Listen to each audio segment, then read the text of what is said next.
Cha-cha, Charido. You make my love fire protester. Cause if you do what you do, now wear a basabu, yeah. I want your love to be buffet, oh. I've been falling for you, even you are my taboo, yeah. You for my money, my bus stop, oh, yeah. I do my boss, oh, yeah. Anything you do, I'm my fault, oh, oh. I beg you don't get my love shot out, oh, yeah. You are not letting you go, yeah, you my heart and my soul. I swear when I let you go, yeah. I gonna do I got soul. She want to me money more. But I say when I let you go, I let you go. How you want to treat me, man, cause you right, oh. So now you leave me like that, so I beg you don't do me like Flora. In my yamala, me the one you love whole life, so anything says in my cat, I be number one fella. Yes, I told you my lover. I wanna know when you come over. No matter you never can give me sugar. Yeah, killing me is over. Back in the days, the colors left over. I want them see now we take it over. True for my mind, you my boss stop, oh, yeah. I do have my boss stop, oh, yeah. Anything you do, I'm my fault, oh, oh. I beg you don't get my love shot out, oh, yeah. You are not letting you go, you my heart and my soul. I swear when I let you go, yeah. I do I got so she won't give me money more. But I say when I let you go, I let you go.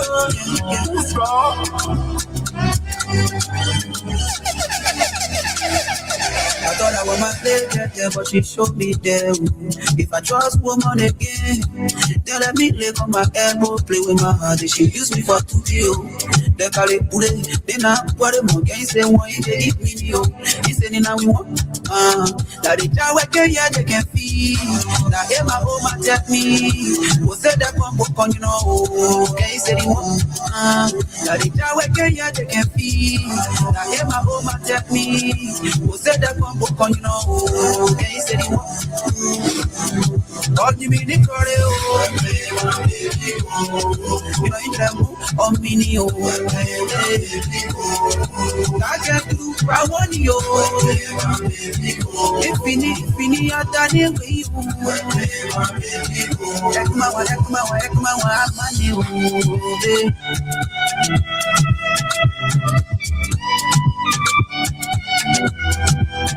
I losing myself.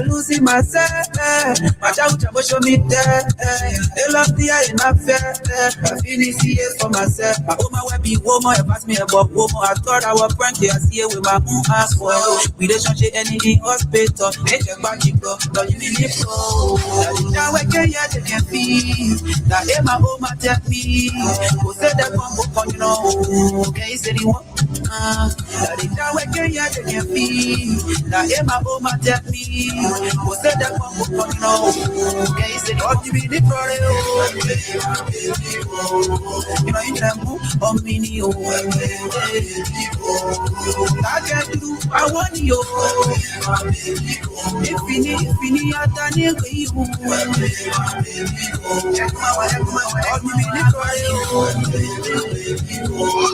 You know you can move on me. I can do I want you. If you need I done it with you.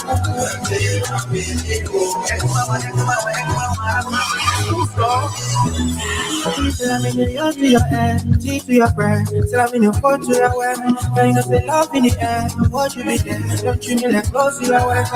If you now want me, tell me. If I call, would you be for your telly? I just won't be your body. Cause nothing but enough for your telly. You're listening to DJ Lil Baby. S.O.G.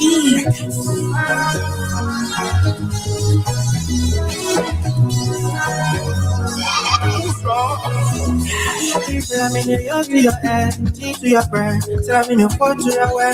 But you know, say love in the air. What you be there? Don't you need like close to your way? If you now want me, tell me. If I call, would you be for your telly? I just won't be your body. Cause my people in love with your telly. If you now want me, tell me. If I call, would you be for your telly? I just won't be your body. Cause my people in love with your telly. I think you just tell me, if you not want me, you wanna leave me, you just tell me something that I want you.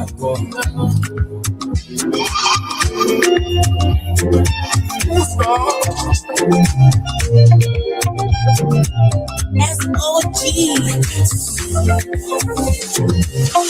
I bought my job out of see my jewel. I'm really loving a paper food. Really feeling clear, my missing you. You recall to work, I'm a kid, my jewel. And I reach out, I pass to the market for me too. Just so the fire we can eat too. I don't say she breaking for me, oh, for me, oh. You can see, oh, the pass up on you love like cheese, oh. Do you capture my highway easy, oh? I just pretty love when I please, oh. When I pop, let me, baby.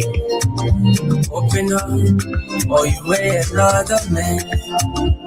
Pop, let me, baby. Please open up, or you wear another man.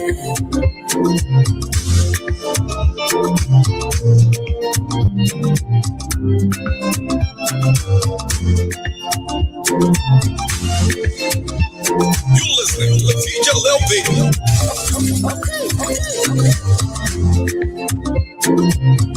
My heart, I was pressed, I hear you not run for the pay. Your love made me spark, I thought I was coming to dread.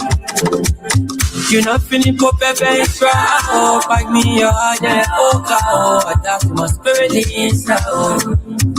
I don't give my stay, I'm baby. All I do is come and tell and get away. See the way I love you more than AK, more than second. It's a real play, it's a play. I just wanna love you. Yes, folks, if you are just joining us, welcome right here to Radio LBR, coming to you live and direct from Minneapolis, Minnesota. This is the People's Platform, your own Liberian people thing right here. This is Truth Being Told. To the topic we have here, open lines, the open lines. Do you really think that, of course, the Unity Party is about to cripple the CDC? They are going after all of their officials, the high members, ranking members within the CDC. What's your opinion? This is an open line. The topic is open line. What do you think regarding the arrest? Regarding, all of the accusation against other government officials? What's the intention of the UP? Download your favorite song as original. Beautiful black African, I'm a partner. Take your partner. I thought you feeling follow, no more you partner. I am a partner. Why are you good? It's curvy. Partner. Take your partner. So very soon we're going to be playing the news from definitely Daily Observer, where Madam Jua Howard Taylor has been pretty much denied home confinement by the court. And how you hold me down my reputation, you defend when I'm not around. My punch one nana. The man stress now you did for my mind all the time. So we are going to be looking at why she's denied that home confinement, looking at her medical condition. Why is the UP being very aggressive on officials or ex-officials of the past regime? Why is the UP not setting an example on themselves? Do you remember the case of definitely the bar, the owner of the bar, the CEO, that where the drug store business started from? When his son, when President Joseph Boyka's son was implicated into this whole thing, and they said that they had to barricade that bar to do a drug search. They came out later on, with the conclusion that there was nothing found within that bar. They let the CEO go, but refused to arrest Joseph Boyka's son.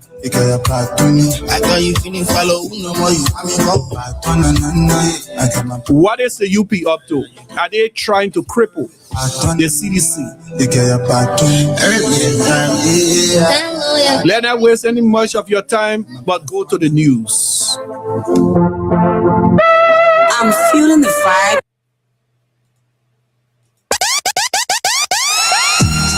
Walk town, Congo town. LIB record about to conquer this town. See ya. Walk City, Philly, go home Depot, nigga.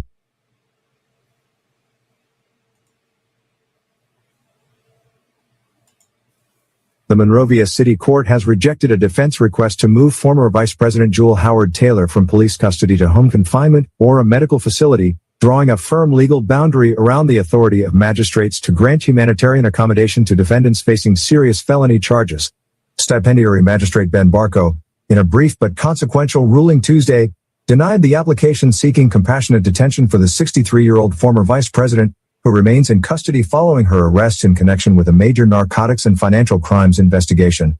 The defense had asked the court to move Howard Taylor from the Liberia National Police withholding cell to either a medical facility or home confinement, citing her age, medical history, and reported hospitalization, including claims that she had suffered dangerously high blood pressure.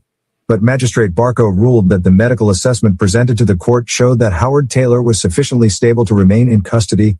The ruling effectively places the question of humanitarian detention beyond the immediate reach of the city court in a case involving serious felony charges, leaving the defense to pursue its arguments before a court with jurisdiction over the underlying offenses.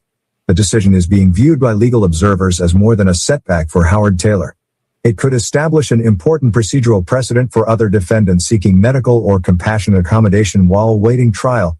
The central issue before Magistrate Barco was not whether Howard Taylor had medical concerns, but whether the city court possessed the legal authority to order home confinement or hospital detention in a case involving offenses classified as serious felonies. Under Chapter 13 of Liberia's criminal procedure law, the Monrovia City Court functions primarily as a court of first appearance and does not exercise general jurisdiction over major felony offenses. Offenses graded as first-degree felonies, including major drug trafficking and money laundering offenses under Liberia's amended drugs law, are generally beyond the magisterial level for substantive bail determination. At that stage, the magistrate's responsibilities include addressing the accused's initial appearance, ensuring that the defendant understands the charges and has access to counsel, and forwarding the matter to the appropriate criminal court. That legal framework became central to the defense's request for compassionate detention. Howard Taylor's lawyers did not seek to have the city court determine the merits of bail in the broader criminal case. Instead, they argued that her medical circumstances justified moving her from police custody to a safer and more appropriate environment while the case proceeds. The court was not persuaded. The ruling means that the defense must now pursue any broader request for bail, medical detention, or other humanitarian relief before the appropriate criminal court. One lawyer familiar with the case said the decision could have implications far beyond Howard Taylor. If compassionate detention cannot be granted by a city magistrate for a 63-year-old former vice president with documented hospitalization and medical personnel brought into the cell to stabilize her, it will be nearly impossible to invoke for ordinary pretrial detainees, the lawyer said. The ruling therefore raises a wider question about how Liberia's justice system handles elderly, pregnant or chronically ill defendants who require specialized medical care while awaiting trial. Critics of the detention arrangement have focused particularly on reports that medical practitioners were brought into the police withholding cell to attend to Howard Taylor rather than having her treated in a hospital environment. They argue that the situation raises questions about the presumption of innocence and the constitutional requirement that persons in detention be treated humanely and provided adequate medical care. Liberia's broader pretrial detention system adds weight to those concerns. Monrovia Central Prison has for years faced overcrowding and inadequate medical resources, with large numbers of detainees awaiting trial and people suffering from chronic illnesses requiring continuing treatment. The Howard Taylor case has consequently raised an uncomfortable question in legal and human rights circles. If a former vice president with access to senior lawyers and considerable public attention cannot obtain humanitarian accommodation at the magisterial level, what options are available to an ordinary detainee without legal representation or political influence? The state, however, has its own argument. Government authorities could face accusations of creating a special exception for a politically powerful defendant if Howard Taylor were granted home confinement or hospital detention at the first appearance stage. The case is particularly sensitive because it is connected to an investigation into an alleged transnational narcotics network following Liberia's announcement of a cocaine seizure reportedly valued at approximately $317 million and allegedly destined for Europe. Howard Taylor, 63, was stopped at Roberts International Airport while attempting to leave Liberia and was subsequently taken to National Police Headquarters. According to the Ministry of Justice, authorities have charged her with drug trafficking, money laundering and other offenses reportedly including the unlicensed importation of controlled substances, criminal solicitation and criminal conspiracy. The former vice president has denied the allegations through her legal and political representatives. Her political status has further complicated the case. Howard Taylor served as vice president under former President J.Will from January 2018 to January 2024. She is also a sitting senator from Bong County and remains an influential figure within the National Patriotic Party. She is also the former wife of former Liberian President Charles Taylor, who was convicted by the Special Court for Sierra Leone for crimes committed during Sierra Leone's civil war. For the Boakai administration, Magistrate Barco's decision offers an immediate political advantage. The government can point to the ruling as evidence that the Howard Taylor case is proceeding through established judicial procedures rather than being driven solely by political considerations. The decision also helps the administration avoid accusations that influential political figures are being given preferential treatment in a case that has attracted national and international attention. But the ruling carries political risks as well.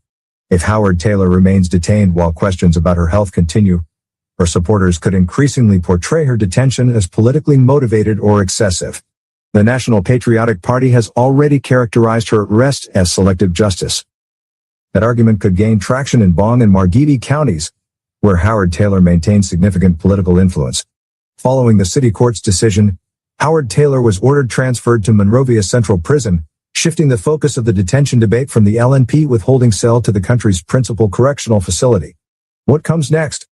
The defense's next major legal battle is expected to take place before Criminal Court C, where lawyers can pursue a formal bail application and other appropriate legal remedies. Unlike the city court proceeding, the criminal court will have jurisdiction to address the substantive bail question associated with the felony charges.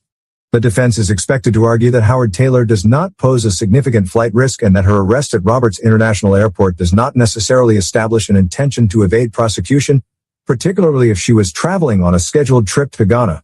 Her lawyers are also expected to continue emphasizing her age and medical condition and to argue that continued confinement without adequate medical accommodation could amount to inhumane treatment. The prosecution, meanwhile, is likely to emphasize the seriousness of the allegations, the alleged international dimensions of the narcotics investigation, and the government's interest in ensuring that the accused remains available for prosecution. The legal battle could also move beyond the courtroom. Howard Taylor's lawyers and political allies may appeal to the executive branch, including the Ministry of Justice and President Joseph Numa Boakai, for humanitarian accommodation. Possible arrangements could include hospital detention under armed security, home confinement subject to strict conditions, or another medically supervised arrangement permitted under Liberian law. But any intervention by the executive branch would come with political consequences. Granting special accommodation could expose the government to criticism that it is weakening its own campaign against drug trafficking and money laundering.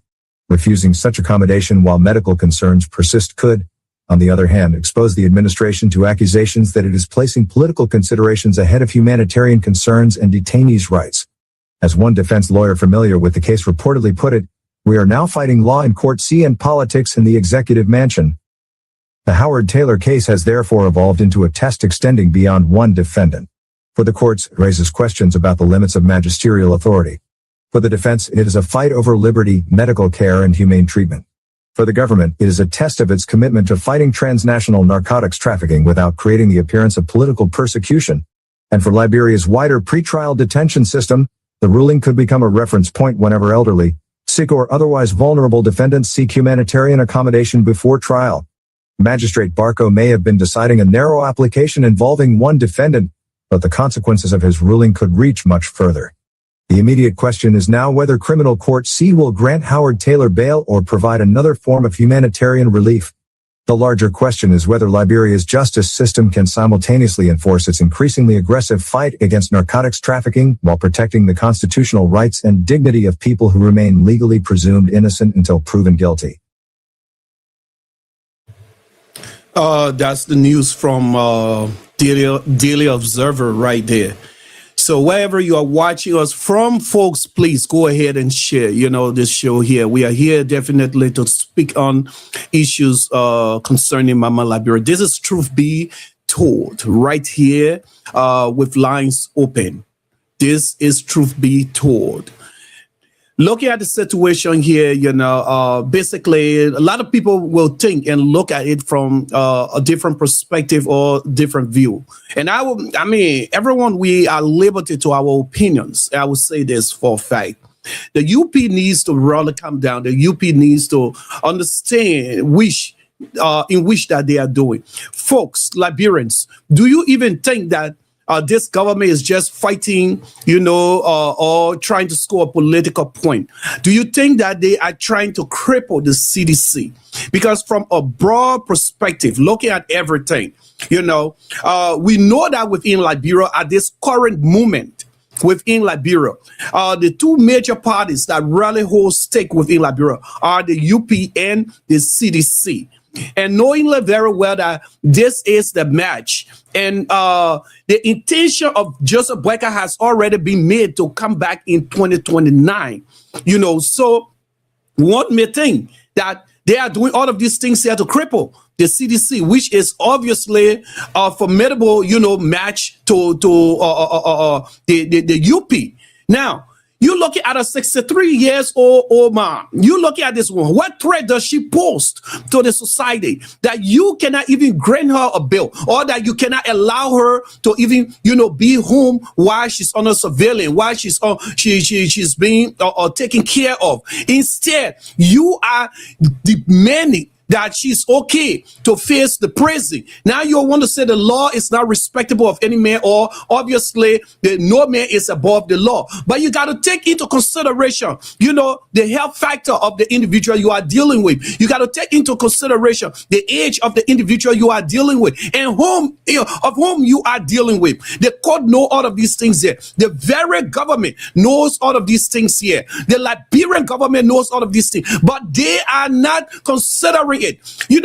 There's political point that they are trying to score here is meaningless. The fact there is that this will be their 14 cases that they have gotten since they came into power.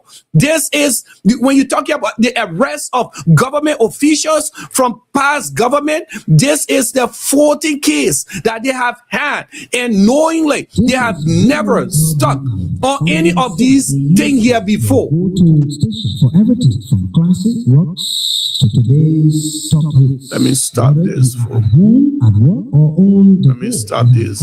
I get the interruption here. It's locked right here on Radio LBR.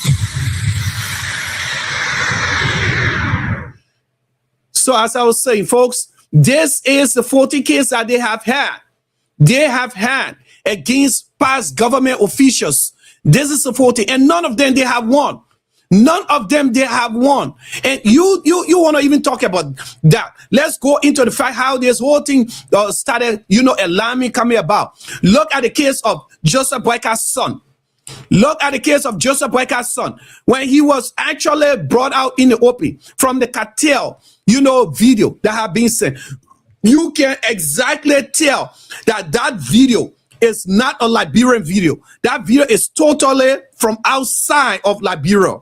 And they're going as far as arresting the owner of the bar, the CEO of the bar, being in relation to the drugs, until they can establish, the fact that, this man is not actually involved with the drugs issue. Okay, they had this man in custody with them. Finally, after barricading his bar, they came out with a report in their press conference that this identical CEO or bar owner has nothing to do with the drug, or they never found anything in relation to the drugs, at his bar or whatever. They let him out. They let him to go. But yet, they never touched Joseph Boyka's son, whom there was, or there is, a tape release, calling out his name. Imagine. And he's no of a high profile person. He's just the son of a president and a first lady.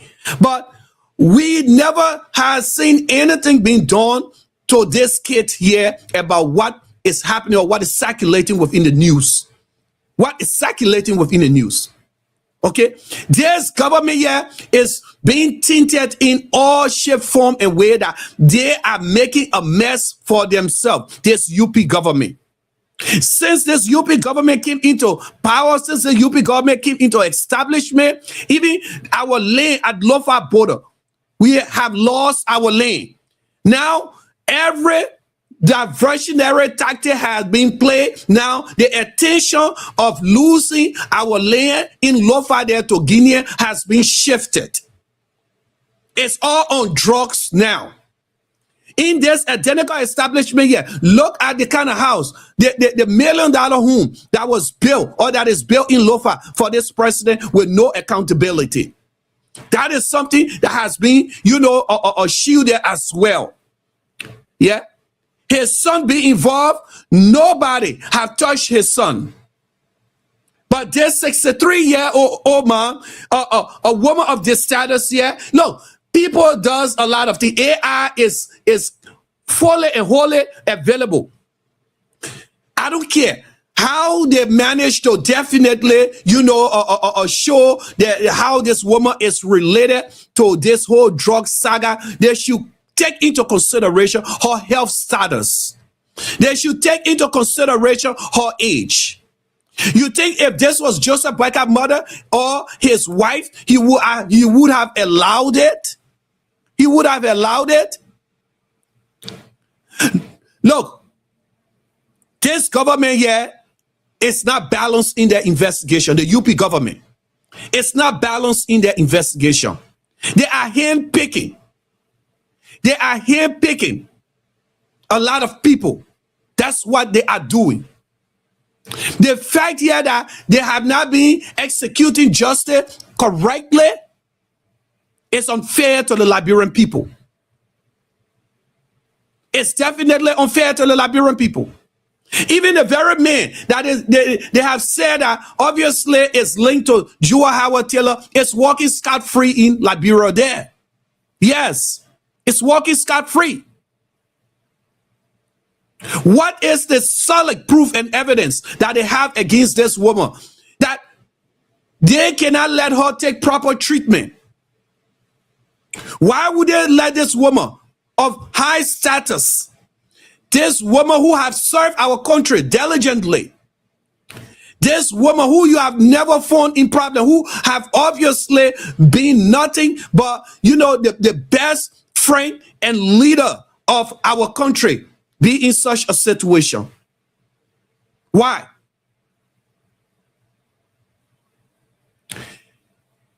They're talking about providing medical assistance to this lady while she's behind bar. How immune that is. What makes that, that she is actually safe in it, or that protects her dignity? You could have put this woman on a house arrest. You could have. Even in the great America here, there are people who don't go to jail, but they are on a house arrest while they are going through their cases and their matters. Joseph Boyka and his wife was seen in a bar where his son had launched his airborne. And that very bar later on was implicated into the same drug saga. But nobody wanted to hear that his son was investigated or even arrested. Only because Joseph Boyka had made his intention of coming back 2029. Joseph Boyka had made his intention of being re-elected in 2029. So all they are trying to do is to score political points. They are only scoring or trying to base a fight on all these things here in order for the public, the Liberian people, to look at CDC and think that CDC isn't rather worth being trusted. To the extent of, putting someone's life at risk. The woman with high blood pressure, she has asthma. She even passed out that ended her up at the hospital. They had the hospital heavily protected. What threat does this woman pose to the Liberian society? Whereas this UP government is posting all the threat to the Liberian society. They are even bringing in 1,200 criminals into the country. 1,200 criminals because of $5 million. And tomorrow, if you ask them to show that $5 million, they have nothing to show to the Liberian people. But instead, they have pocketed that money, they enrich themselves.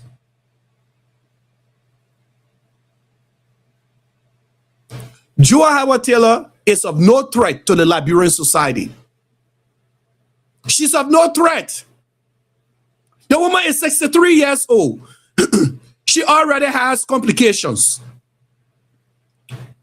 What harm do you think she can bring to the society? But because y'all want to make sure that CDC does not match y'all come 2029, y'all are doing everything possible or possibly to cripple CDC. Because y'all know that the other party, it really doesn't matter. They barely can scratch the surface. They are still struggling. But CDC, they are rubbing shoulder to shoulder with the UP. And this woman is an alignment with the CDC. She has also to align with the CDC in the past. And because of the fear of losing 2029, UP fear of losing 2029, knowing that NPFL will realign themselves with CDC and come back. So they feel like they got to cripple. They got to cripple CDC. And with the means of which they are doing it, is that, whenever you want to clear, you want to let go for the tree, to cut the tree that entirely that it doesn't or grow back again, you got to clear the smaller bushes around it. Then you dig it up from the root. That's what they're doing. They want to make sure that CDC does not come back. 484. Let's take this call. 100. Call from Kate. To accept, press 1. To send a voice. Hello. What's your name? And where are you calling from, please? Call. Hello? Hello? Oh, yes, my brother. My dear brother. Yeah. I was kind of afraid. I wanted to be on air. Yeah, I'm on air. We are on air. Oh, how you doing, man? Well, I think it's the wrong time I call, right? Oh yeah, if it's not something you're ready for, then I can talk with you behind the scene when I get off air. But if you have something to say, talking about J.Will Howard Taylor arrest and she being refused her status, the court denies home confinement, of J.Will Howard Taylor, taking into consideration her health status, and thing, and her age. Yeah. Well, that's a very important topic. I just did a show on that a few minutes ago before leaving my office. But the fact of the matter here is that I know we are in two different countries, but when you look at the legal issues surrounding this case, I will tell you that the prosecution has no legal standing. And I'm saying this based on the fact that when you read the charges, let's say, for example, she received donation in the amount of X, Y, and Z for her foundation. Don't have any legal ground. Now, I run a nonprofit organization both in the state and in other part of Liberia. I mean, in other part of Africa, including Liberia. Now, when you complete your 501c3, or in the process of completing your 501c3, even when you open bank account for your nonprofit, there are legal questions they ask you. One of those questions include, are you going to receive funds from international organizations or overseas funds? You select yes or no. That's IRS data. So the 501c3 gives you the right to facilitate to lobby for funds, be a public brand, whatever. That right is given to you by the IRS to do that. And which, of course, at the end of the year, you have to file whatever, usually a document. But the point I'm trying to make is that someone donating to an NGO, in this case, in Liberia, they call it NGO, so that automatically link them to a drug cartel organization in this time. So that alone has no legal standing. And I can also argue the case. If that is the case, then even the United Nations should be, the Secretary General of the United Nations should be prosecuted. Because the United Nations is an NGO. And it's being funded, with private money. And we don't know some of these money that come to the United Nations. We don't know where it comes from. But people are donating every single day. So with the foundation alone, there is no legal ground. Now, again, let me be very careful. I don't know the law of Liberia. Maybe the law says, well, you shouldn't receive money. Law in itself, it doesn't add up. Now, the next thing I would like to point out, like I said to my audience a few minutes ago, what we see happening in this whole something is what we call selective justice. Yes, that's my point. Selective justice. Selective justice. And why I'm saying selective justice, and I always call this administration a pagan administration, right? A pagan, because only pagans, even there's people who are classified as pagans might not behave this way. But again, let us look at the foundation of this whole drug issue. Okay, we can go back to 2024, but I'm not going to take much of your listener time. No, it's okay because everyone is listening to the point you are making. Okay. So, as a student or in immigration services, we can go, let's say 2024. Okay, Joseph Boakai came out and promised the Liberian people that he was going to plan Liberia of drugs, which of course we should applaud him for that. I supported that idea because why? I've worked in all the notorious ghettos across Liberia. Okay, and I've interacted with these young men and women who are the victim of drugs. Was a good point. Now, since 2024, J.Will Taylor never been viewed, listed, or labeled a person of interest by the Liberian National Police. Never. Since 2024. Until recently, when she publicly rebuked the fallacy made by Prince Moyer of Bon County, I hope I'm pronouncing his last name correctly, of Bon County, and defended the George Weah administration, which of course you are VP of, defended that administration to the letter, and she went on to say that she was going to be part of the debating, she was going to be on a debating stage to defend and present to the Liberian people their accomplishment. Right after that, J.Will Taylor started being a target. Target. Immediately she was a target. She became a target. So What am I trying to say here is that these strategies, these demonic strategies, not to put something very there to make them look like they have something, which of course they are. These demonic strategies are designed to silence not only Yeke Koluba. These demonic strategies are designed to silence not only to cripple the CDC. How I feel is to cripple the CDC in general. That's the point I'm getting to. That's the point. I'm getting there. Not only to cripple, silence Joe Howard Taylor, but to silence you and to cripple the entire CDC. Yeah. That's what this is all about. Now, let me go a little bit deeper to build the case. Because whenever I'm talking these kind of things, think of Omar Dabo in Grand Bassa County, who don't understand the grammar that you and I will speak. That's why I always try to speak in a low-term positive so everybody can understand, according to the wisdom of the late Reverend Emmanuel Bouya. Let us be very sincere here for a second, though. When this fucking madness came out, the subject in this case, when it came out, few days ago, videos circulated social media, and it was alleged that this video was produced and released by the cartel member in Colombia, in which his son name was involved. Exactly. So the subject in that video was Jojo Buckley, and the video they stated how much they gave him and how they've been doing business with him. Right? Yes. But the video, I strongly believe you remember that video. Yeah, of course. And today it's like a core kick. Oh, sure. Okay.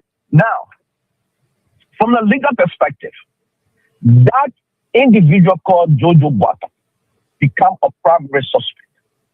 Now, what expected of the law enforcement agency in Liberia that they call Joint Security to analyze that video, which I did. And I can confirm that the video is very authentic. It's very legit. Yeah. Very authentic and legit. Yeah. Exactly. So, what I expected the Joint Security to do, number one, analyze the video. Number two, get such a seizure warrant, visit Buckeye home, Gia home, and carry out a complete search. Every individual connected to him, directly or indirectly, with businesses across Liberia, visit those places and search it. With video, I'm not saying do it at night time. With video, just the way they treat other people. Yeah. Just the way they treat other people. Do that. That's the first thing. Now, a few days later, Jojo Buckley himself released a text message saying that he received a text message from a Colombian number. That also opened another big gap. Bandura box, right there. Bandura box, satanic story investigation that opened a corridor for additional investigation. Because number one, I call you this morning because I have your number because we brothers and we have business conversation all the time. Yeah. But prior to us connecting, there's no way I can call you because I don't have your number and you don't have my number. So if you receive a text from someone, and which of course the country is bleeding with this Colombian cartel nightmares, and you telling the country that you receive a text message from a Colombian number, that also deepened the investigation. Yeah. What expect a student in cybersecurity? Okay, and also I did some investigative. I'm not getting into that, but expected the Justice Department. All that again because I know Gregory Koba is even above just a Buckeye. Okay, what I expected of them is number one, get the full company, subpoena the full company to release all data of Joseph Buckeye, GM full communication, including text messages, call logs, if possible, email from the day his father took office up to the day these videos he released that text message. Let us get third party involved where they will sit and read every text message, go through every phone call that came from which country that he received and that he made, came from which country, this and this. And this investigation will not even take a week. It's going to take months because you're talking about 180,000 pages of data that the phone company is going to release. Yeah. Go through everything. You have to connect your dots. But you imagine none of these things were done. None. In less than 24 hours, the justice minister stood before the Liberian people and told them, "Oh, Georgia Barker is innocent." Now, expected a house oversight committee, which of course they are all criminal themselves in the first place, expected them to come out and invite the justice minister to tell them what investigative protocol that he followed to declare Joseph Barker Jr. of the drugs business within 24 hours. Yeah. Because this alone, we say it's control back. This alone going to take months. Now, my question to the justice minister, even a very common, the number that Jojo Barker said that he received text from Colombia, did they call that number to find out why they texted Joseph Barker Jr.? No. But now to even cut you off, my dear brother, now to even cut you off here. Do you know that by video and not even just audio, do you know, I mean, this was live, that the IG even reported, Gregory Coma, that the owner of that very bar, they suspected or they received an intel that were heavily involved, or the owner of that drug. Well, the bar was barricaded. That CEO of the bar was arrested. Yeah. And besides being barricaded, they sent an investigative team to, ransack and search that bar just to find any evidence linking to the owner. And they came out with a report that the bar was clean. There was nothing they found in relating to, drugs issue. And they let the CEO go because their relation. Yeah, go ahead. Yeah, that's silly. That's silly. And it is alleged that even the owner is one way connected to Jojo Barker. Yeah, that's why. So these things in short, right? In my view, they are designed to cripple the CDC the best way possible. Yeah. This is why the CDC on the opposition, and I said this on my show this morning, Nigerians, we have to let go of this political sentiments, this political blindness, this political stupidity. If you don't like the person, it's okay. You're not forced to like anybody. But always learn to speak the truth. When the truth is there, speak the truth. Right? Forget about just, I call a woman, J.Will Howard Taylor. I'm speaking of the precedent. This pagan administration is setting. That if we don't stand up and speak against it and stand to the truth, it will lead this country, or it might lead this country in the wrong direction. We know what we came from yesterday. Selective justice. That is the formula said. If the people are treated and mistreated, their reaction becomes something different. And we're seeing this every single day. Imagine my dear CEO. If it was God for this 50 million times, if the video that came up by the cartel, if they are said they met with Yeke Koluba, will Yeke Koluba receive the same treatment as Jojo Barker? No. So let us not put for that. If even you don't agree with any other thing, but we know Yeke Koluba was not going to receive the same treatment. But you see, you see everything concerning them, not to cut you off again, everything concerning them, they shield it. They cover it. Like for instance, look at the border, look at the Lofa border case or situation there. Something that has to do everything with, showing and tarnishing the reputation of this administration here. This never happened under any other administration for us to lose our land to a foreign, a foreign land or a foreign country. Now, look, even the building in which that they have been accusing this administration of President Barker, having this identical huge mansion in Lofa that was built over, more than thousands of dollars being spent. He came out first. Exactly. Yeah. He came out first and saying that this was something not to his concern. He knew nothing about it. Later on, he twisted the topic around. Everything.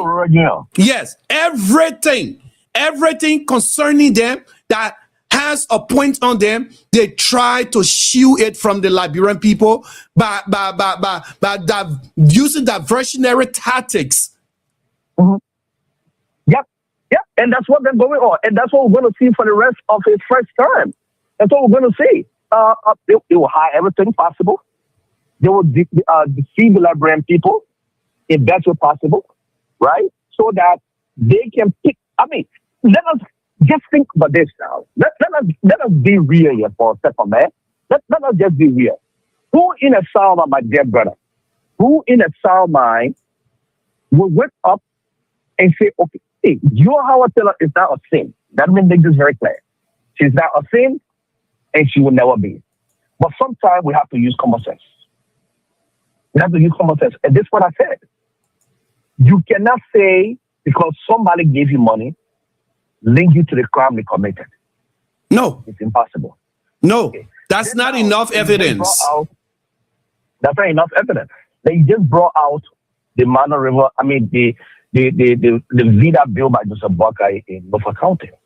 It is alleged that the money did not come from, or maybe your lawmakers have no clue where the money came from.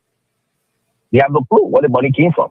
So, if at the end of the day we find out that it was some drug cartel that gave this money, would it be right for us to lock Joseph Boakai out? Think critically. Yeah. Look at even the 1,200. Look at even the 1,200 deportees that within Liberia to be in Liberia. Look at the flim excuses made, even with the accusation coming up allegedly that the government of Liberia received $5 million in exchange for such thing. Now, what should we say? Where the money is?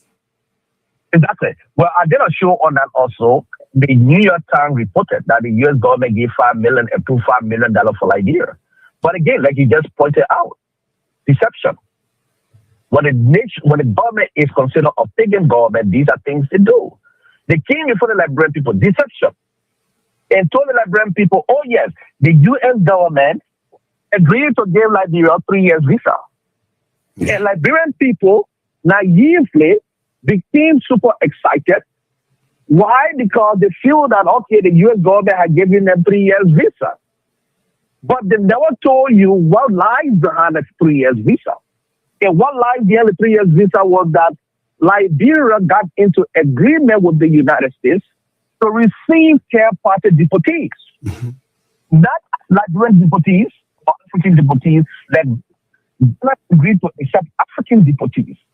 So the people they shipped to Ghana, they were African descendants. When they landed there, the following day, Ghana sent them to the various countries, Sierra Leone, Nigeria, all of those things, and that was it.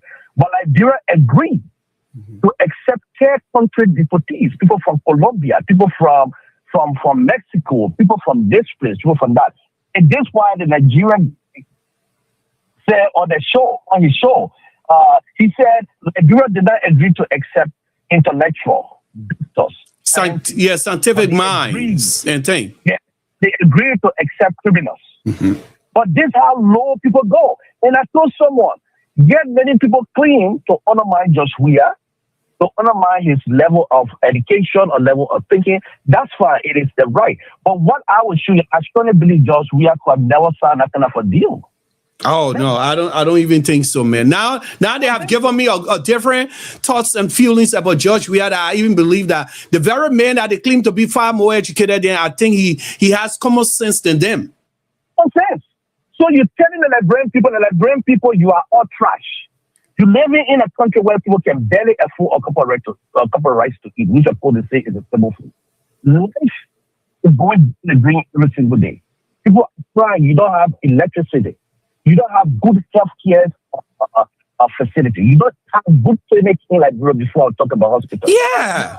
You are breaking in. You sign up to take 12, I think 15 or 1,200 people. Yeah, what's the facility? I mean, what do we have to take such a challenge? What do we have? What kind of system? We can't even care for our own.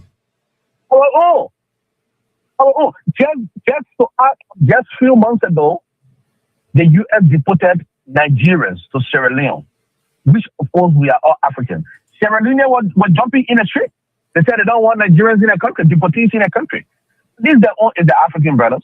When a man land in Sierra Leone, he know how to make it way to Nigeria. Yeah. He know how to make it way to Liberia. But you took 10-party deportees from Colombia, from Mexico, from all of these areas. And the foreign minister, the information minister, had in mind to stand there and talk complete nonsense. Yeah.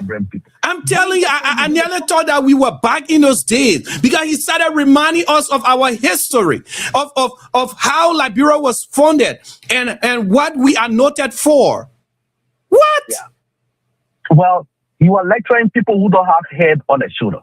If Liberia was founded and they brought in free slaves, well, the slavery days are gone. At that time, maybe we never had control over ourselves. So yes, it's the same thing. People got into bad agreement and that happened. But the slavery days are gone. But they always making up these things here in order to have a scapegoat. Because as I said, and I would say this without fear and favor, they pocketed that money. The only thing that because they are dealing with people with no hairs on their shoulders so they can get behind the microphone and say anything to the Liberian people. They accepted that money, they pocketed it to enrich themselves, and they said we will just drop this time bomb on the Liberian people. Simple as that. And yeah. We saw at the Limbo launching in Lofa County, we saw criminal Thomas Fowler on stage where he received his audience. Oh yeah, under this government will receive 3 years visa.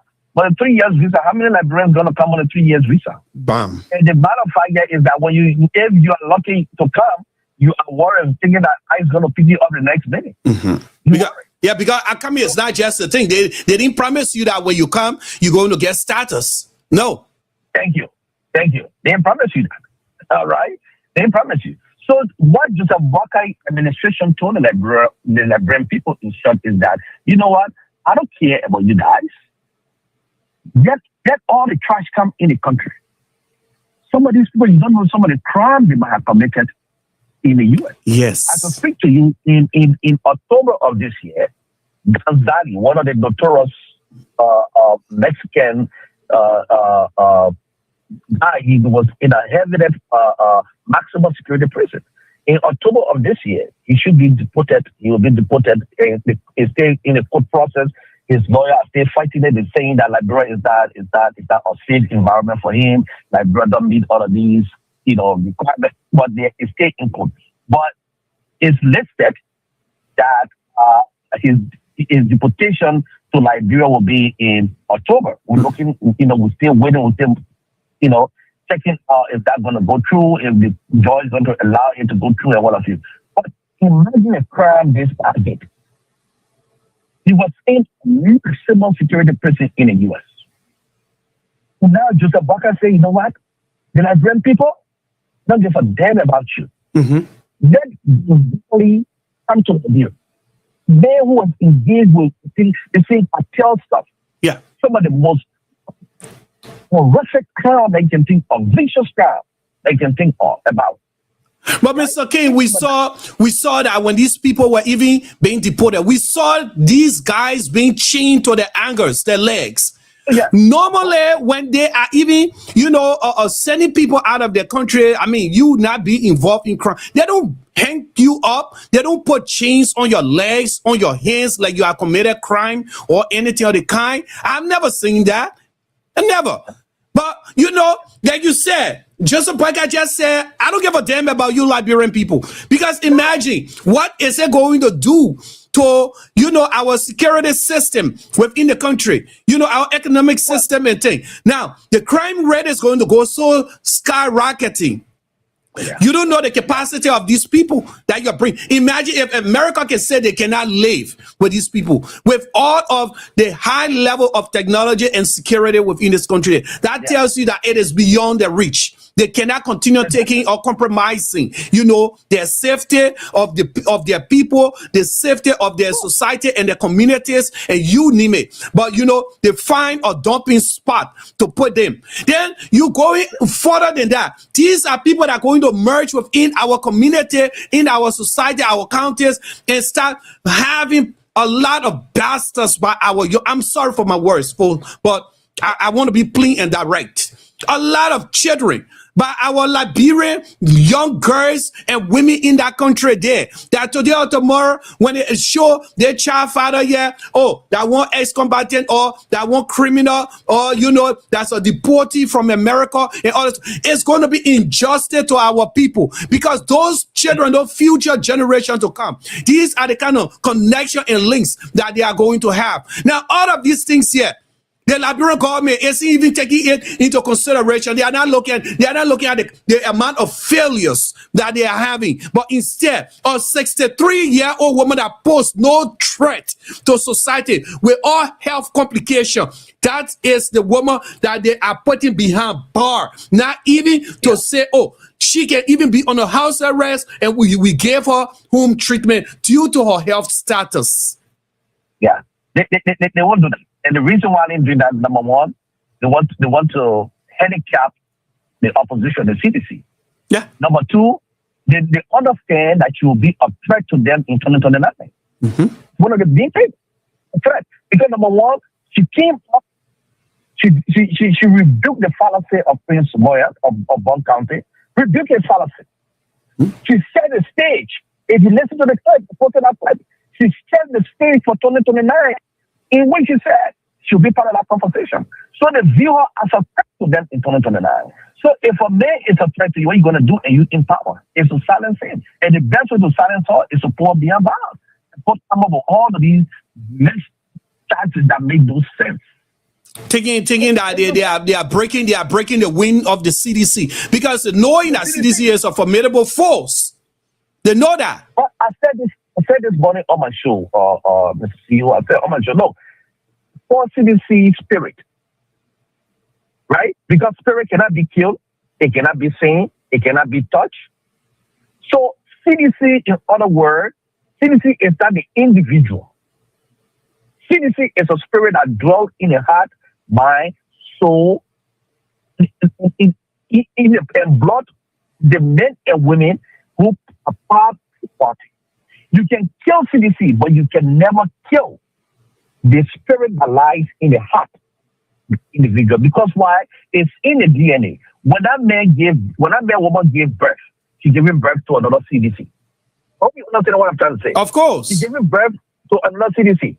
So you cannot kill the party. You can do whatever it is. You cannot kill the party because the party is not made of an individual. It's a mindset. You can never destroy a mindset. Yeah, that's the mindset. That's exactly it. Yeah. And it's in the heart, mind, and soul of these people. If even you killed, what Harris Johnson didn't do yesterday with CDC? Even though I'm now a supporter of CDC. No, but it is reality. It is a joke. It is reality, and they must understand it. What Harris Johnson did yesterday with CDC? He beat them. She did all of these things. But why the party still remains strong and stronger and stronger? That is the perception that they are not getting. The more they persecute the party, the more they make the party relevant, the more they make the party stronger, the more they promote the party. That's what they are not understanding. Why? Because it's a mindset movement. It's a spirit. It lies in them. So if the spirit lies in a man, when he pregnant his wife, whatever child that woman going to bring forth, the child automatically becomes CDC. So you cannot kill a movement. You cannot kill a mindset. You can kill the man, but you cannot kill what lies in him. It's impossible. So when they understand this, maybe they will slow down a little bit. CDC went through a lot. And it breathes. I think they are too late because J.Will Howard Taylor will be the 14th opposition member that since they came into to authority, they have ever persecuted. And the funniest thing is, every one of their cases, they never won it. No, but even with this, with J.Will Howard case, they won't, except now like George got something, he bring Bo under his feet. And suppose if he bring Bo under his feet and he made something for stupid judge that, in my view, I think he should be hanged. The same thing they did with this young man, I call him, Samuel Jackson. Yes. The same political witch hunt. And Samuel Jackson challenged them. Challenged them. And at the end of the day, they couldn't defend their kids. And what happened to the kids today? So they rush to bring charges against people when you don't have the ability to defend the very charges or charge you brought against the man. This is the problem. This is the problem. Who in a sound mind decide even the charges. But do you know what you have done to hundreds of young girls in Liberia who view Joseph Howard Taylor as a role model? Yes, exactly. Do you know, just because of political stupidity? If the woman challenges, look, my brother tell people we don't need to fight. If you don't agree with me, let us come to on the debate stage. Yeah. We see in Western nations and the U.S. during a presidential election, they carry out debates on debates. Let us argue the case on the stage before the American people. At the end of the day, let them make an informed decision about their lives. Yeah. So you don't need to lock the man up and put fake, the man put fake charges on him that you cannot defend yourself. That's how it works. That's being challenged. Being very childish. To me, that the fight that they have picked, this last fight that they have picked really exposes them, and it will devour them. Yeah, it will destroy them. And this might end up becoming the end of just a Baka administration. Yeah, I said this to a good friend of mine in North Dakota. I hope she's listening to the show. I said this to her the last time when Joseph Baka started sending the people homeless. So I said, look, are they going to come? God going to show up and defend these people? And I said to her, you see what I told you yesterday? This Joe Howard case that they are playing with. It's a breaking ice right here. Cool one. Yeah. This might lead to the end of just a Buckeye administration. Of the UP in general. They chose the wrong place and the wrong time to fight. Exactly. I was saying it's just a Baka administration for a reason, because I should believe the United Party, they say have some good men and women in the party as a whole with good head on the shoulder. But let me make this clear to you, Mr. CEO. Sat down a few months ago and I began to analyze things. This is my first time, and I stand to be corrected, you get it correctly, but this is my first time in political history to see an outgoing president campaign against a vice president for replacing her. It's my very first time in history, I must say, I've ever seen that. Helen Johnson said her vice president. So this is the reason. Now you have laid a really good point. This is one of the major reasons why Ellie really never wanted this man. Yeah, maybe she knew something. Yeah. Maybe, and she said, what? This guy would not be a good guy to lead this country. You lead this country into a complete mess.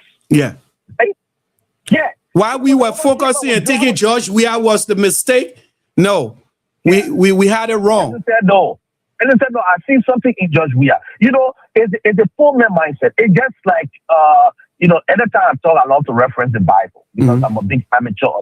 But it's just the story of David. When God said, found a king to lead my people Israel, and God sent Samuel into the house of Jesse to anoint David. Jesse said, oh no, this is my son. This other one is a lawyer. This other one is a doctor. This other one is this. He's the accountant. Samuel said, no, nobody above God chose to be king of Israel. Right? So it's the same thing Henry Johnson said. Henry Johnson said, you know what? Joseph Walker is my vice president. But I see more in George Weah than Joseph Walker. And I can even tell you much more about him than you people can ever imagine. Yes, he been in politics or in government for 50 years, but that does not give him the leadership ability to lead Liberia.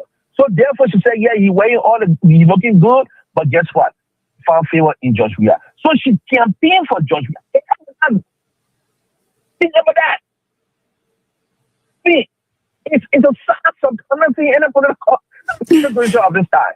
And I begin to say to myself, I see why Helen Johnson's son went against her own vice president. Yeah. Now everything he's doing has vindicated the woman. I mean, it's like now people now are beginning now to think, the other way and beginning to take things into consideration that, hey, you know what? I think now we must have wronged, Madam Ellen Johnson Sirleaf for the decision that she made before, and we understand now. We can see why, and I tell you, this badly will hurt the UP. Honest, it will hurt. It will hurt them, because what's happening right now, maybe except a handful of Liberians who chose to live by this political madness. And I said this morning on my show, before I make this point, is that if you are supporting this taking administration decision against Howard Taylor based on the fact that she ex-wife of President Taylor, then you are making the wrong decision. Because no woman or no man must be held accountable for the action of their spouse. That's number one. Number two, if we Liberian people, excluding me, because God gave me the understanding of the Civil War, but if we sit down and think critically and analyze the Civil War, we won't even blame Charles Taylor for anything. We will blame ourselves for this Civil War that led to the destruction of hundreds of lives. And immediately we'll get together and begin to correct the error of the past with the goal of picking up new discipline for tomorrow.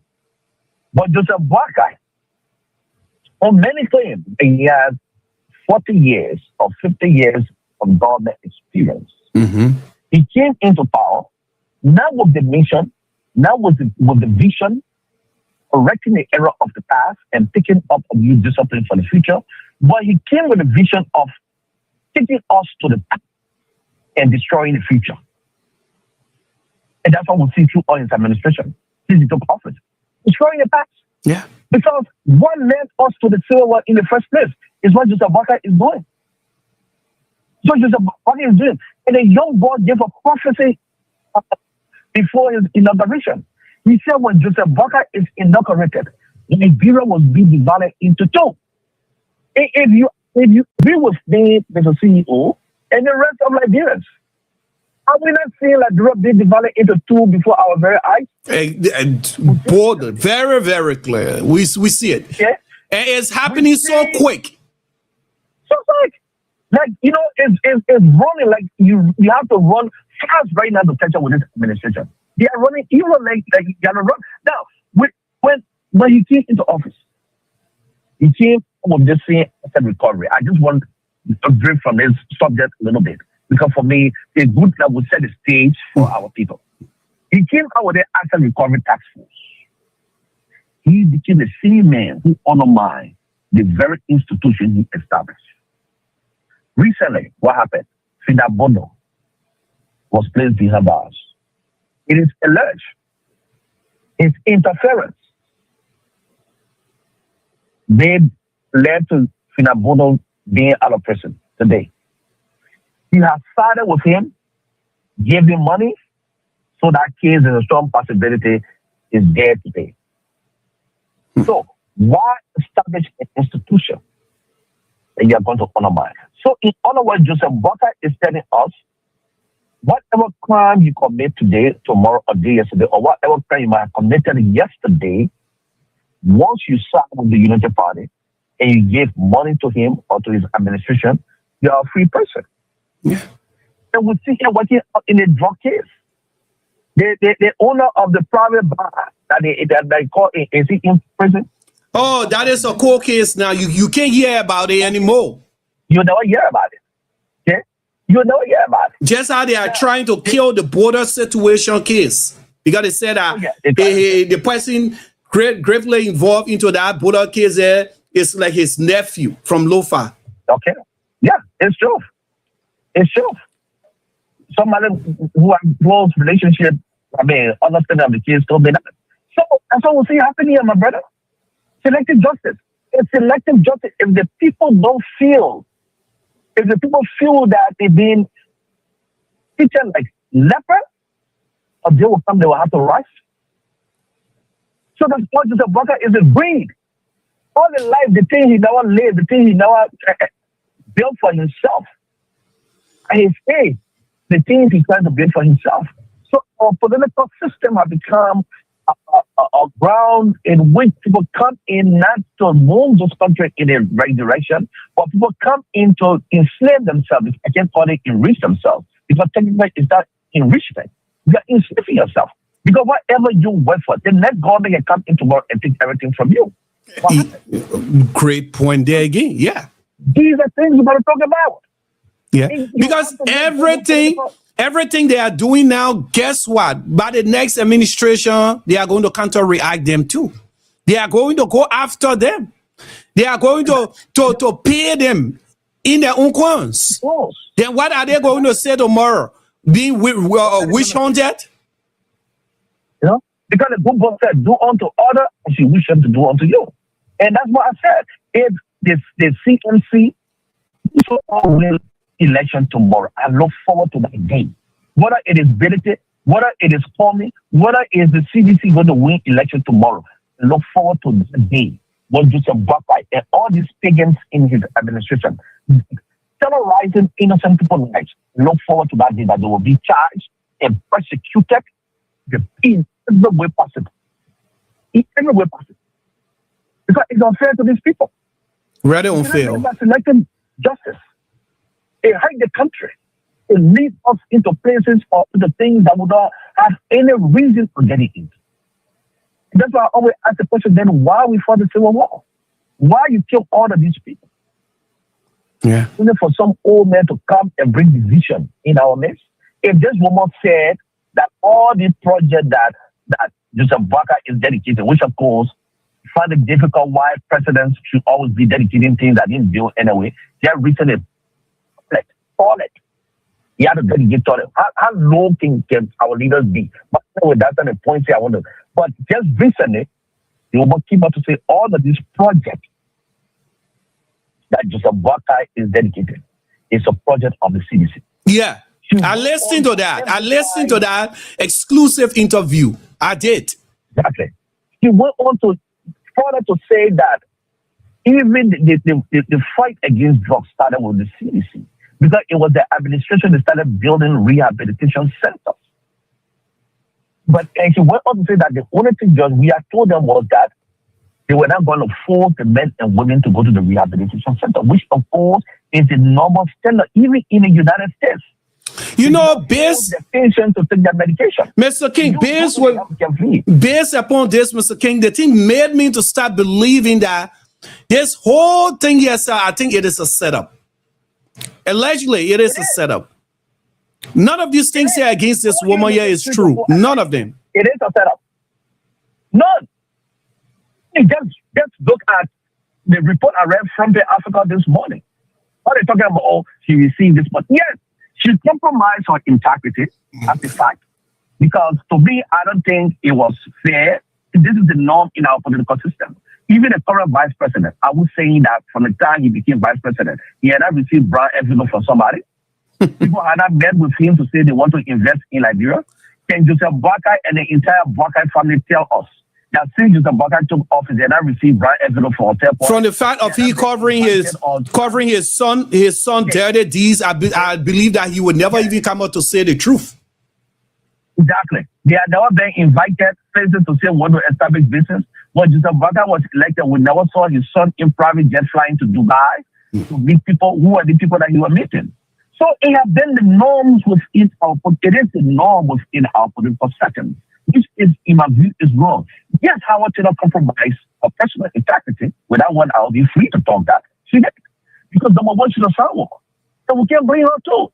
Because our African, one way or the other, we can't really, with her personal integrity, she compromises. But with her office, it's a no. What if she had just done a little bit of research? Let not even forget about the research. Or say, look, you want to invest in this country, go through the normal channel. Okay? What if she had rejected flying to Dubai to meet these people? It is alleged that she flew to Dubai. What if she had rejected that? You are the vice president of the Republic of Liberia. You accepted this man. All of these resources of your life in the hands of the president next you. Why must you go there and know? That's how it is, because money is like the angel of political leaders. When they see money, their brain become their feet. Money. You are female. Somebody say, okay, to Dubai, they buy you plane ticket, or maybe they put you on the jet. You gotta understand, these criminals is an organized crime. They know how to manipulate the mind of our leaders. They come in, they dress good, they bring want to establish this kind of a business, and this. They gave you $50,000, $60,000, $80,000, your hair grew. And you say, but she was not to use her office to engage in anything of that kind. That is the moral side. That is a personal integrity I'm talking about. But when we look at the allegations brought against Saul, where money was given to the foundation, where they give her money to buy jewelry, and all of these things, there's no legal ground in winning that kind of a case, because they cannot bring any evidence. They cannot connect these kind of things that went on to the charges they brought against her. It doesn't make any sense. But her own personal integrity was compromised. Now, what if one actually that Joe and this country man, they were in relationship, they were in intimate relationship? So what if it's a case and he give her money? It's based on the relationship. Now, then I can also go further. If Conte are giving money to the money he gave to Joe Howard Foundation that are linking to the case now, if Conte are giving that money to a church or to a mosque, will they go to the church and arrest the pastor and the imam? They go. Because the church and the imam are considered profit organizations. Again, I'm not saying I'm the U.S. law, but let me forget Liberia. But what if Conte had gone to the church and gave that money to the church or the mosque? Will you arrest the imam and the priest or the pastor? Apparently, they will say they might say charity. They will say charity, but it's the same charity work that the same charity donation he gives to Joe Howard Foundation. Joe Howard Foundation is an NGO established and approved by LIBERIA. And as an NGO, you depend on donation to run your programs. Definitely. Maybe accept exactly. So if they will call that charity, there is also labeled as charity on a Joe Howard Foundation. So for legal ground, when it comes to a foundation, there is nothing there to give you. There's nothing again. Complete nonsense. So if they give her $50,000, if I give my girlfriend, maybe that just say, okay, I contact, maybe I didn't Joe Howard Taylor or didn't her. Okay, if I give her $50,000, if I'm going for business middle time, if I'm a drug cartel member or I'm a criminal, and give her $50,000, maybe in her mind she's thinking I'm my boyfriend. And so, so therefore he gave me a gift. Do you know places that men pay $2-3 million ring for that women? Oh yeah. Then you're talking about $15,000 I give to her. What if the both of them were loving? So you go in prison because wow. So the question is, after all of this humiliation that they have done or they are doing with this woman, you get to find out that today or tomorrow they have no case against her. They cannot come out, with any solid evidence and thing. How can they repair this woman's reputation? Well, number one, she can, again, let me be very careful here. That's Liberia we are dealing with, and that's Africa. Number one, in a civilized society, she can sue the government. Because why? For defamation of character.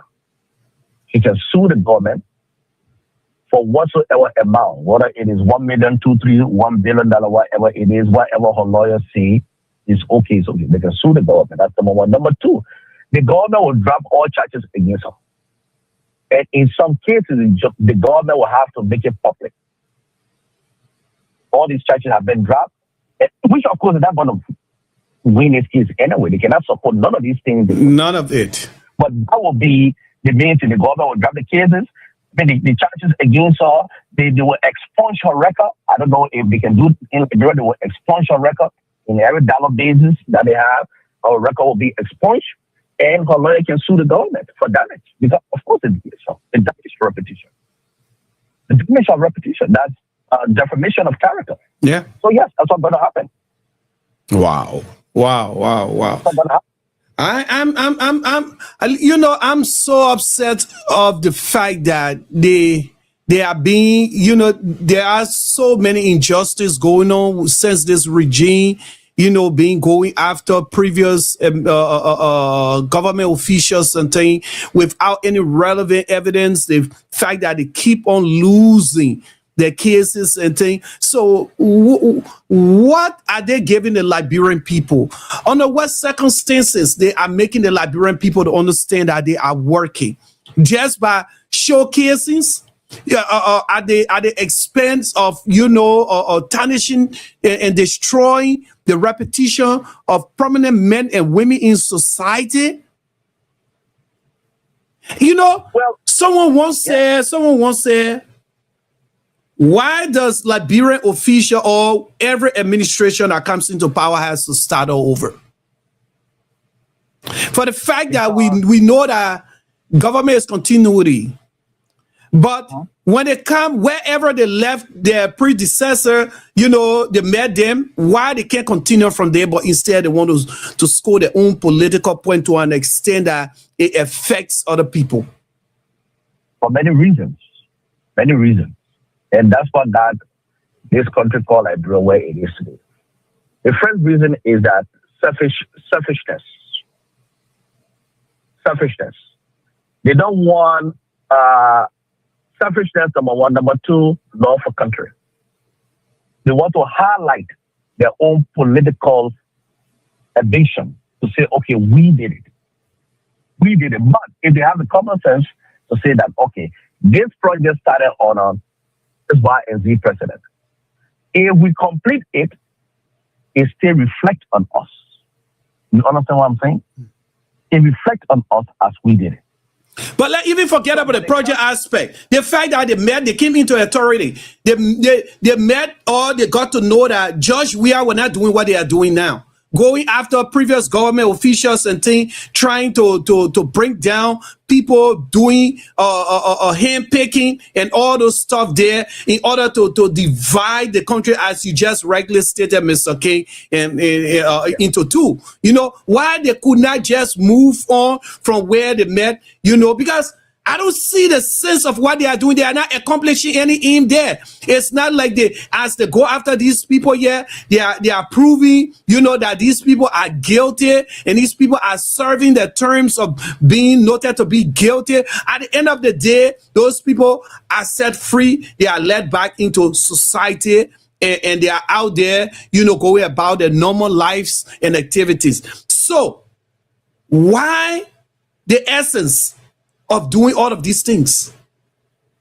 Well, every government comes in with different mindset. Every president elected, have their own mindset. WATCHLIVE is more of a peaceful guy. Yet I'm not member of the CDC, but looking at him, he's more of a peaceful guy. And why I say so? One of the areas that I really developed a strong respect for WATCHLIVE was the last election. And I asked myself, looking at Joseph Boakai, if Joseph Boakai lose election in 2029, will he concede easily?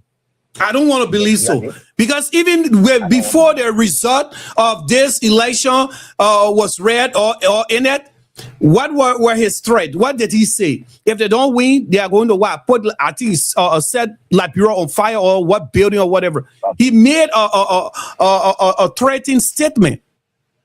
Okay.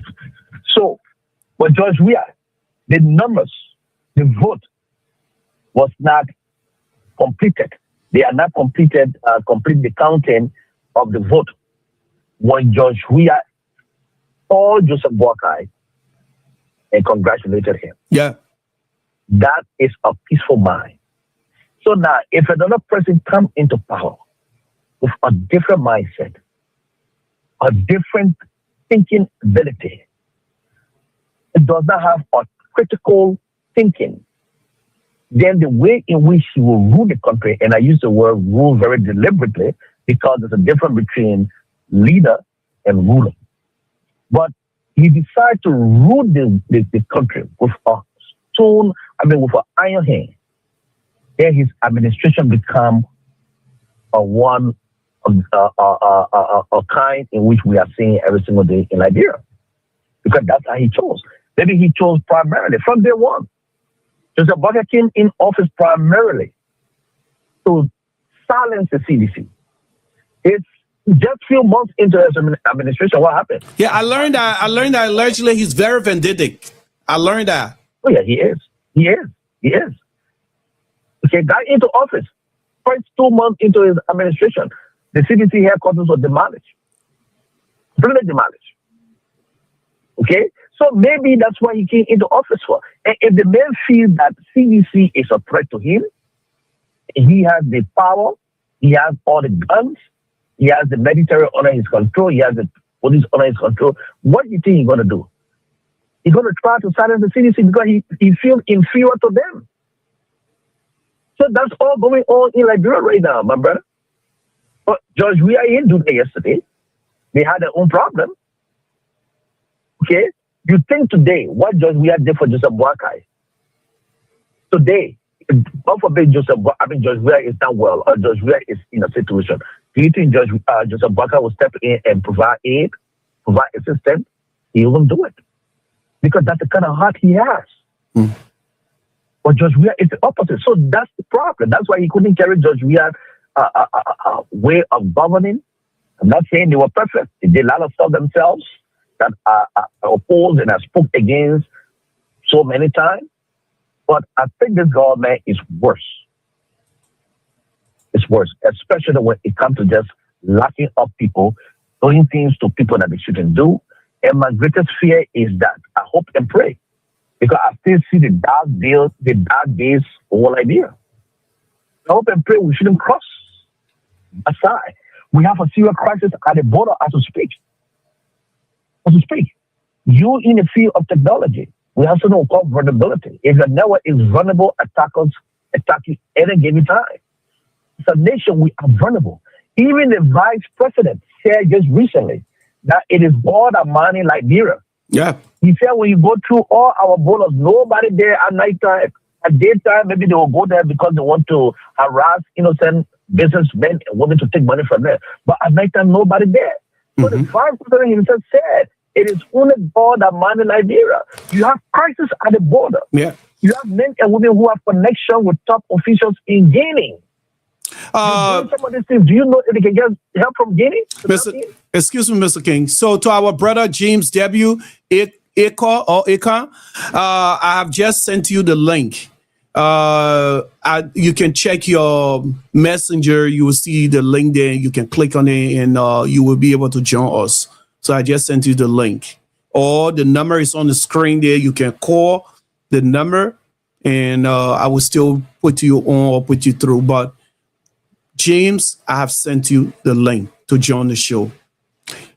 Yeah, Mr. King, go on, my brother. Sorry for that. So these are some of the things we should be looking at. We got a crisis of Guinea, of destruction all day. Itself. I said that was really terrible. You know, it was terrifying to an extent to hear.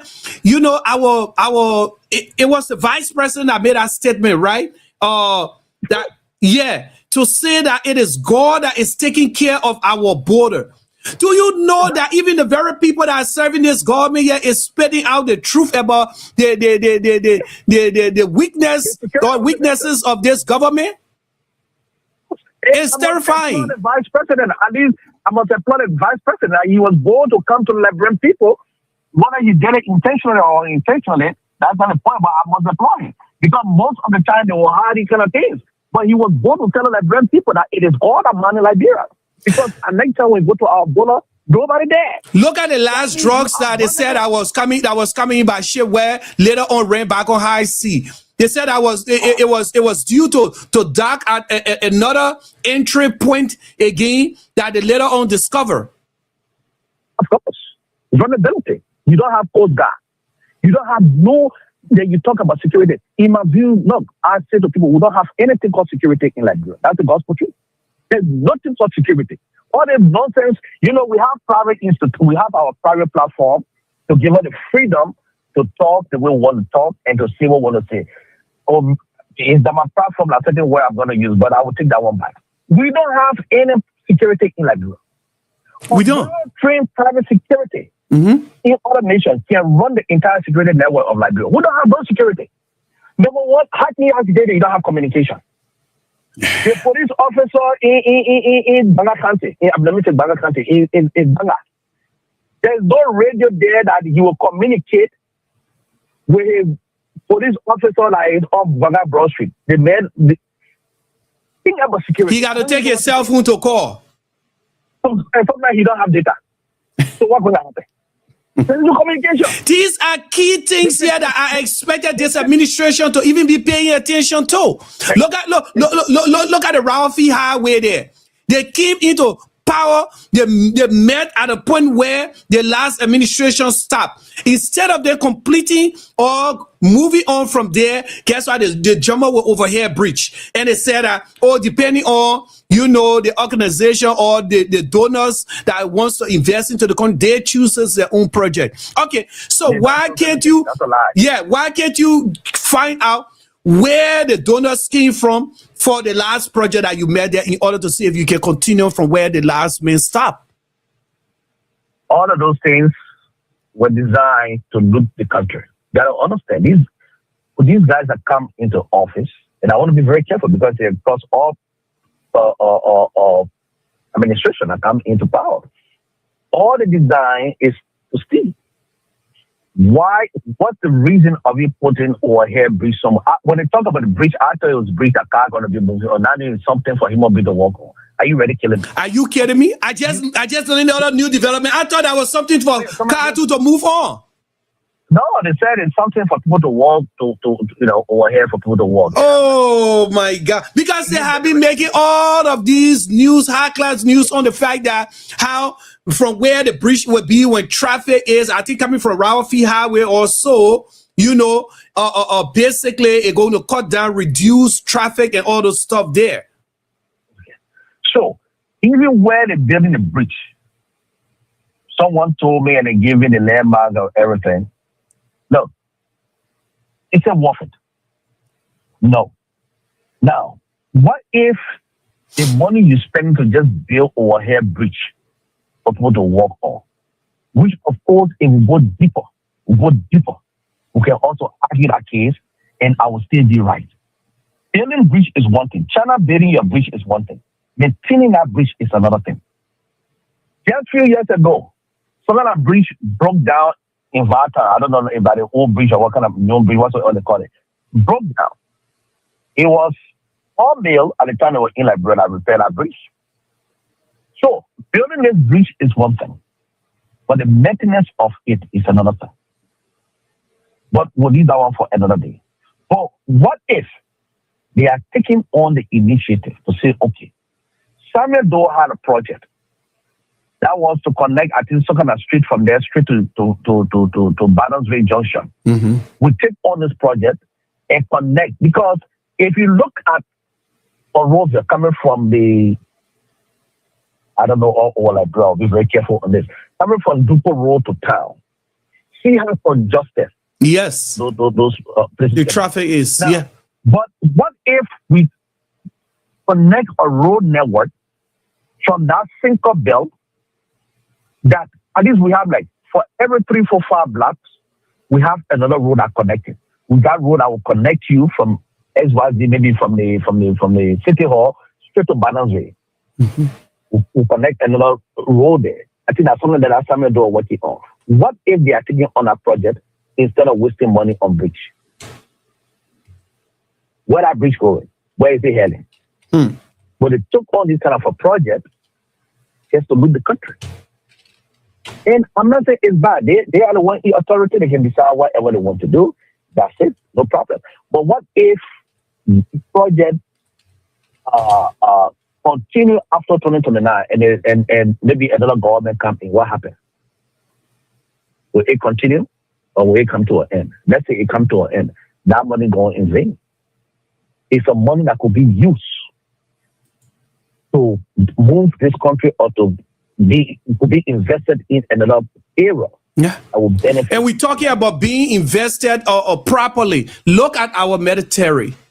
We barely have, we don't even have forces over there, you know. And just recently, I saw Guinea, I saw Ivory Coast displaying, you know, their Independence Day, displaying their military might, just a fraction of it.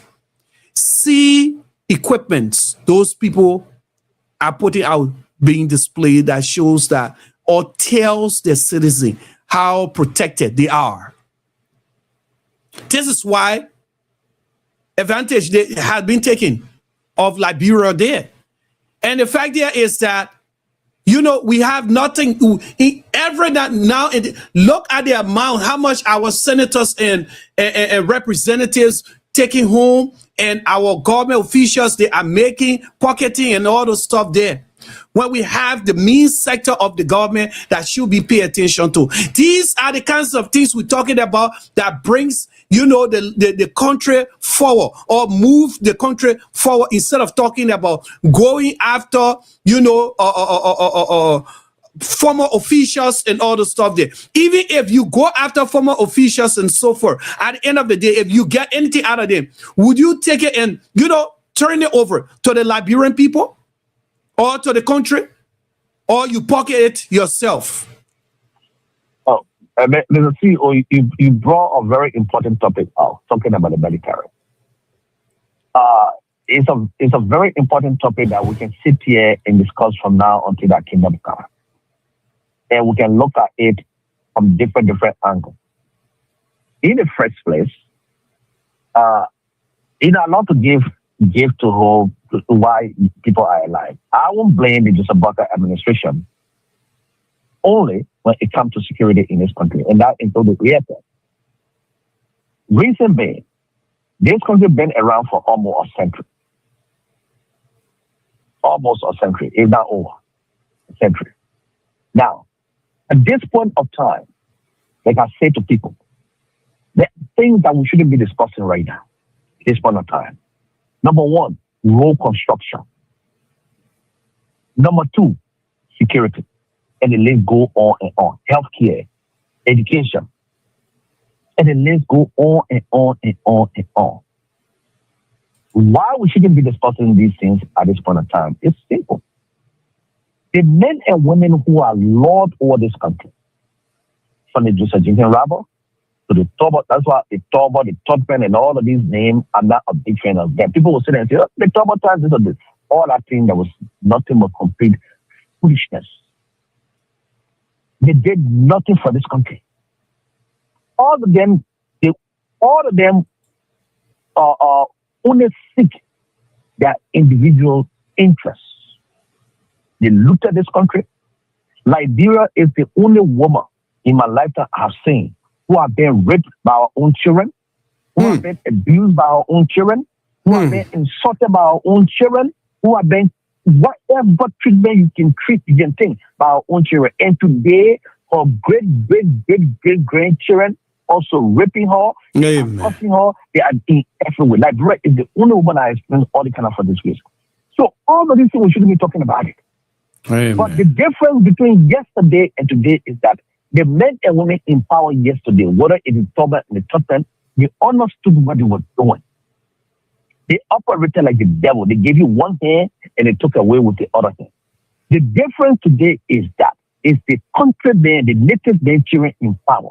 And it is the same native men children who are now enslaving, killing their own brothers and sisters.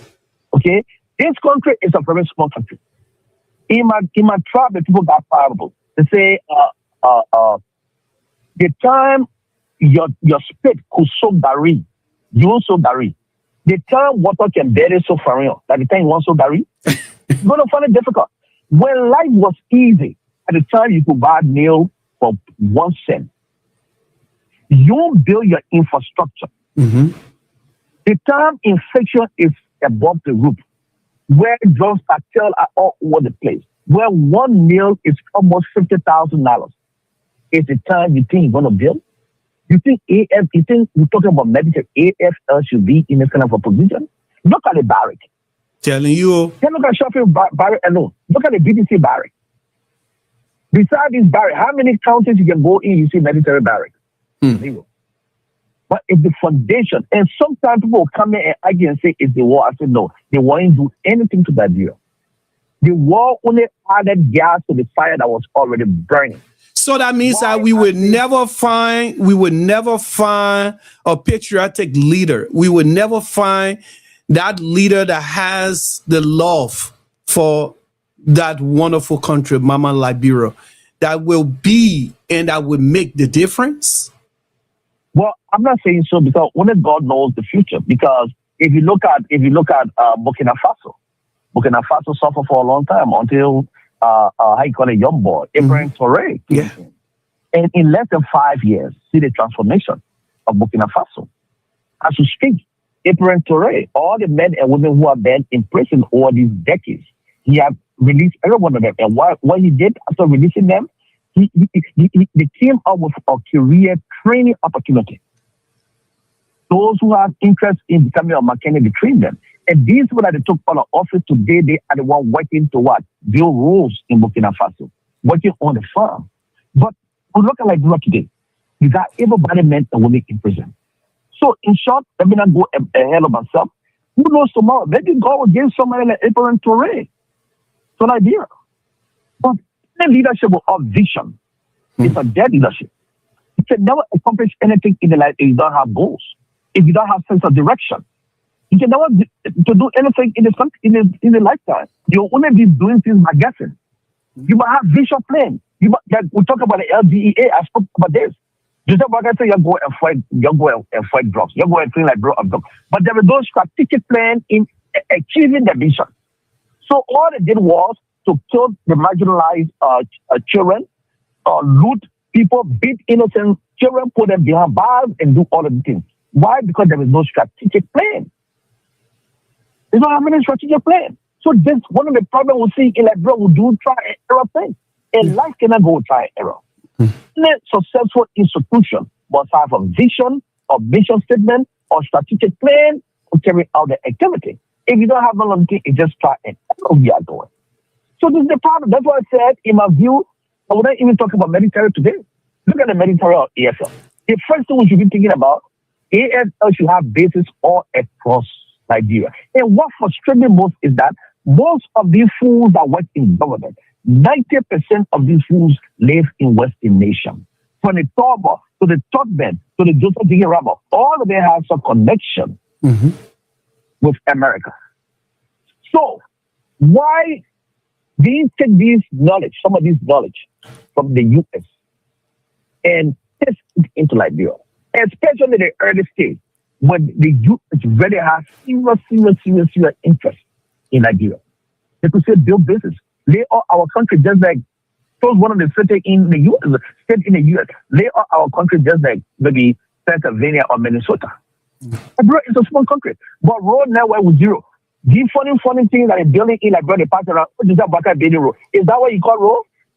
Telling you. I speak to you. Few days ago, serious accident took place on Agbanga Highway. 6 people died immediately. Head-to-head collision. You building road you call highway. You don't have any safety net. You don't have any separation between northbound and southbound. You just put someone and two in there, everybody running. Once one car lose control, they run into the other person. But in Liberian, people will sit there and say, after the president building road, if you and I know the nonsense they're building in our place, that's what they call road. What's a road? Go next to Africa Coast, see the roads, and come back to Liberia and compare Africa Coast road to Liberia. When leaders go there, when they drive it on the road, they feel so okay. But why can't come on the same mindset? Northbound, not highway. Northbound is not separated from southbound. Nothing. It's the same lane. Just one lane, left and right. Wow. So that means if I want to overtake, like let's say for example, if you are on your major highway in Minnesota, maybe you live in Broken Pike and going to maybe New Hope or somewhere in Minnesota. When you get on your highway, if you're heading south, there is no way you're going to jump on north. Because there is something in the middle that's separating northbound and southbound. Am I right or right? So these are what causes the net. So road construction, electricity, water, and all of these things, the military, These are things that nobody who running for office should tell me, and I will vote for you because I'm sick and tired of hearing all of these things. Now people will come and say, "Oh, it's the war." The war didn't do anything because normal days where I was living as a kid, you know what? We receive LEC will come on once a year around Christmas season in Robertsport. Right after Christmas, when it comes on around Christmas season, maybe it's coming on for one hour. Right after 1 hour, it gone. You get it again. If you lock it, it's normal days. If you lock it, it stay on the whole day for Christmas. Right, big time it gone. You not get it again until the following year. Robertsport. What whole country? I'm saying it. So it seems well, there was very Morovia that many people were Boston. Morovia, yeah, that means Morovia lay all of this. But is Morovia lay out? Morovia is not lay out. No. Those small wire that used to be running for their president bring us to develop. So we fit it. And the people come in, they call us slum. I mean, our place where people live, they call it slum. They get all kind of a name and all of things. You think AS or our military sector as a whole should be in this kind of a setting? That's why Guinea taking advantage of you. Yeah. You don't have no manpower. People jump on and say, Liberia, the Liberian people here for the gun. You think I can fight and go for country. You think you going before somebody will... The guys will overrun us in a blink of a hat if we try any nonsense. You know that. You know? So these are some of the problems we got. And from where, even when we got it, maybe the person who could do a little bit different and he was treated fairly and had a fair government, maybe you're going to be Chancellor. Oh, yeah. I believe the Chancellor will have still been there by this time. Liberia is also, especially our security apparatus. Exactly. You got men and women in uniform, they are not getting paid. But they stay in uniform. They still surrounding the president. They still, I don't even know how they can do the kind of nonsense. Because if you, my boss, I can't feed my children and I get gone, I don't know if you're going to live the next day. I don't even know if you're going to live. But it's just a gospel truth. But some of these things, when I talk to people in Liberia, they're saying some of these things to me, it balances my brain. Yeah. You say you providing security to the speaker. You're providing security to the deputy. And they are being well kept. They even putting on weight and things. They're coastal and all refusing to feed it. Then why my trouser that I put it on, I got to tie a belt on it before it holds together. Yeah. They can't lose your speaker driving. You will wear whole year, you'll not get that kind of money. But you're the one driving the car, you the driver, and you got gun. My brother, I will park that car somewhere and I will blow you in your head. Mamelo, we need to make some decision. I tell people that I'm grateful to God, but time in Liberia, I never got into security. I don't have that patience.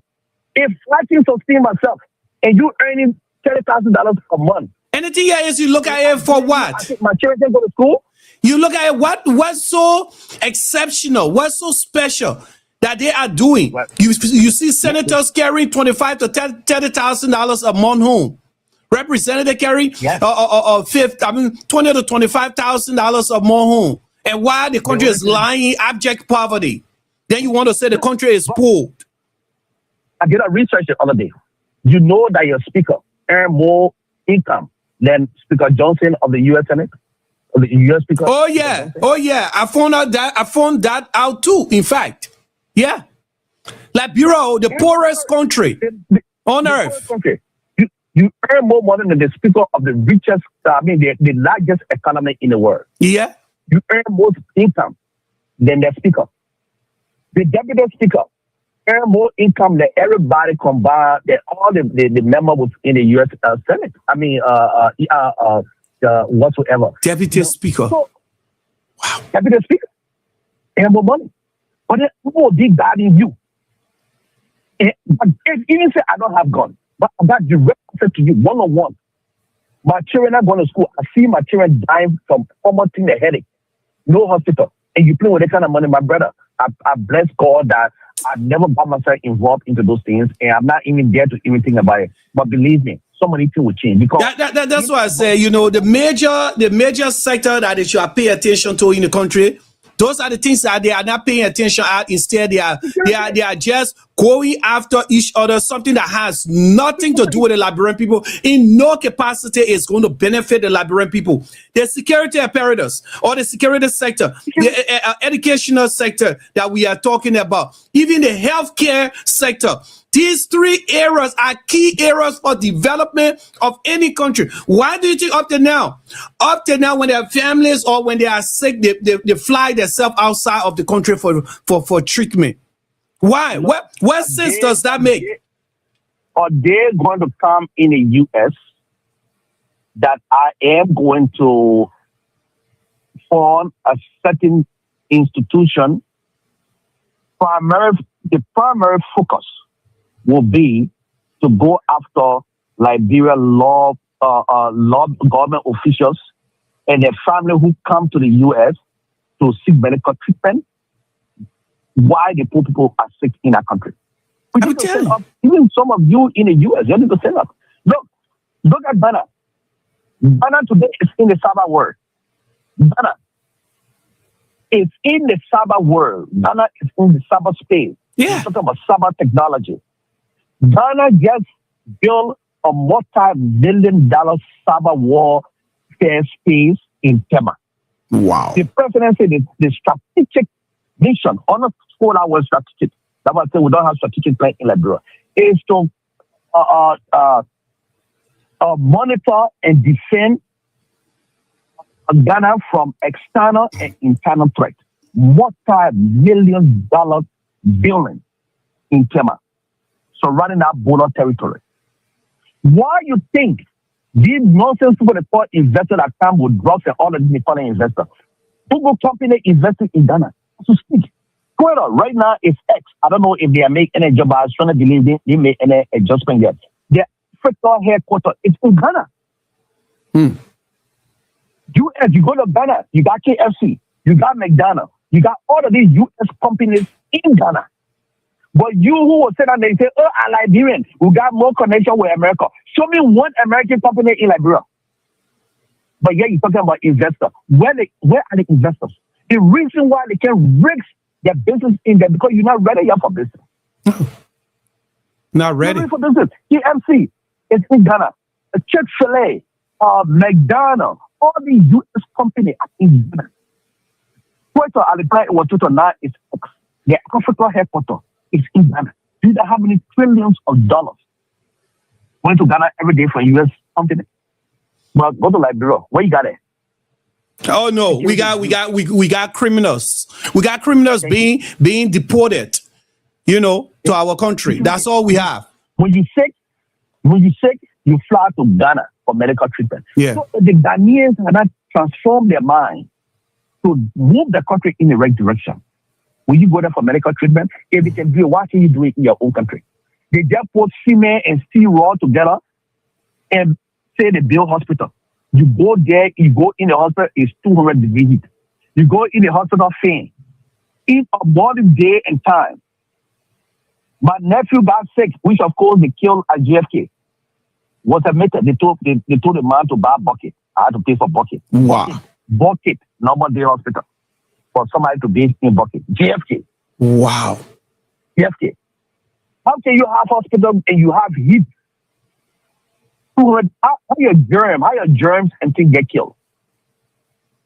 Customer service at the medical facility is zero. Whole referral hospital. They don't even sanitize their hands when they're dealing with people. So most people who cannot afford to go to maybe foreign hospital there or clinic there, they are stuck with JFK. They end up dying right at JFK. They end up dying right there. Because the person sit on their hand, they play with a butt all day. When they come, that nasty hands of them germs, they got to touch your body.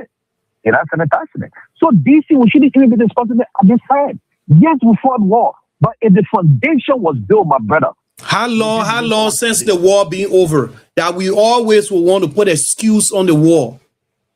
Yeah, how long? If Felix doesn't sell his team and say, okay, we'll make some adjustment. Let us just take one and maybe build a modern day military base, maybe some other county. Build. These are men and women. Let us invest in our military. Security must always be the top priority of any nation. If your security is weak, you are vulnerable. You are vulnerable. Yeah. And that's what we see. And praise be to God, the vice president said it best. He said, when God died in Liberia. And it's true. When God, you are vulnerable.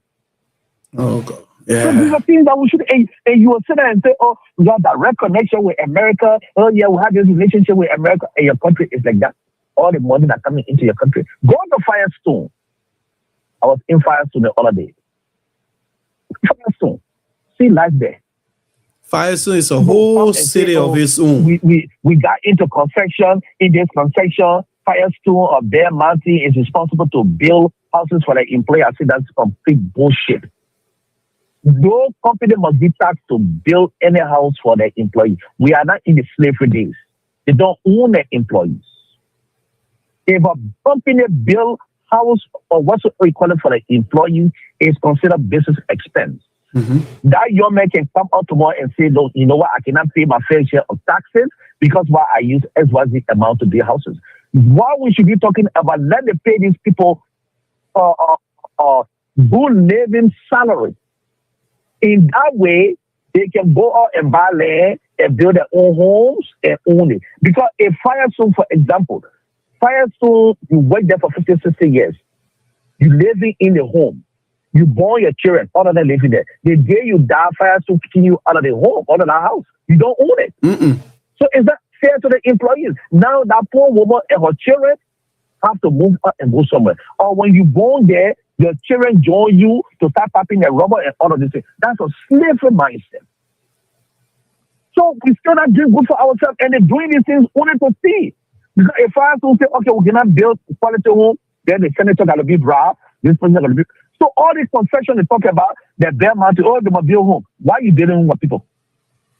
Where you live in the company you work for, did they build you home? No. You go to there, they say, okay, we'll pay you $50 per hour. You go to work, rent your apartment, buy a home. It boosts the economy. Yeah. So if we're saying that these companies should build homes for their employees, you are compromising the economy of the country. If a man living in Cape Town, he said he want to work at Firestone and Firestone High, it left for him to travel from Cape Town. All you do is you show up to work. Pay the man $15 per hour. Pay the man $20 per hour. So, folks, folks, this is the truth be told right here with the arrest agenda on LBR. I have on the line with me my colleagues and brother right here, Mr. King, in the U.S. The number to call, which is shown on board, 612. If you are within the U.S., 440-6714. Again, the number to call if you are within the U.S. is 612-440-6714. And the WhatsApp number, if you are outside of the country, is 612-222-0299. WhatsApp number, if you are outside of the country, is 612-222-0299. And the number, if you are within the U.S., to call is 612-440-6714, and you can make your points, or you can be part of the discussion right here on the Truth Be Told with the arrest agenda. Also to James, I don't know if you got my message, but I shared the link with you quite a while ago. But if you are listening, you can still click the link, and you will have access to coming on board. Back to you, Mr. King. Back to you, my brother. Yeah. So, in my view, like we talked about security earlier. In my view, I think security and some of these things shouldn't be something that even normal Liberian will have on the to even worry about, because all of these things was to be put in place from day one. And if even we had a foundation put in place and we fought war, it would take us just a second for us to recover. Oh, yeah. Because why? The foundation is already there. It's just that you build your house normal days. And in the wartime, it got burned. Yes, the upper part got burned, but the foundation stayed there. The foundation stayed there. So all you had to do, go buy, get one of a builder, pick up from where one of you check the foundation stay intact. Yeah, pick up from there. But we don't have any foundation. It will keep destroying it. When you're on a present time, you start with your project. Why can't you start with what? That's why I said. That's why I said earlier. Look at all the time they're taking to be going around saying that they are finding or blaming other people on drugs and this, that, and thing, even their own family being involved, or where it started from, their own household, they're leaving it undone. They are not cleaning up the house, but they are talking to some other people out there instead of them redirecting that energy in order to put the country back on track. Take care of our military, take care of our hospitals, our clinics and things, government facilities. Look at LU. Look at the government facility. Go there and see. LU don't even have a laboratory. LU don't even have it. Just even the other day, 2 or 3 days ago, there was a riot on LU. There, LU students and the police, they had some issue. Go see LU throwing stones at officers and things. These key aspects of things that the government should be looking at. Then they're chasing cloud, trying to score political points. You see, the problem here is that throw this back at the early days of Liberia. You see, there's something called time and season in life. Very important, the two things, time, season. When you miss the two things, or these two periods in your life, I'm not saying you are not going to recover. You might recover, or you might not recover. And if even you recover, it will take you the rest of your life. And that's why Prince Nico said it best. He said, opportunity comes, but at once. So when it comes, you have to seize it.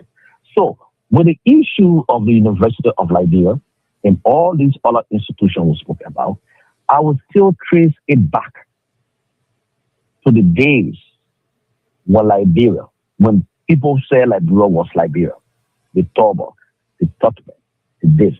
In my view, University of Liberia shouldn't be on where it is today. In my view.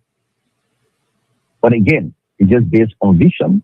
But the thing here is, Mr. King, the thing here is that our predecessors and all our ancestors, they must have done something wrong, yes. But that doesn't still stand the fact that those things cannot be worked on today. We see how that's what it is known as development. Ghana there back then, as history pointed out, Ghana used to come to Liberia just to borrow, just to buy salt.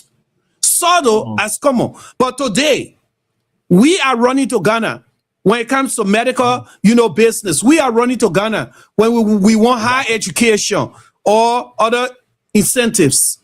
Because the people of Ghana of today thought that wherever their predecessor left off, they should be able to come and add their own breaks onto it. So Ghana has moved, to a high stage today because this is what they define as government being continuity. Exactly. Which I agree with you. But we must also understand that to solve any problem, one must understand the root cause of the problem. Ghanaians made a decision because they understood the root cause of the problem through the help of Jerry Rowland. Praise be to God, because transformation really started from the Rowland's administration. So that's the root cause of the problem. For me, as a legalist, I love to deal with the root cause of the problem. Then we can walk our way, to a better direction. That's why we say correct the error of the past. And correcting the error of the past based on you acknowledging that there's something existed or it exists, and then try to mitigate that and then move on into the right direction. So, whatsoever how you call it something, university, that whole belt where the executive mention is, where all of those areas is what I would consider the Capitol Hill of the United States of America. Because while we compare Liberia, we're going to compare America with, or Liberia with America. I would consider that whole environment to be the Capitol Hill of the Republic of Liberia. Even City Hall shouldn't have been there, but yet the mistake has been made. So, Ellen Johnson Sirleaf, look at the best something. Look at the something she built in Fender. Yeah. Well, at least she tried. Now, a good government that come in with vision. What I would do if I were in that position, my first 6 years, I'm going to look for land somewhere and rebuild the University of Liberia for modern university, at a modern university standard. Rebuild it, demolish that whole era, and make sure students move out, to the new campus. Now, let me also make this clear with the throwing of stones and all of these things. Now, you in Minnesota, in college, your university is not responsible to transport you to your class. It's not a government job to provide you transportation to get to school. Let's see. Let me see. I can answer this call. Let me see let's see who can answer this call. Yeah.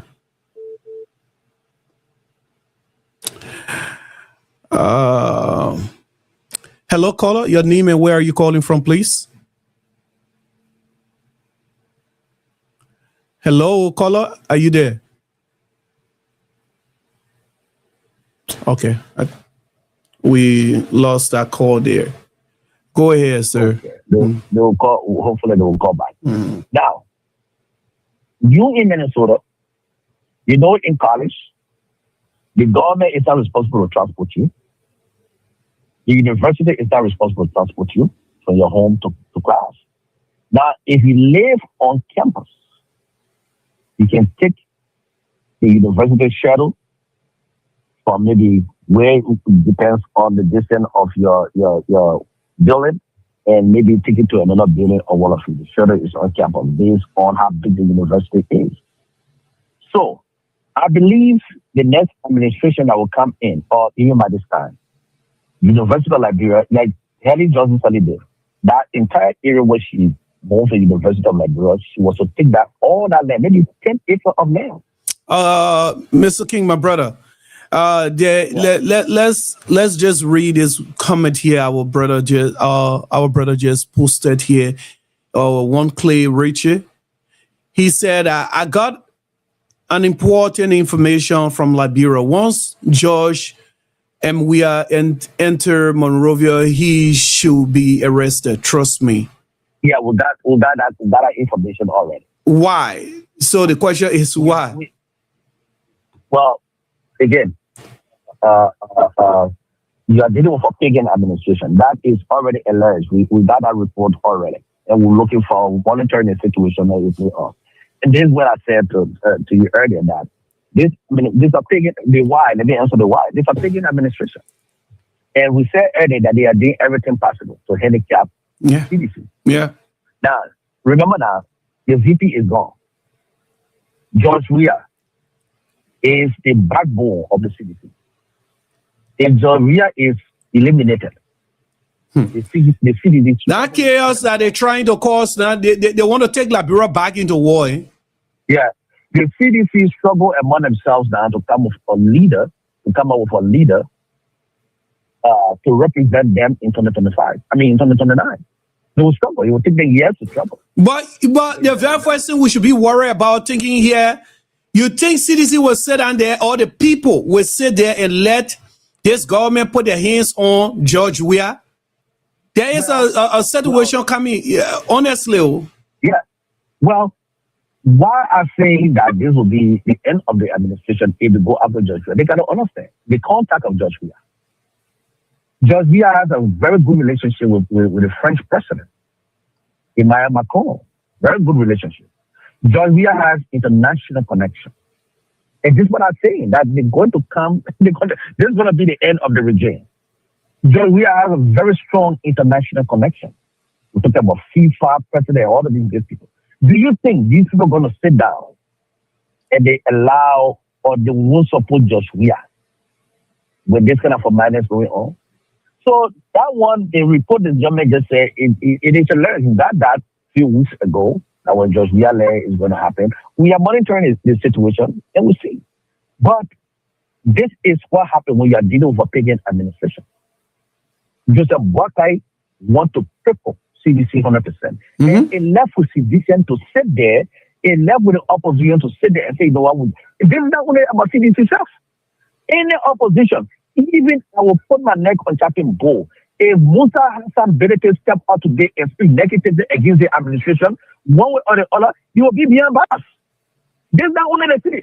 And the reason why the more targeting CDC, because the no CDC is the only party that maybe will get out of office in 2029. Yeah, that formidable force there that has the capacity. Yeah, that has the capacity of making them to lose election. They know that. Exactly. They know the largest political party in Liberia, CDC. So they will not worry about Musa Hassan Benete. But I can guarantee you, when Musa Hassan Benete or Alexander Cummings or even Mr. Johnson come out and speak something negatively against the government that will hurt them, they will silence them too. So we are waiting. We gathered news already. We gathered it is alleged weather report a few days ago.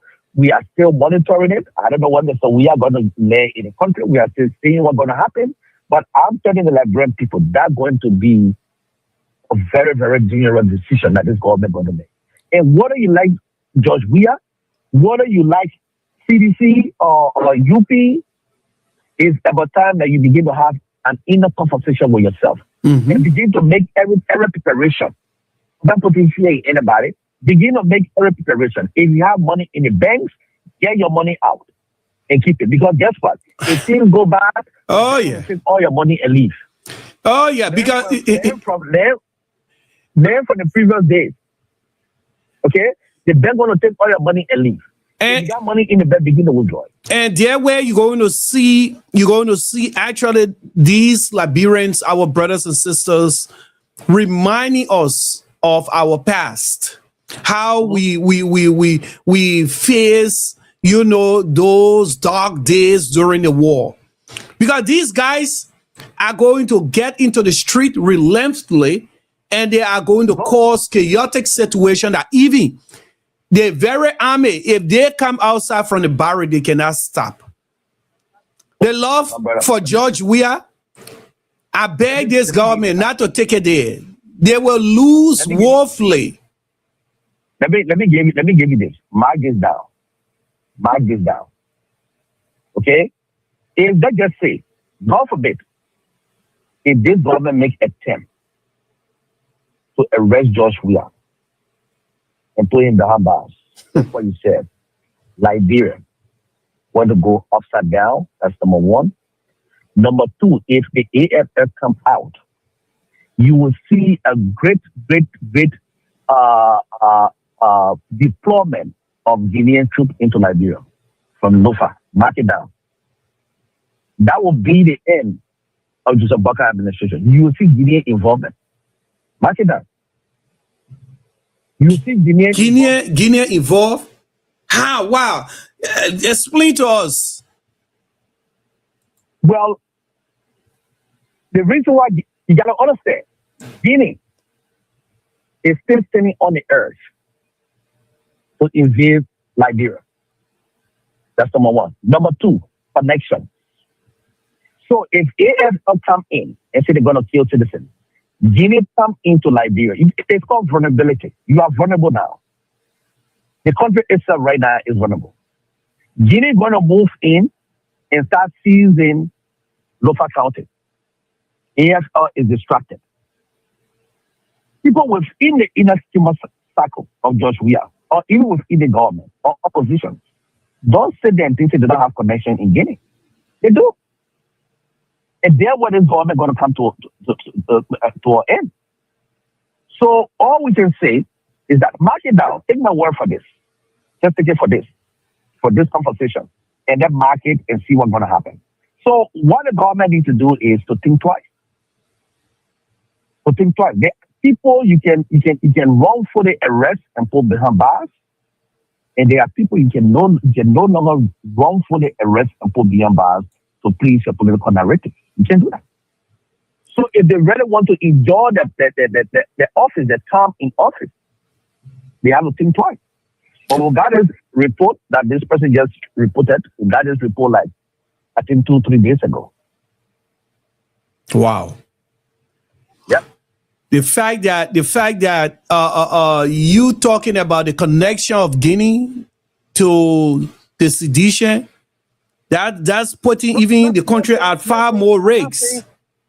I'm not saying Guinea is connected to sedition. No, I mean, I'm looking at it from that point of view. The fact, Guinea is greatly going to move into Liberia in line with protecting, their territory.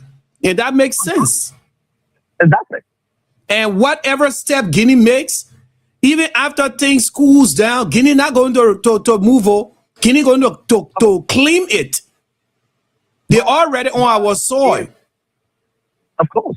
And again, maybe the connection, Guinea, if even Guinea capture it, right? And the next government come into play, based on the respect Zumuya will have for that government, for the new government, and based on that relationship, they can give you back your land. But you should understand the history of Liberia. Liberia and Guinea had never got into this stage for history. Never. Maybe I said to be corrected. But because of greed, so the next government to come in and get into a bilateral relationship and peaceful relationship with Guinea, and Guinea can get about promise you this. If Liberia go hella scatter tomorrow because why they arrested George Weah, God forbid, it leaves Liberia in a vulnerable stage that Guinea will utilize to move in immediately. And there where bullet will start flying everywhere. And I pray for the poor people. I pray. And this is why I am saying that if you have money in the bank, do everything possible and get it out. Keep your cash on you. Keep your little cash on you. So somebody, a good friend of mine, say if you have 4 10 pieces, take 2 and put it in plastic bag and tie it somewhere. The other 2 be wearing it and do wash away. So so folks, that's the message there. So I mean, if for sure, like our brother, have stated, Clay Richard have said that they are planning, to have President Weah or former President Weah arrested. Well, not to scare you guys, but y'all need to get yourself prepared. If you have money in the bank, even if you feel like you don't want to withdraw or in case of security's sake today or tomorrow you're not sure, but at least take up most of it. You can never tell. Take up most of it. Yeah, where it is needed or how it is going to serve you. Get yourself, prepared in case of anything, because I mean, just from my own point of view, I can tell you that this government should not make that mistake. This government shouldn't, because it is going to really be a chaotic situation in that country there. And not just CDC going to really take this personal. There are just other neutral Liberians that love this man. They are going to stand up. It's going to be huge. And J.Will Howard Taylor thing that is going on. Yeah, exactly. Everybody. You're going to see people from the CMC going to get involved. You're going to see this going to get involved. You're going to see everybody going to get involved. Because this is going to be, and this is the time, even in lawmakers, they need to put down their challenge activity and get up and stand up. Because I said on my show before, the thing about straight bullet or bullet of any kind, it doesn't identify the political party you belong to. It doesn't identify your family tie. Whether you with the Water family or you from CDC or CMC or UP, bullet is bullet.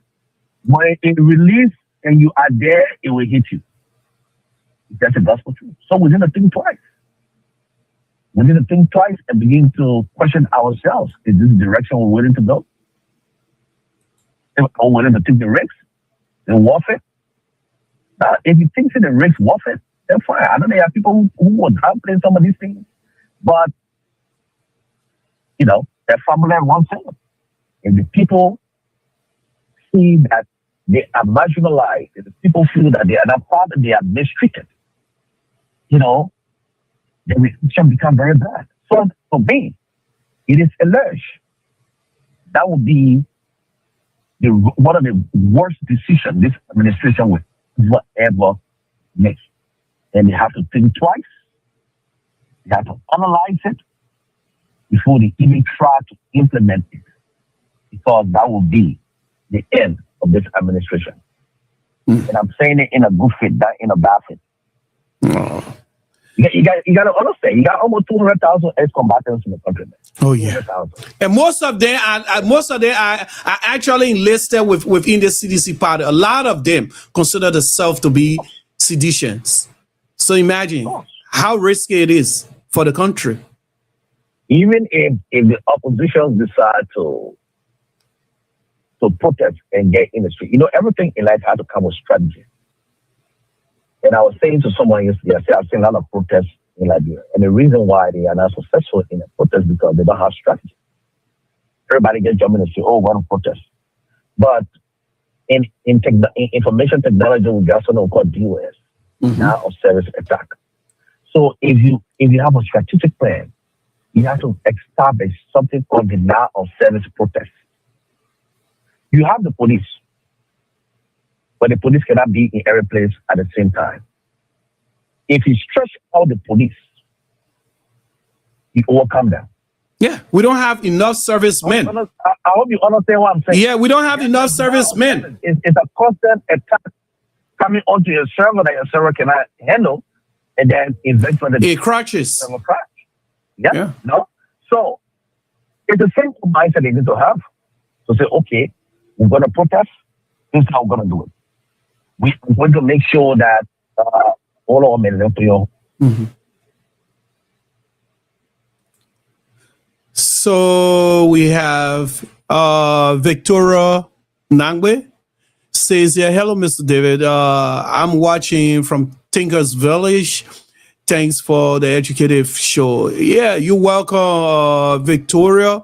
And Tinker Village is as well my hometown there. You know, we have, you know, a place in Tinker Village, and we sometimes come around there. So I love Tinker Village. It is definitely a very nice community. Go ahead. I was just reading. For me. Yeah, okay. I was just reading her text here. So Victoria, yeah, you can go ahead. She's listening, Mr. King. She's there. Okay. So I don't know what I will actually say. I'm a little bit distracted, but I heard something that would be the worst decision this administration gonna make. Yeah, they shouldn't make it. It will be rather the worst decision for them to make. And I can boldly say and proudly say why it is true. I am not a supporter of the CDC. I'm not a supporter of the NM. I think the same thing here with me. I always say I sit on top of the fence. Exactly. The only person that I am loyal to when it comes, I had two presidents. The one I grew up on, which was Samuel Doe, he did and gone. The next one is Charles Taylor. Charles Taylor is the only political leader that I am committed to. Other than that, none. But I can see this proudly and openly. If Judge Weir is arrested, I will do everything in my power, spiritually, mentally, financially, to defend the CDC to the way possible. I will do that. Because I'm not doing it because I want anything, you know, funny or happy in the country, but I am sick and tired of the selective justice. Yeah, that's selective. I can see this openly and proudly. Yeah. Selective justice. A Baka's son cannot be arrested and put behind bars.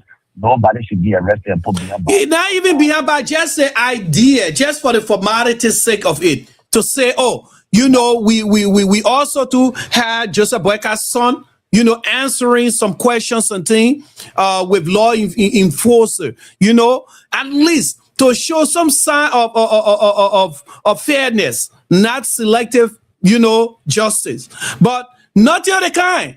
Since that board name was mentioned, that whole case went cold. Even since they went ahead and arrested the CEO of that bar, that proud bar there.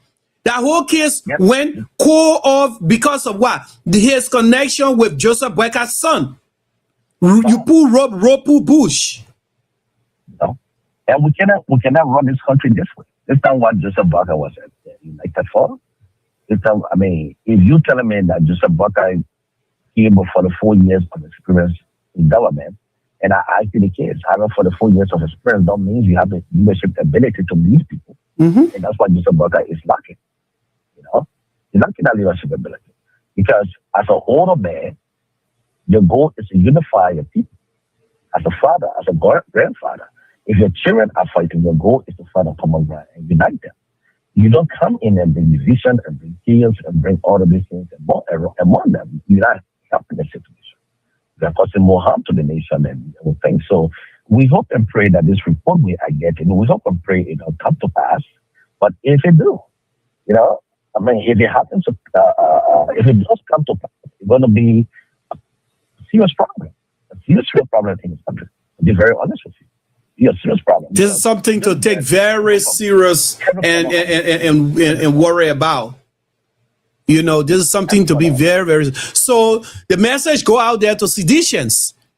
The news that is hovering over the air that they are planning to arrest former President George Manawia as soon as he lands into the country. Gets ready, gets prepared, be ready. Exactly. And my thought just came back to me. I think I was talking about something called denial of service protests. So what I was saying is that most of the time, the guys jump in the street in the name of the protesting. But they don't understand if you want to get any accomplishment with something of this kind, you have to have a strategic plan. So one of the plans I will submit to the CDC and the opposition in getting, achieving something. If you want to protest again, you must have what I would call a denial of service protest. That is, you have men and women in the police. You just have a few handful of men you call riot police, right? These men are not enough to handle what I would call your denial of service protest. What do I mean by that? Number one, don't focus just on the capital. Let the protest, if you really want to protest and get things done, let your protest be from every county. The people in Grand Bassa County, they carry all their own in Grand Bassa County. Make sure no car entering into Grand Bassa. Whatever. Your focus in this kind of a protest must be not the poor people, not those who are already suffering from the system, but focus on the men and women who are causing the problem. Let Grand Bassa County lock Grand Bassa County down. The police cannot leave from Morocco to go to Grand Bassa County and start protesting. Let the men and women along the roadside of Grand Bassa County in all those villages and things jump in. And you have to come, and the thing applies to every county and every city. And you have to commit that this your protest is not just going to be one day. If it's going to be 1 month, it's going to be 2 months, but until you get results, jump in the street. The people in Lofa County walk their way through, and not every village is jump there. Everything what you want to do. The people in Monrovia surrounding, Central Monrovia, and the surrounding area, you jump in. No, the police will not have the ability. They will be overwhelmed. They do not have the manpower. They just do not have it. Acknowledge your word. They just do not have it. That's why I call it denial of service protest. They do not have to meet all of these things. And therefore, you will be stressed. Yeah. And let me say to our listeners, and let me say to our listeners and followers, you can also listen to this program or talk show on the radio station itself. We are as well web radio. You can type in Radio Guardian as long you have that app, Radio Guardian, and you can look up the station by typing into the search link there, which is Radio LBR FM, and it will come up. You can listen to this program here on the radio there itself. Even when we are playing music, you can listen to the music through there too. We have the station app as well. And the website, which is radiolbr.org. You can also to follow us on, and the YouTube channel. But if you just want to listen to the radio, listen to this program through the radio, making it quick and easy, go to Radio Guardian. You will see us there, and you type into the search engine, Radio LBR FM. We will show up. Back to you, my brother. Yeah, so These are the kind of strategic things you have to have in place to get some kind of accomplishment. Let the people in Gambasa County lock down Gambasa County. The people in the metro area lock it down. The people from Marshall and other area walking away, you can come into the city, local, the entire country down. You cannot get power to take care of all of these things. Now, if you focus it now to say you're going to make sure your supporters go on a house arrest or whosoever go on arrest, look, the police will kill in the street, but guess what? We got men and women in our country who are ex-combatants. And one of them that knocked down and that weapon is taken from them. The whole conversation will change immediately. Yeah. Tell you, look, and that also exposed vulnerability. And we should have this not happen. Just we should, the person I don't like all of these things to happen in the country. But we sick and tired of the selective justice in this country. We're sick and tired of seeing innocent people being put things behind bars because of the government trying to satisfy. We cannot allow these things to happen in our society. People should be able to speak. People should be able to speak out. We can't do this. The same thing very common did with Samuel Jackson. This man was grieving his dead wife. Immediately they came up with all of these charges against him. Sent a bunch of Gestapo's to his home and did all of it. Before you get to realize it, they put him down bars. We cannot live this way in this country. And if that was just a black and one, then people have to stand up. You cannot shut people down. That's how life goes. If we living in a democratic society, people should be able to speak out. You may not like my view, but that doesn't mean you kill me. That doesn't mean you put me behind bars. You can bring your idea, we can discuss it and agree and disagree on issues. But just throwing people behind bars that what they did to Joe Howard Taylor, it makes no sense. No. It makes no sense. Right? Okay, you tell me, say, oh, because the woman received money from somebody for a foundation, means she's connected to drugs. So that is enough to that you cannot even take into consideration her health status, even as it has been verified by the hospital, and she had to be stabilized and taken care of. Then you dare saying that she can be in jail and be cared for by assigned nurses and so forth. Are you kidding me? This is Mr.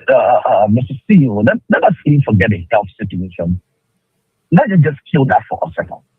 But let us just look at the legal issues surrounding this case. The evidence they want to bring in this whole case. Just leave that one. Let us even worry about the health. But let us just look at the legal conversations surrounding the case. Yeah. What the charges is built around donation to a non-profit organization. It means the person is part of a drug cartel network. Are you ready to freaking kill me? Telling you. I verify what if she and this man were loving and enjoy the money. So you say it was wrong for her to love to him? What's your verification to that? Is she aware that he was a drug cartel? Yeah. No. Yeah, not really. So the charges is something that it can be difficult. And that's to the letter. And the judge will hear this case, except maybe bring on his feet. But this case is a dead case. It's just so sad that they say it's not billable. All the effort in trying to cripple the CDC, they are just making the CDC more famous, and every reason why the Liberian people, should rethink their decision in bringing the CDC back. Exactly.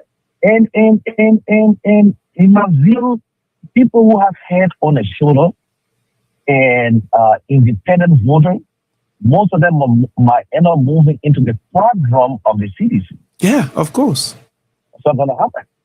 So you just make the CDC more famous. And more famous and powerful. You cannot kill CDC. Because CDC lives in the heart, mind, and soul of its people. You will kill the man, but CDC remains. And it's even a shame with the Unity Party, to be very honest. I think the Unity Party is a 40-year-old political party. And you are trying to fight a party that is not even 20 years old. Wow. What sense is that? That wow. is inferior to CDC. You've been around for almost 40 years, the UP party. And you're fighting. You're trying to cripple. You're trying to silence. You're trying to bury a political party that was just established yesterday. Then that means your message is not being conveyed properly to the Liberian people. No. The Liberian people don't like you. And again, let me make this very clear. Let me make this very clear to the Liberian people. I said this before on my show, and I will say it again. When it comes to politics, the men and women involved within the realm of politics, they do not care a damn about you, the Liberian people. Politics, they come into politics because of interest. And if the interest does not conform with their reality, they become enemies to the very political party they once voted for, supported to become become elected. Why am I saying this? On one view, I think they are closer to talking to them. We pray that everything goes well. Your vote must not be based, must never be influenced by any man or woman who's sitting on social media, including me, and running our mouth. It must never be based on that. Don't allow anyone tell you who to vote for. I'm saying it because again, okay, we are getting this call. Let's see who's this caller is actually. Let's see. Yeah. Caller, what's your name and where are you calling from, please? Send a voicemail, press 2. Okay, caller, are you there? Yeah, I am here. Yeah, caller, Thomas. Yeah. Okay, where are you calling from, please? I'm calling from Harbortown in Pennsylvania. Harvard. Okay, all right. Harbortown, Pennsylvania. Yeah, right on the street. Okay, welcome, Thomas. So this is the discussion, or this is the topic on the discussion right here. I guess you've been following the show or the platform. What's your take on this? Because a lot of issues you're discussing about just issue in Liberia. Yes, we are looking right now. Some of the things we are looking at is J.Will Howard Taylor has been denied by the court, house, basically, let's say, confinement, home confinement due to her medical condition and her age. And also as well, looking at the imbalance, way in which this government is going, taking on ex-government officials and all the stuff there. And what does this mean, to the CDC? Do you think that this administration is doing everything to cripple the CDC because CDC is a formidable force, they knowing that CDC amongst all the oppositions and thing, know that CDC is one of the highest force that can actually rub shoulder or that can be the end to UP. So what do you think about it? For me, for the number of time I stay in the United States or just doing other stuff, it's good to have a competitive political environment, like in the United States. It's not good to have a dominant, this person is a force, this person is a force, so you have to balance it. The United States, the Republican, the Democrat, that's a commodity force. Because when politics is one-sided, the society can never grow. There should be criticism, there should be some mistake in other things, and the opposition should be there to correct the mistake. But constructive criticism and other things, because behind you, the aim of the political party is to take state power. Yeah, if you and myself decide to join and form a political party, our aim is to take state power. So equally, so you have to fight. And if fighting, they're going to fight you back. Then what happened between the Democrat and Republican when Donald Trump left office? They went from vote to vote. They were arrested. They went through a lot of trials. So this thing happened in politics. It's just strange to us because our society is not open compared to where we live. So we don't see those things. You see, in the United States, former government officials go to jail. Senators go to prison and stuff from both wings. from the Democrat Party, from the Republican Party. So this thing happened. Therefore, the frustrating part is like what my brother said over there. Those are assumed state power. They are not governing well. We should look at the population that they make poorer. There is no social program to help the population at the state. Because my government is serving. If you become president, you become senator, you work for the people. Not the people working for you. So, for example, if somebody making a 15,000 in a struggling and begging economy, meaning begging, if someone else will send money back home, our relative children go to school. But I'm saying my children go to school. I mean, like, you know, wear your clothes and get on the street, get on the school bus, you go to school and they bring you right back. But you can be making $15,000, $600 a gas slave, travel allowance, you pay your food in your house, pay all your children on salary, work and stuff and other things. And then you keep the society poor. That's my frustration. For somebody going to jail, this and other things, it's happening in normal political thing in Europe, America, and other places. These are all the fight. Well, no, so but you have to fight back. Okay, let's let our brother Mr. King come in there. Well, thank you, my dear brother, for the take. Well, let us address a few things a little bit. Sometimes we quick to compare the high color thing, the squirrel with the elephant. We talk about America, and in this case, you talk about Donald Trump. President Trump arrest and placed in prison was based on evidence. The video, the voice conversation was played on all media institutions when he is the Secretary of State. In this case, I think it was Alabama, to take away votes and give it to him. It was played on all media institutions. Every allegation brought against President Trump during his first term when he left office, everything was fact.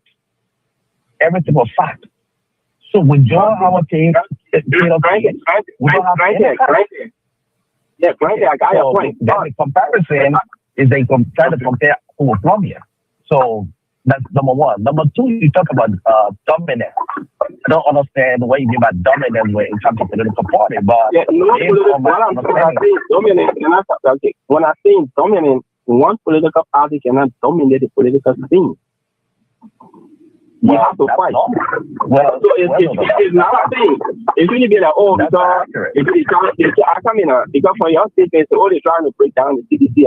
This should be a political institution, viable, where granted, and nobody can easily break. No, but Thomas, my brother, I come here a little bit when we talk about when we're talking about the or making the argument here or making this point here about breaking down the seditions or CDC here. As I said before, I always say CDC is a formidable force. Let's look at I like that. I like that, but also balancing. Yeah. Because if I get one lawyer in CDC, if I get 15 lawyers in CDC or counselor a law in CDC, I should have another 15 counselor a law in the Unity Party. So with that, we balance ideas. But whoever wins intellectually, politically, they can already get it. No. When CDC was in the ruling, when they were ruling, they were serving as ruling a party, they fought. But are you seeing the difference of what? Are you seeing the difference, Thomas? Are you seeing the difference? Are you actually taking a close look, Thomas, at what is happening today versus CDC time? I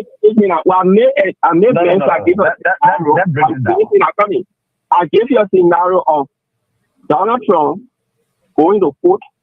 He had a team of lawyers. You say, oh, they have evidence and other things. So he has to be charged and go to court and provide evidence. Now Joe is charged. They have to go to court when he provide evidence. The government provided evidence. Hold on. They are not there convicted. He has to go to court. Okay, all right, Thomas. Let Mr. King come in. Let him say his part. Okay, Mr. Thomas. Before President Trump went to court, the evidence was on every news network. A voice reported. was on every new network. What time here that even appear included. Let us get our record straight. That's number one. Number two, you talk about dominance, and I still struggle to understand what you're trying to say. But when we say dominance of political party, is that a party? Is the people that make the party to be dominant? Is the people, the law of the people, make the party to dominate? So is that just we are going to say, oh, you're going to go to UP? No. The people themselves make the decision. I'm saying CDC is the most favorable party in Liberia, but it is the dominant. That's just a reality. But the decision was made by the Liberian people. It was not made by just me. So that's why I'm a little bit struggling. Let's say, for example, you and we are competing. The mayor with the national number always win. So you and I go for election, and I got the majority of the vote, win the election. Hello? Yeah. Okay. You getting me? You can go ahead, yeah. Oh, hold on, Mr. King, you're still on the line. You're kind of breaking. I get it. Okay. So what I was trying to say is that I think when you say dominant, all right, some political party that CDC becoming a dominant political party in Liberia is that it was not just your decision. It's the decision of the people. The people made that decision. The people made a choice to weigh more in CDC quadrum than other political parties. So let's say, for example, something, if you and myself go for election and I get more votes, I win. If the people love me more than you, then I'm a dominant authority and more the citizens of Liberia because they love me more. But you don't want to make that decision. So in every society, you're going to have people for and against. But Mr. King, let me ask Mr. Thomas this question. Why is the selective justice in saying saying such thing is that there are people that this government is going after. But even with President Joseph Boyka's own son named publicly has been brought up in this whole drug cartel issue. I left all the use the word allegedly. It is not no more allegedly, because you know why? We all watched the video that was played on social media about these drug cartel, specifically assigning this video and message to President Boyka's son. His name, Jojo Boyka, was called. Audio video that somebody just saw in there and put on Facebook. Mr. King, you hear it, right? You see? It is proven. We can't allege if it is proven. That is how it's connected. So don't you think to Madam Joa Howard Taylor accusation is allegedly too? Because they haven't so far provided any solid evidence. The government accuser, Madam Joa Taylor, is funny. So why hasn't they actually gone through the same process, Mr. Thomas? Why? Excuse me, Mr. Thomas. Let's set this stage here one at a time, please. Hold on, please, sir. Mr. Thomas, hold on. Why is it that to just be fair to justice, they have not arrested the son of President Boyka and say that just for the formality's sake, let's go through the process. He's not guilty until proven guilty. Let him clear his name out by going through the court process, like how it is done with all of these other people. Even if it is AI, but his name has been called. Why is his case different? There is no case against him. Only the government can follow and arrest him. Oh. So why the government hasn't arrested him? Why hasn't the government arrested him? That's why I'm saying why they haven't arrested him, because he's a individual of interest. His name has been called into this whole drug cartel. And guess what? The very club, my brother, wait now. The very club that he launched his eyeball in, that his mother and his father intended to support his work.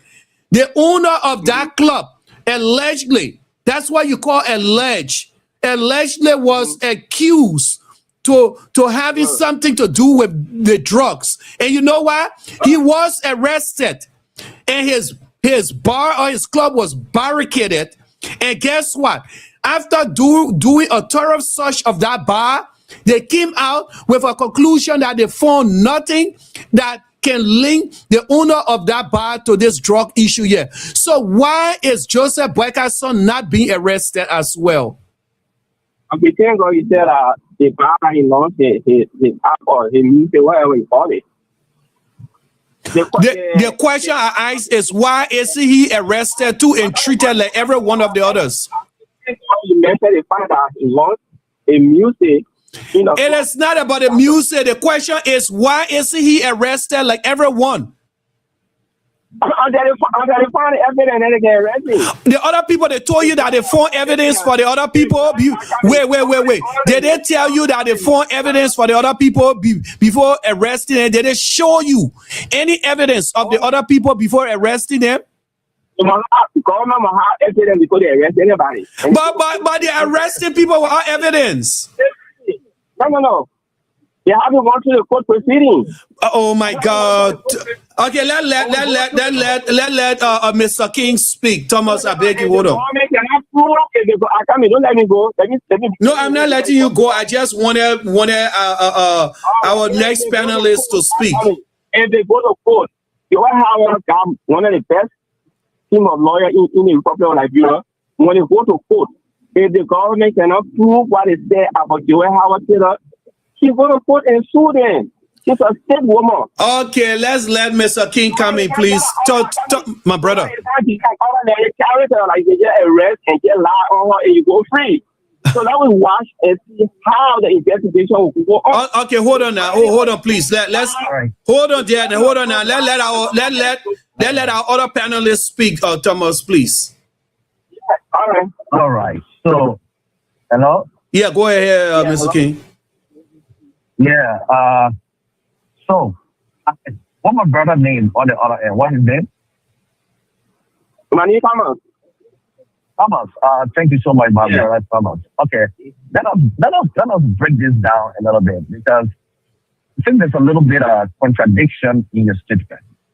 But let us all agree that the video, the alleged video that circulated social media with Joseph Boyka being the subject in that video, where the cartel said they gave him a couple of thousand to do business. Now, according to you, quote unquote, the video was an AI-generated video. I will give you the benefit of the doubt. There's no point here to argue on it. I will agree with you just for argument.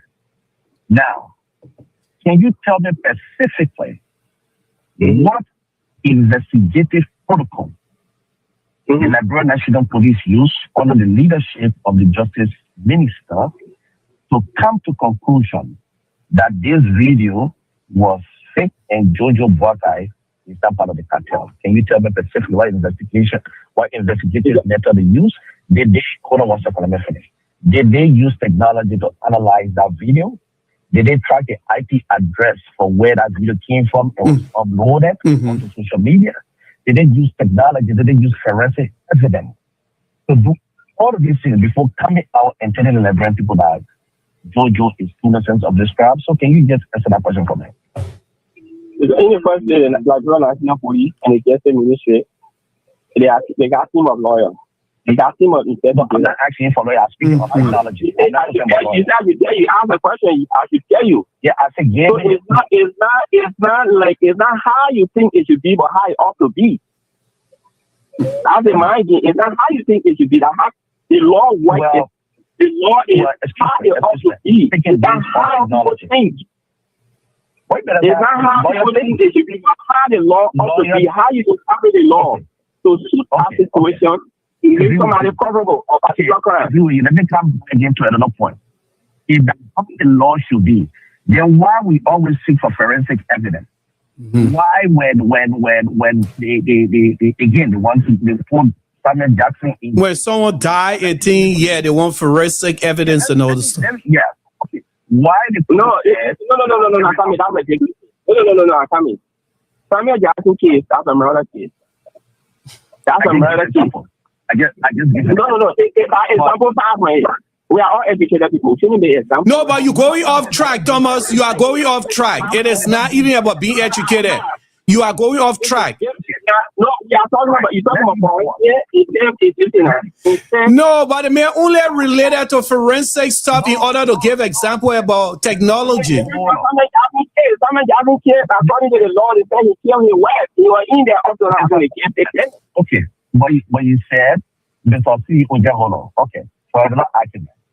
A few days later, the video went on. I just want to get something straight here. A few days ago, right? When the investigation, when the video came, Jojo Buffett came and said he received text message from a Colombian number. The question here again is this: did the justice minister, along with the security, I think I call it the joint security, seize Jojo Buckeye phone and ran a forensic software to track every communication on that phone to make sure the innocence of this crowd. Did they do this? No, let me quickly say something before Thomas go ahead. Thomas, hold on, Thomas. Let me make something clear here, Thomas. I know, we are all up here, we are out here rather, and we all have our specialties. You may mention that you've been here for quite a while and you did your schooling here, but we all have our own field of study. I'm sure you're aware of that. Now, when the brother or Mr. King is talking about forensic evidence and he's talking about doing some, let's say, troubleshooting or being able to trace, they got a thing called trace packeting or package. Yeah, these are all IT terms and IT display.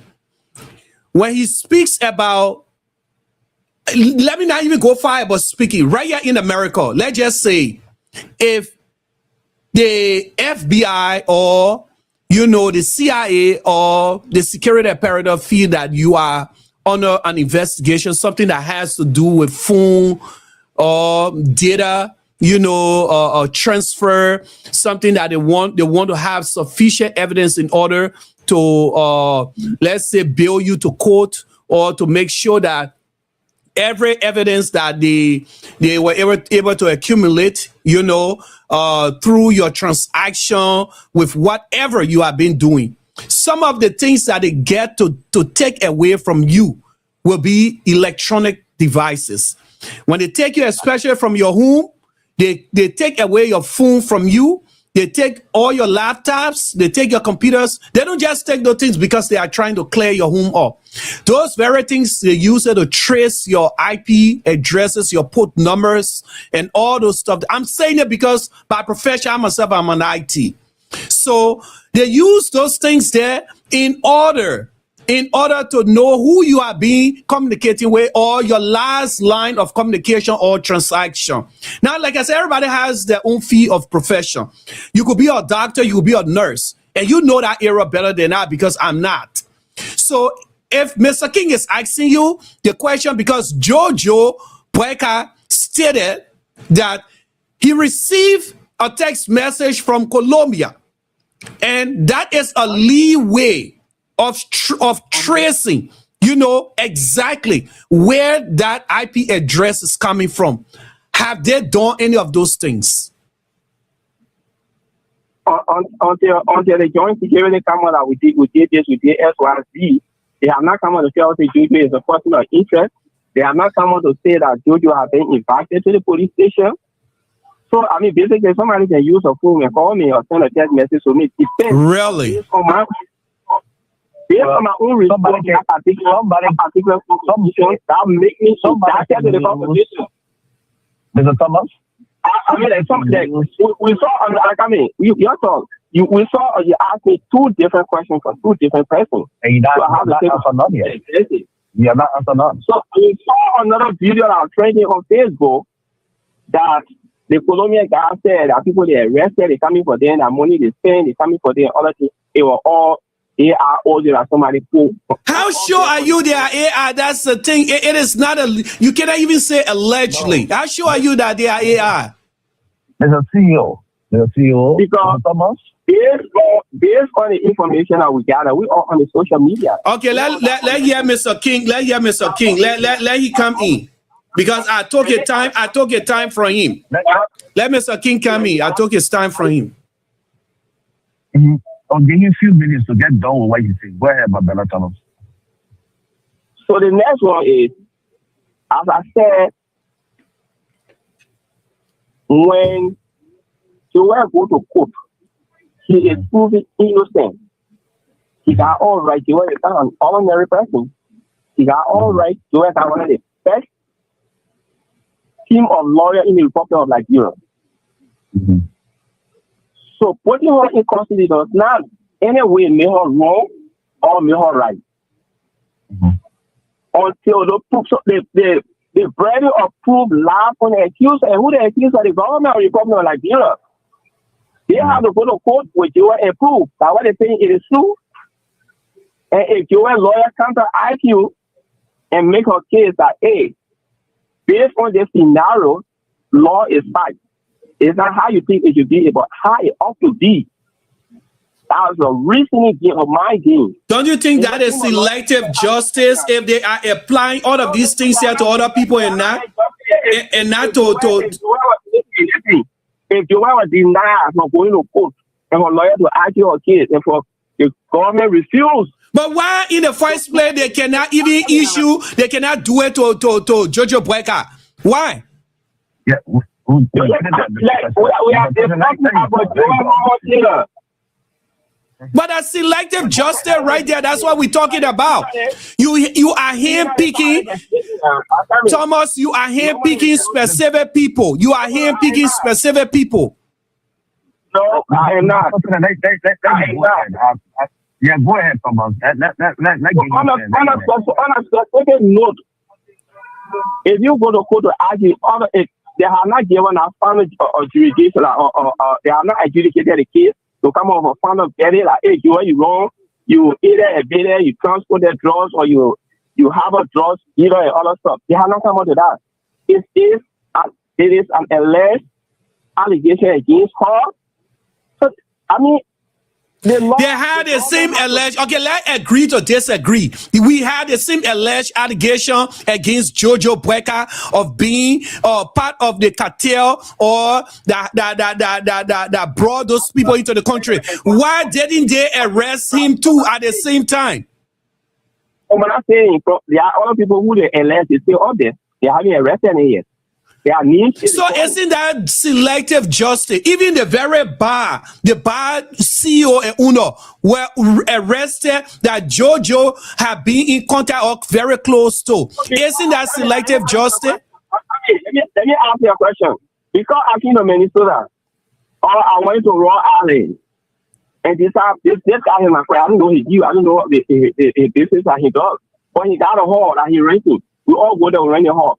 So because I rented a hall and have my program and start connected to his view. Didn't you hear when Mr. King said that even Jojo Boyka admitted that he received this call and all from Colombia, from his own mouth?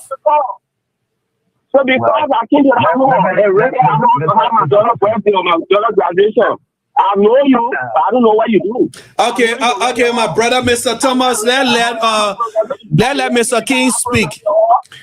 Mr. Thomas, let Mr. King speak. Let him come in. That's a significant question my brother just asked, and I must applaud you for that question. And if you were in a position of defending the Liberian government and I defend J.Will Howard Taylor, then I already figured within the case. So your question opened a very gap to ask a very question. Someone giving George Howard $15,000, donated $15,000 to a campaign, to a foundation. Does they link all to the cartel? So that's the same question you just asked. If you came to my hall No. The question I don't know. The listening, I know the brother never interrupted. Mr. Thomas, the brother never interrupted you. Let him talk to. I'm not interrupting. Yeah, let him talk to. When he finish, you can come in. When he's finished, you can come in and make the correction.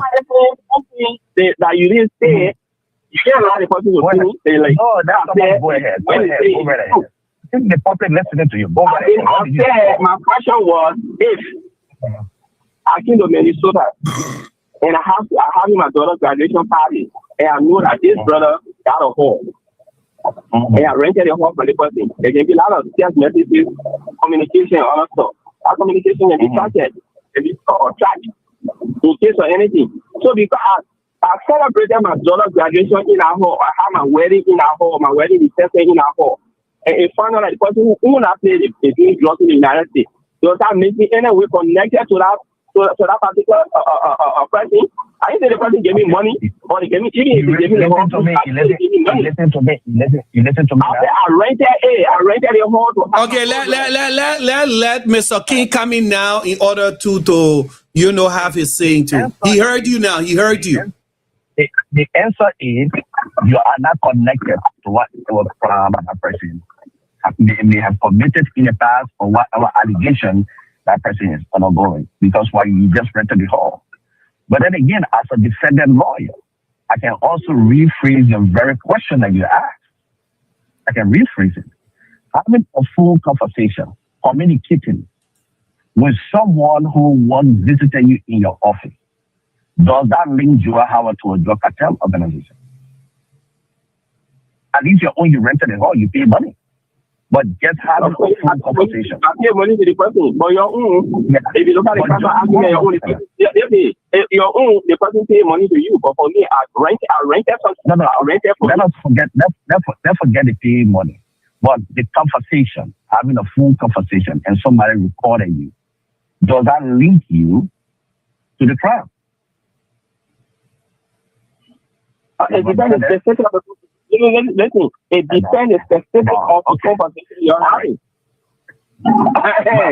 You are a lawyer trying to phrase it, but then if you look at it legally, if we go to FBI, if FBI goes through that full conversation that somebody recorded, recording has do you know, Thomas, do you know that J.Will Howard Taylor will be the fourth previous government official that being arrested by this government yet and still never won the case?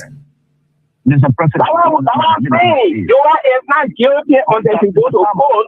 And her team of now you bring me. Let's talk one at a time, Mr. Thomas. Please let Mr. Thomas, then now you bring me to the point that I was trying to make earlier. You said the conversation we talk about, it depends on the kind of conversation they have with J.Will Howard Taylor. And this is why I asked the question earlier. Jojo Boakai said he received text message from a Colombian number. Did they join security under the leadership of the Justice Minister confiscated Jojo Boakai phone or seized Joseph Boakai phone and ran forensic software on our phone to track every data on our phone before coming to conclusion of standing before the Liberian people. I'm not even talking about the video in this case. Let's just stay on the phone. Because let's say, for example, if you, let's say something happened, like the CEO said earlier, and the FBI sees your laptop and all your electronics, they are not seizing it because they want to seize it. No. They are seizing it to take that into a forensic lab and run a forensic software to track every data off your hard drive to build a case against you, what maybe find you guilty or not find you guilty. That's the reason. So if Jojo Boakai came out and opened his phone off to his his post on social media, then the police, along with the joint security, confiscated his phone and took it into what lab they have there and ran some forensic software on it to extract every data of that phone graph. Did they do that? In the first place, to answer your question, the joint security feature that run you ask a question, I'll try to answer it. Because when I try to answer the question and try to jump into another stuff, then you say, hey, can he break? No. Okay, go ahead. So he asked a question, he landed. Some is open-ended or some is closed. Okay, going forward. Fast forward. If joint security through that press conference, they told us, they said they got personal interest that need they get disclosed. They are responding. Not actually getting to all of the details. No. But you asked the question about JoJo. So why if JoJo is one of those who are personal interest, they say investigating him, or they say responding? They will not say, oh, JoJo came today, so he said this. No. That's not how the investigation goes. Yeah, he said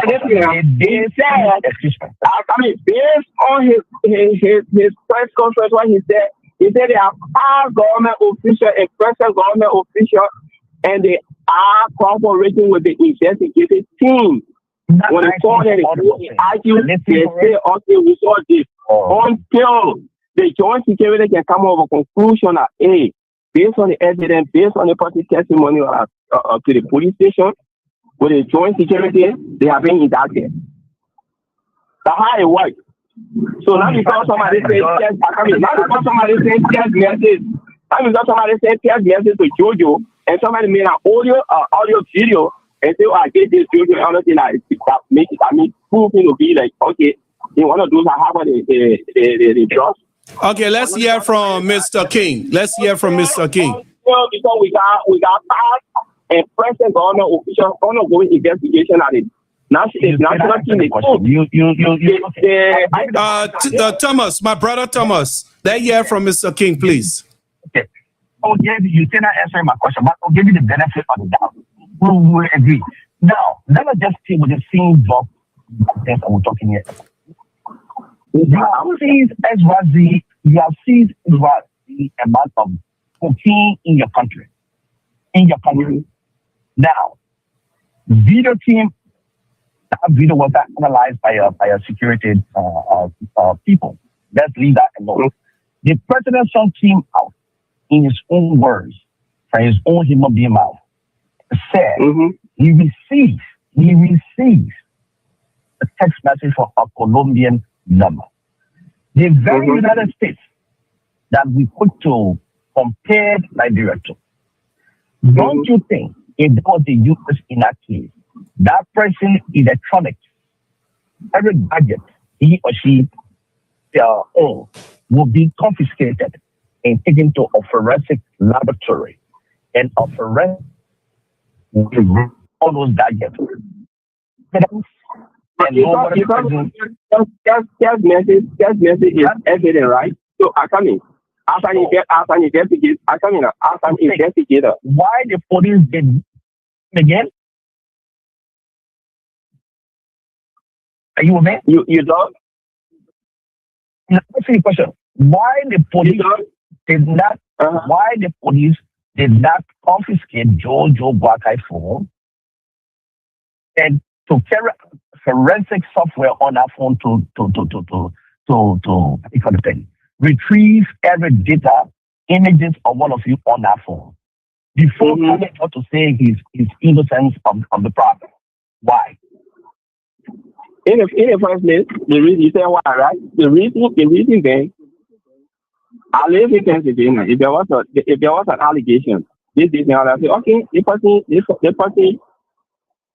person send me text message. Based on the nature of the text message, the duty, my response to that text message indict me in a particular crime. I want people to know, okay, if you want Colombia, the Colombian guy calling you, the Colombian guy texting. What was Jojo Boakai response to that text? How long have they testing? Jojo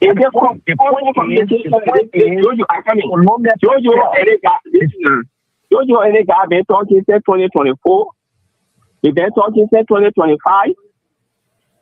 Lapse up to 2023 with all the text messages and other things. So why would you get glued to the guy?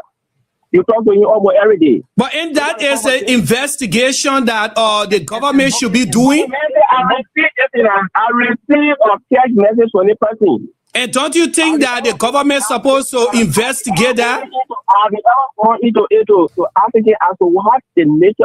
But how will he go when the government is not investigating it? That's why we say selective justice. There's a precedent. Let us even forget about going. All of these things. It just a point. This brother, maybe he's a loyalist to this party or what? No, I'm not loyalist. I'm not loyalist. I mean, I just be realist. I can be realist. I am saying something. In the investigation, technology is involved. Your first point in that investigation is to take charge of the gadget, the technology. Take charge of the technology. If you have you have technology in place in this case. Let me give a typical example. A few years ago, and she traveled to some country, and she carried a camera when they have fought and all of those stuff. And she came back and she started misbehaving. The camera she carried, she did it in her heart, and so she had deleted all the pictures. Okay? When I took the camera, connected it to my computer, and I ran my software on it, guess what? Every picture she said she deleted, I was able to retrieve all the pictures, all the camera, what of you? And now I saw things she did. The person she went there with and all of those things. Presenting this evidence led us to break it 40 years ago. So anything that has to do with investigation, what technology is involved, what electronics are involved, the law enforcement, the investigators, whatsoever it is, the first priority is and go again to President Trump case that you talked about. When they went to Mar-a-Lago, what they took? Computers. And then so anything that has to do with a case, what technology is involved, the first thing investigators see will be the very technology. But if I may come in, Mr. King, here, I will say this to my brother, Mr. Thomas here, is that I like the fact that you said, you've been here long enough, you went to school here, so I expect that you know better. Even when you're watching these movies, these high-class movies and things in America here, you get to see where crimes being involved or associated with. Whether, it has anything to do with technology. One of the very first thing that investigator does is that they take away every electronic appliances within the house, something that has to do with communication. In fact, the team, they are divided. They got a cybersecurity team. They let them take control of that part. They take away the phones, they take away the computers, they take away everything that has to do with communication. Then the next investigative team goes in and start to look for fingerprints, footprints, you name it. They are uniquely designed in order to, hunt and trace down crimes and connection. This is why, when Jojo Becker spoke about being contacted through his phone, it was the sole duty of our security apparatus to have first thing first, collect his phone from him, collect his laptop, collect his iPad, whatever, and start to run, an investigation strictly on him.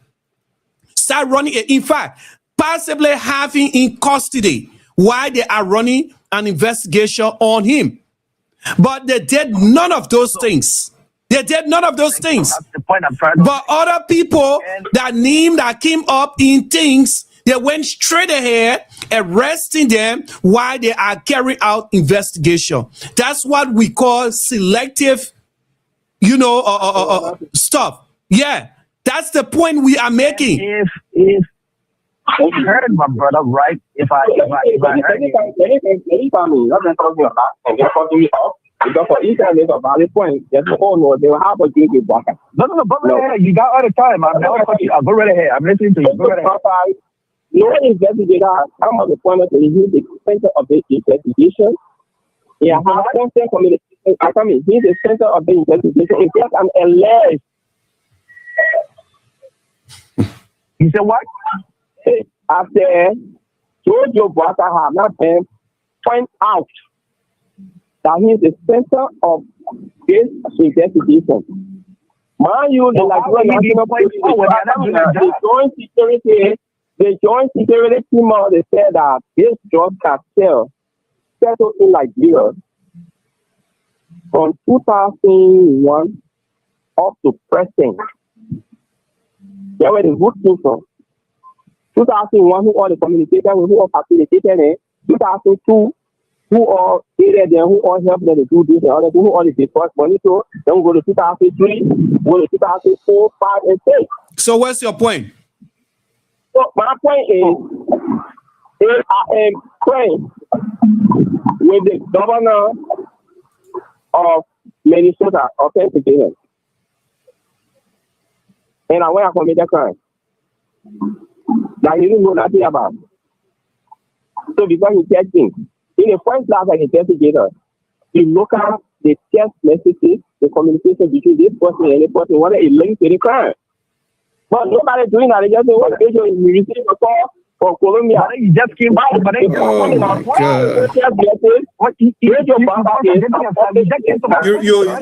Brother Thomas, you are contradicting yourself.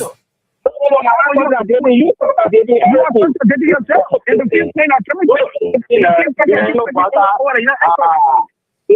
Your brother is a public issue now. Forget about that one. I tell me, what? Wow, forget about everything. Why do you want to accept my point? You just proved me. Well, I'm talking about the selected justice. You just proved my point. Well, let me answer because I show with the education aspect, I trust Thomas. But Thomas, do you know the definition of selective justice? No, I want you to convince me, Thomas. I want you to convince me. Do you know the definition of selective justice? No, that's like no. Let Brother Thomas go ahead. Brother Thomas.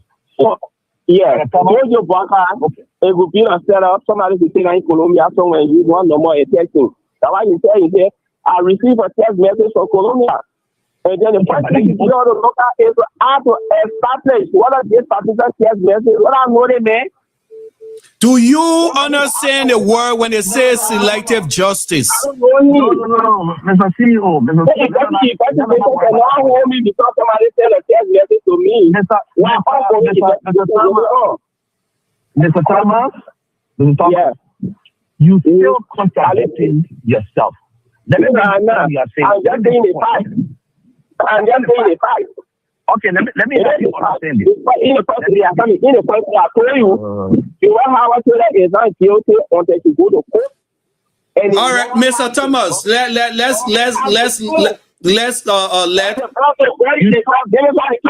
Mr. Thomas, let Mr. King come in. Great.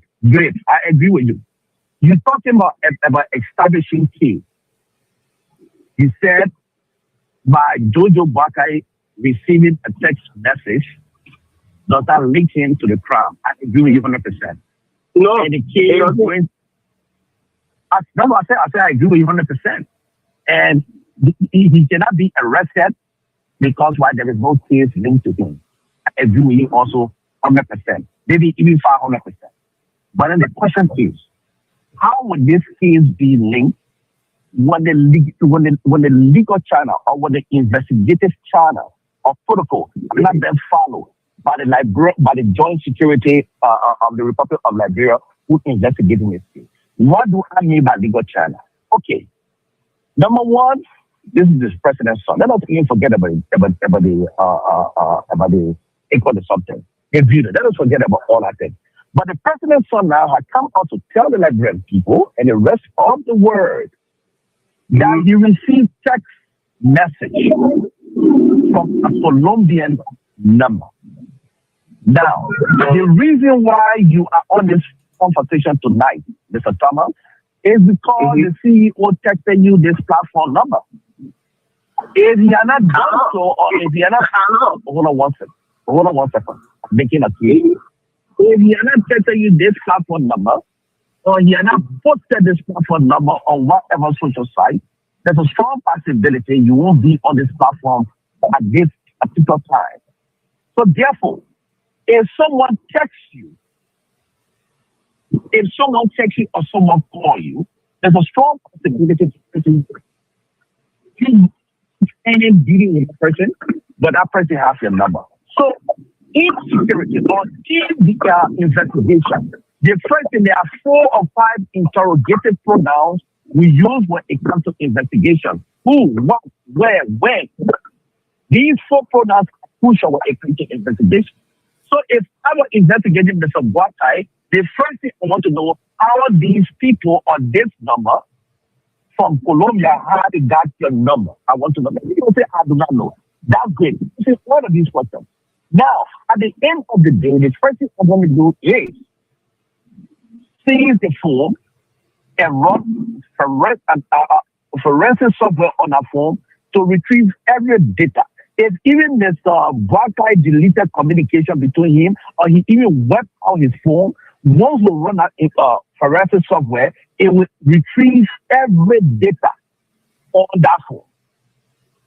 When we look at the data, then we begin to build the case against Mr. Boakai. But if we don't look at the data at all, if we don't look at the data, or if we don't run a software on his cell phone to retrieve the data, if we are not called something, the full company to release every text messages, if you don't have the software, let's say the Liberian National Police is not equipped with this kind of technology, then let's call the full company that Mr. Boakai is with. Hey, look, I used to change text messages, outgoing calls, and all of these things. From the day Joseph Boakai became president to up to today's date of his son. But within 24 hours, the justice minister said this man is free. So how will you build case if you are not follow the legal and the investigative protocol to establishing case? So therefore, they were not interested in establishing case. That in the case of J.Will Howard Taylor, they wanted to establish case. That's why they ran and they brought all of these charges against us, and the laptop was demanded of the to do this case. That's only follow and you saying that, oh, they cannot lock Jojo up because there is no. Well, J.Will Howard Taylor shouldn't be in prison in the first place until the case is identified. You have concluded the case will all go to court. That's what he did.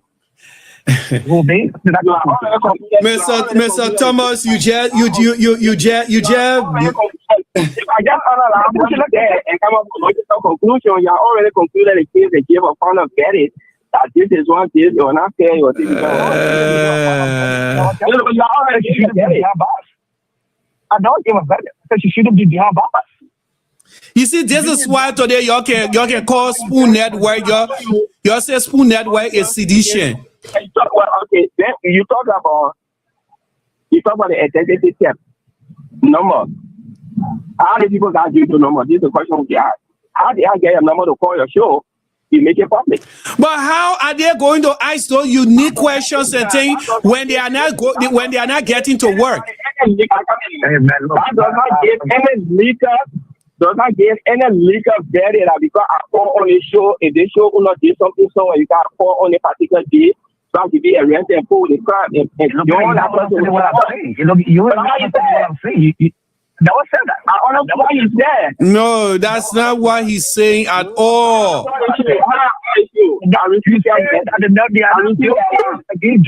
If you said they are not build case against Jojo, that's why Jojo is not interested. And I'm saying to you, how would they build case against Jojo when they have not followed the investigative protocol? How will you just conclude that they have no evidence? Does that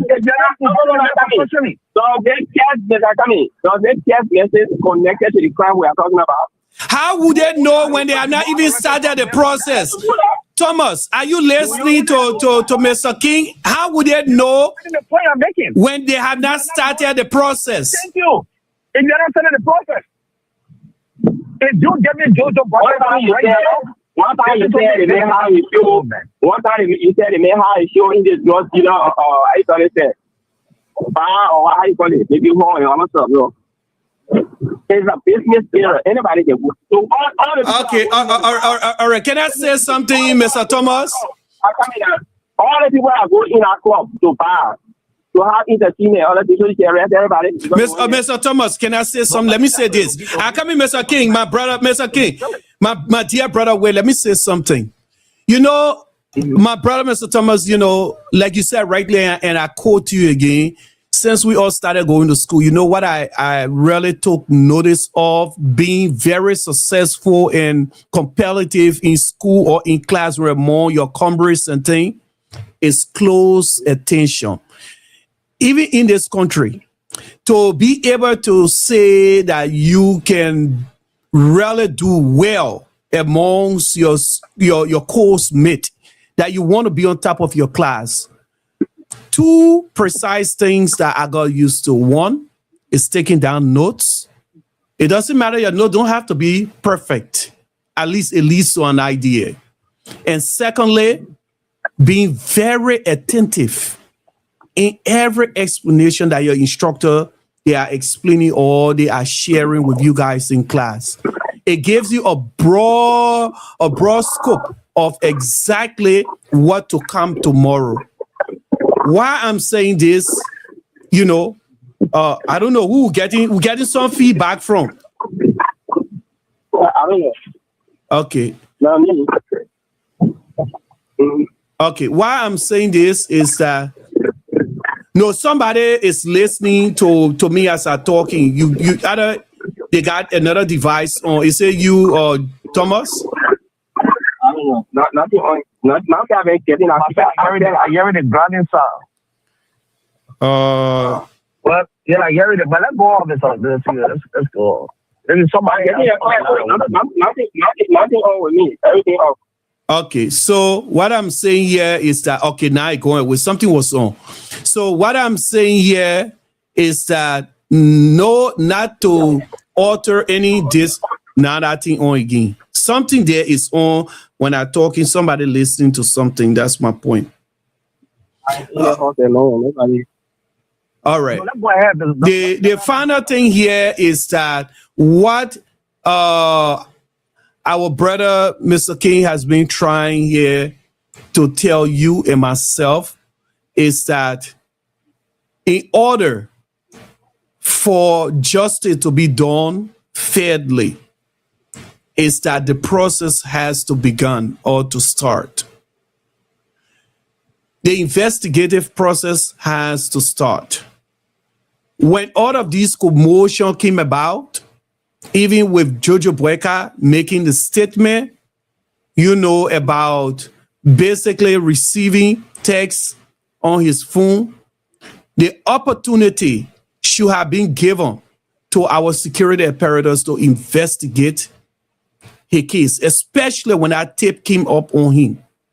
If you ask anybody today, nobody can accurately tell you or myself that there were any case built up against Jojo Bueka, with the exception of the private bar owner.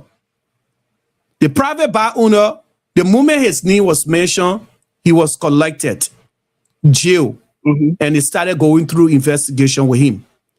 Just as they did him, they never did Jojo Bueka. When Jojo Bueka name came up, even in the tape, let's supposedly say that, you know, for the argument's sake, that you say that AR video. When it came up, nobody can give any proof of evidence that Jojo Bueka was even arrested before investigated. Secondly, the second case when Jojo Bueka openly came out in the public admitting that he received a text message from Colombia. Still, there was no arrest of investigation or anything of such a kind against Jojo Bueka. But for every other person that have been arrested, every little information that came out allegedly against them, they were arrested based on investigation. The question is, why is Jojo Boycott not arrested based on allegation allegedly to like the other people have been going through? That is what the brother and myself been wanting to know. In the first place, the Paris bar owner over the Jojo Boycott is not part of his establishment. That's not what the question is about. He is not part of that particular Paris bar establishment. One. Number two, who is taking in there maybe to go take a bottle of Henneken, bottle of stuff and other things, go with friends and things. I mean a bar. So by him going there, it doesn't mean that he's part of the main deal or he's part of his business establishment. No. Which there's no way connected him to that part. Not because I went to the store to buy a bag of rice and the store owner can see. Thomas, that's not what we are saying. We are saying that based on allegation leverage against him from the video to what he said.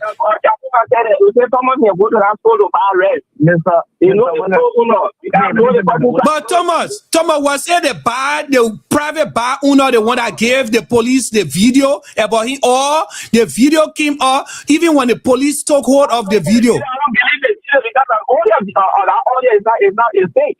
The audio is indicated out. Listen, it was not real. Mr. Thomas, it is not real.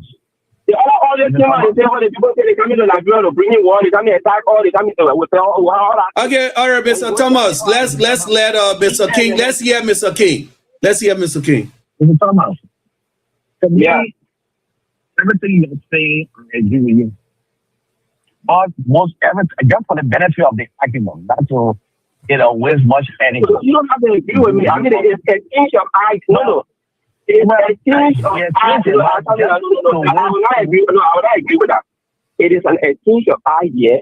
Okay. You are my sister. The only point I mean, you are a lawyer. I'm a lawyer representing my client, and you representing your client.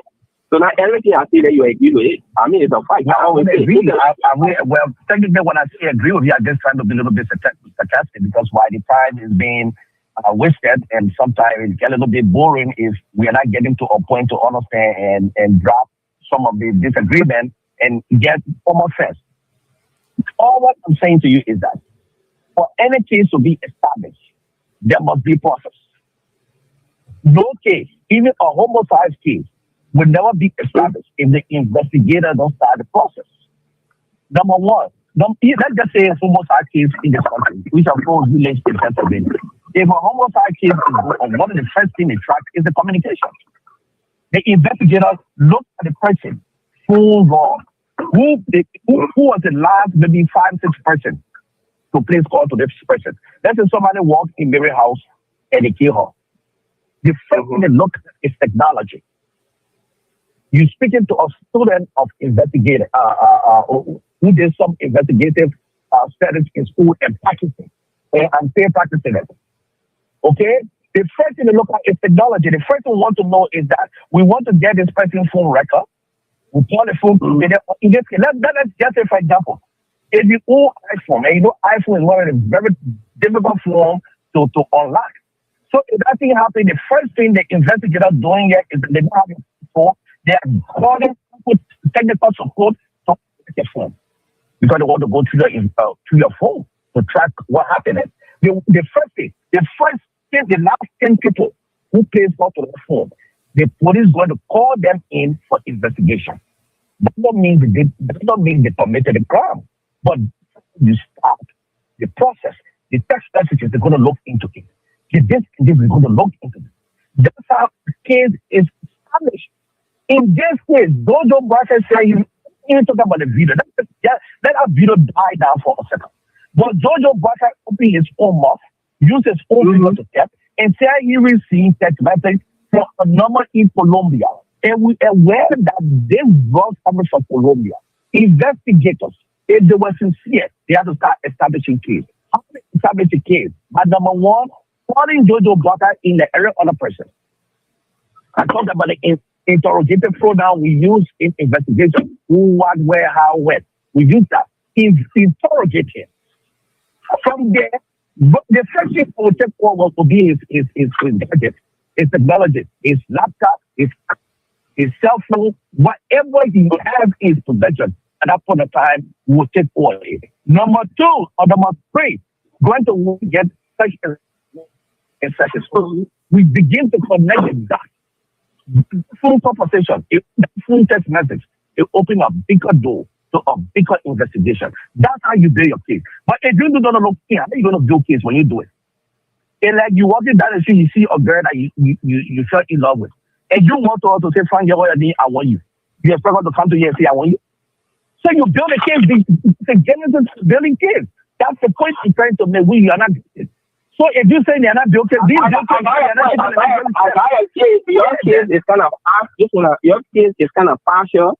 You think that because Jojo Walker and I I'm telling you, say that's a number. I don't care about being arrested.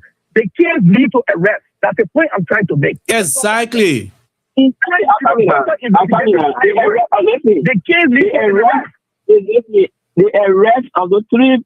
I got it. The arrest. I ain't got time for all that kind of thing. Thomas, he intentionally doing this. He got us arguing, intentionally. He knows what we're talking about.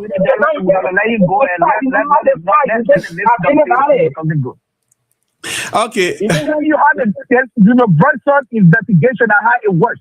If you don't build a case, there will be no case. Thomas, I respect you a lot. You in America. In fact, the people in Africa should be depending on you based on the opportunity you have here. So don't be talking like the people in Africa. You got too much experience. Their country offer you a lot of benefits and experiences that you have built over the years. But the way you're arguing this case here, you're arguing it like somebody in Liberia who have never had this kind of opportunity. I don't do his state generalization. No, it's nothing about his state. It's nothing about his state. It's facts. This is reality, Thomas. You got to build a case. You got to build a case. The government has to approve. How is the case for Jojo Boyka going to be built when the officer of the law are not even given the opportunity? You are accused of Jojo Boyka and he filed a crime. Oh God! You are accused of Joy. Man, look, that move on different topic, man. I got time for this thing, man. Okay, let's talk about the 1200. Let's talk about the 1200. Okay, I will want to know from you as specifically too as well. Like I can't talk about that. Yeah, you again trying to support your so-called government, but I would like to know from you regarding the 1200. Deportees that were taken to Liberia. What are the system we have put in place to contain those people that it will not negatively affect us tomorrow in our children? All right. For your information, this is not the first time for Liberia to accept somebody from other country on political asylum. I'll give you an instance. Jeremiah Pierre's son. There's a guy that talking shit because he did Larry Lacour. You're on a political asylum from Kenya. According to the thing, they want to work with the government. Oh God! But you understand the differences between someone that criminals, in fact, from this country that have been sent, and you know what criminals does, right? I'm a treaty. If somebody want to go to the government, that's a treaty. But you know what criminal does, right? We're talking about a society. We're talking about communities. We're talking about our families. These are criminals. The people, even before they left America, we watched the video from here. They had chains on their legs, their ankles, and their 2 hands were cuffed going up in a plane. These are the people that are being dumped in Liberia. Liberia who can't stand in the plane. From our RA to JFK, most of them have committed a West crime in this country. Oh God! You should know that. I mean, have you thought about if America cannot contain those people, why Liberia? You see what you get? If this great country that we are in, that have given us all the opportunities and security, cannot contain those people, why they should be dumb on us? Have you ever investigated what kind of media before they took me there? Oh, Mr. King, let's hear you, please. If you understand geopolitics, if they talking to America or to Liberia and they went to prison from the country they came from, these are guys who say they're on political asylum, they cannot go back to their home country. It happened here. There are people doing the war. But wait. Even if these people were on political asylum, you know that America is noted for accepting people on political asylum, and they will give you protection. But if they decided that they cannot hold you, do you know that there is a more reason for that? Under the Homeland Security law, you cannot deport a man back to the country if he committed crime. You cannot deport. But that's what I'm telling you. America could have hold these people. United States gives you option for safe saving. Yes. If they have to remove the United States, they give you an option for safe saving. Because serious country, they want to accept you.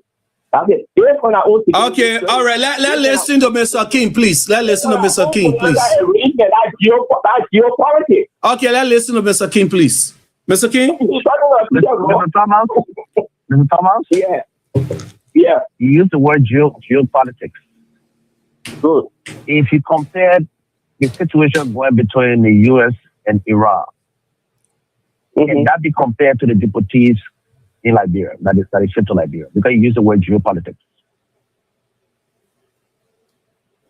The situation between the U.S.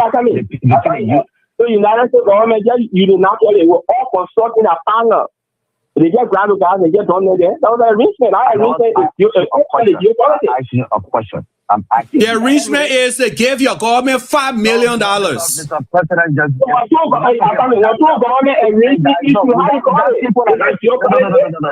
listen, guys. I can't waste my time this way. We are. Hold on 1 second. Hold on. Let me. Hold on, brother Thomas. I'm not a vision bearer of this show, but I still believe that we have hundreds of people across the globe watching us. So, of course, I would love for us to stay on the topic and let us make sense to our listener or to our viewers, right? You use the word. Mr. Thomas, my brother, I beg you, stop interrupting now the next panelist. Let's listen to one another, please.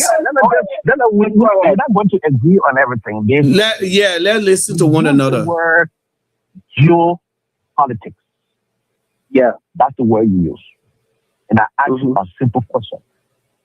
The war between Iran and the U.S. and that of Israel, can that be compared to the deportation of these country deportees that Liberia signed up for? Can you compare the two? Because you use the word. It's not comparable. You ask a question. You ask an open-ended question. Go right ahead. The question is, can you compare the people who they say Liberia? Let me put it in our Liberian way. Can we compare that with the war that's going in Iran? No. According to the United States, Iran is a threat to Iran is a threat to the entire world. They got chemical weapons, they got this, they have to dismantle it. Okay. Compared to 1,200 or 1,200 people they send into Liberia, they don't even have an establishment. Iran is an established country. They only nuclear weapons, manufacturing weapons. So you can't compare that. It's far from the argument. Thank you. So we have to narrow it down to our okay. All right. Brother Thomas, let's listen to our brother. So therefore, you cannot use the word geopolitics in this situation. It is. No. It is. Okay. That moves on. Okay, this is how we would do it. This is how we wouldn't want to mute, ourselves and things. Let's let each and every one of us talk one at a time. When just take note of what you disagree with and agree with when the panelist that is on board talking at the moment. When he's done, it's your time to come in. You can debunk him on whatever you disagree upon. Is that okay, Brother Thomas? Yeah, I agree. Okay, thank you. So let's let Mr. King continue. Yes, it is. So, geopolitics has nothing to do with deportation. It has nothing to do with deportation. So, that's something you have to take into consideration. Now, when President Trump was running his campaign, he ran his campaign that he was going to free Liberia. America. You're going to make sure that criminal, rapists, people in mental retarded institutions, people who came in his country illegally, they were going to be deported out of the U.S. And that was the reason why I believe he got re-elected. Now, and that's why he is implementing. So therefore, when he got into power, one of the things he did was to connect with African countries. If you recall, a few months ago, you had your president, at the time he said your president speaks the best of English. You had a group of African presidents visited the White House. At that time, he got into agreement with African leaders to accept deportees from the United States of America. For example, Ghana accepted to receive African, underscore the word African, only African deportees. And Ghana received them, and a few days later, they released them to their individual countries.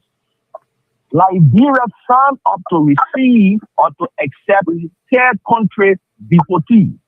Third country deportees. Most of these people coming from places like Colombia,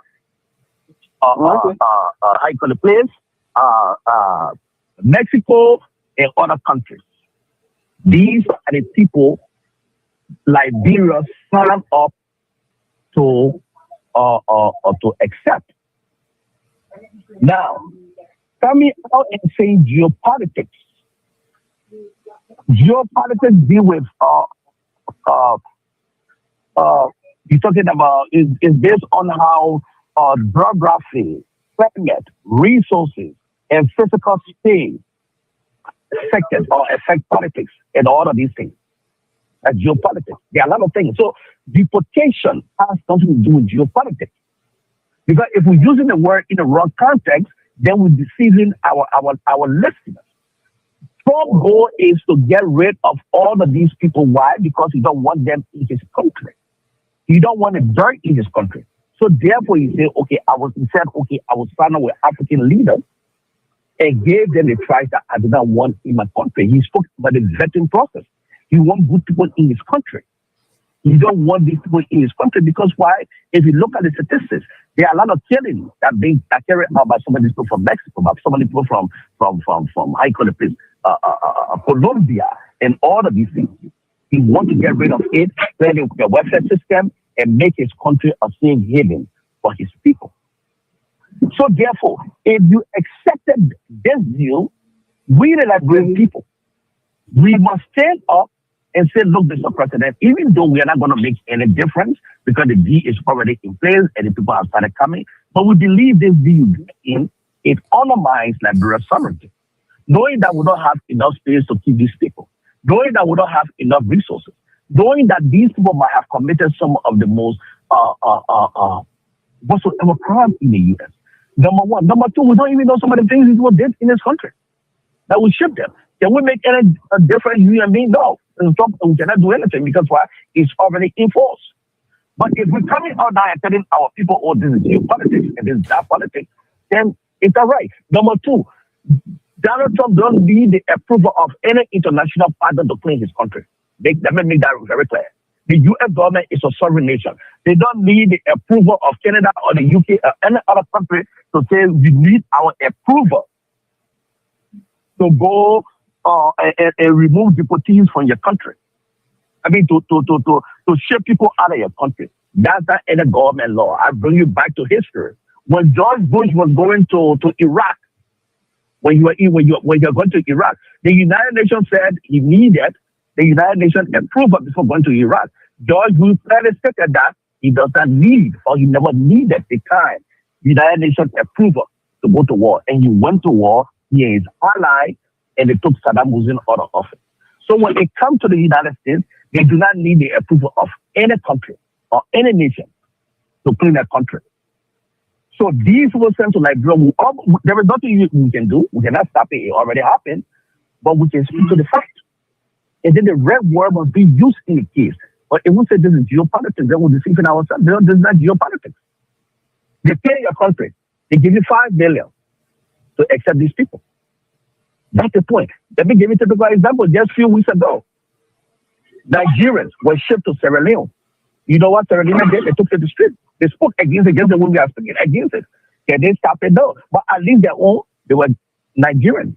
They were all African people that shipped there. So if they settle that in like it, they can make their way back to Nigeria. But our own is third party countries that we are accepting. I mean, we accepting into our country. We don't know the crime these people might have committed in this country. In October, Abelo Gonzalez will be shipped to Liberia. We hope that the case stay in a good process. We hope that they fight it, that he shouldn't be deported because his lawyers say acting in Liberia is not conducive for him. And this and this. There's a man who committed some of the worst crime in America.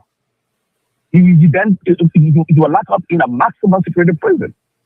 This is the kind of person who was going to Liberia. I think he's from Mexico or he's from Colombia or one of these countries. This is the person that by hopefully October he will be deported to Liberia. So these are things we are saying. But now if we come there, we're having the conversation in the wrong context, then we're deceiving our listeners. It will be good for them. Can we stop it? No. Can we make any change? No. Nothing we can do. We can just run our mouth. The government said they're doing it. They already started doing it. That's how it is. But to say, ask me the question, is Donald Trump seeks approval or one of you? Donald Trump don't need approval to do anything. So that's the point I want to make. All right. Let's go to Mr. Thomas. Thanks, Mr. King. Mr. Thomas, can you come in now and make your point? Okay. So, in the first place, you keep on talking a particular conversation with America being fighting war to the other place, they declare war, they went to Iraq, they went to the other place, and stuff. The United States declare war on a country when they see threatened. That's the first thing. America arrests individuals are threat to the United States. You should know that. So if George Bush said Saddam Hussein was a threat to the United States, they went for him. And they said they don't need anybody, they don't need any arrangement. The arrangement of somebody taking the moving of particular person from the United States to another country is part of geopolitics. Look it up. Geopolitics, you look at it on a negative connotation that, okay, because America can go and declare war under the geopolitics. It's not like, yes, we can do it by ourselves. But this time around, in order to remove certain people from the United States, as Donald Trump said, you have to negotiate in a negotiation process. It's politics. It's because because the location are taking removing you from Liberia to, for example, Gambia. Gambia is not a whole country, but I have to arrange the government of Liberia has to arrange for the government of Gambia in order for the Gambian government to agree to accept the people. So then when you're talking about the war, the war has been used in the negative, this and other things, it's not misleading and stuff, no. Any arrangement between two partners, two government, other things, geopolitics. So what are you talking about? I mean, like I said, I'm a teacher by profession. So that I know what I'm talking. I don't just jump start and get specific generalization and just conclude, oh, the person is wrong, oh, the person is right. If I'm in my classroom and something happens, somebody came over complaining, no. The person has to investigate. I'll do one of the things what the person talking is true. I will not go on Facebook as an intellectual and make a determination on a particular individual when I don't have a sufficient proof. And a lot of people do it. So the geopolitics we are talking about, Donald Trump arranged with these people because of Ghana. They are Nigerian. Donald Trump is not from Nigeria, he's not from Ghana. But he arranged with African leaders. In our situation, it's probably they bring it from different geographical locations to have a conversation. I want to do this. I give you offer. It left for you to accept it. Or they say no. So it was geopolitics, my brother. Look it up. All right. So my taking Liberia back to Liberia, like if somebody on what did you say? They on TPS from Liberia, they record showing that they came from Liberia. They on political asylum from Liberia. They can't say about the Liberia on political asylum. No, they get in your country and they have to arrange for that country before they send it there. But for TPS, people are here for visitation, they overstay. People are on green card, maybe they commit a crime and they report the green card. They show that they think like they send a rep out of Liberia. But in the case of political asylum, they say, yeah, running. They come and kill me. But then they see the man say, they come and kill me, come to your country. So that he's behaving, he's not misbehaving, you know, committing all other crimes. That's what you do. Just send him back to the country where he seems to you for rescue that they want to kill you too. You have to find a destination, a safe destination to send him there. That will make it geopolitics. All right, folks. So if you are following us, please do us a favor, share this show. Please share this show. This is the Arrest Agenda with the truth being told right here. Brother Thomas, mute your phone, please. Let me see some. Just mute your number. Mute your phone. All right. Just mute it. I want to see where this sound coming from. So basically, yeah, that's saying his line is on. Yeah. So folks, do us a favor, share this show here. We are also as well on the radio station, the web radio, www.radio.lbr.org. You're listening to us. Please share this platform. The number to call in if you have your take on this issue and this topic that we are discussing is 612-440-6714. 612-440-6714. That is when you are within the U.S. If you are outside of the U.S. and you want to call, the WhatsApp number is 612-222-0299. Again, 612-222-0299. You can also call that too if you are within the U.S. But if you are outside the U.S., you use the WhatsApp to join the platform. Mr. Thomas, you can unmute your phone, or the sound is coming from your end. So that's how I know. Yeah, that's part of the troubleshooting we do. So yeah. I don't know, maybe on the AC or something. I don't know. Yeah. Yeah. Mr. King, you there, right? Yes, I'm here. Okay, so we turn the platform to you. What we're talking to, I lost you guys for a minute. We were discussing the geopolitics and the people that they deported. I was saying, and I said that they check the please, just 2 or 3 seconds. We were discussing about the 1,200 people descending, and I said it was geopolitics. They were arranged. Deportation. But let me just ask this question quickly, understandable before Mr. King comes in. Do you think it is profitable to the Liberian people and the government that will receive those people? It's coming twofold. If you look at the arrangement, as you said, your point, you look at the arrangement. Probably, I can't conclude because I don't work for the State Department. Probably, the United States for the past year, from 1990 up to present, they helped a lot of Liberians. And when you look at the statistics for me, I do research before I talk. If you look at the statistics of the resettlement program, 24,000 plus Liberians repatriated to the United States because of the war. When you go to political asylum, people who came and say, do running behind they want to kill them. People who came and say, capital running behind they want to kill them. Then you look at the TPS. The first TPS was granted in 1991 by George Walker Bush Sr., which was 10,000 Liberians. The second TPS. Okay, now to go far. I think my question is like this. Just 1 minute, or second, in fact.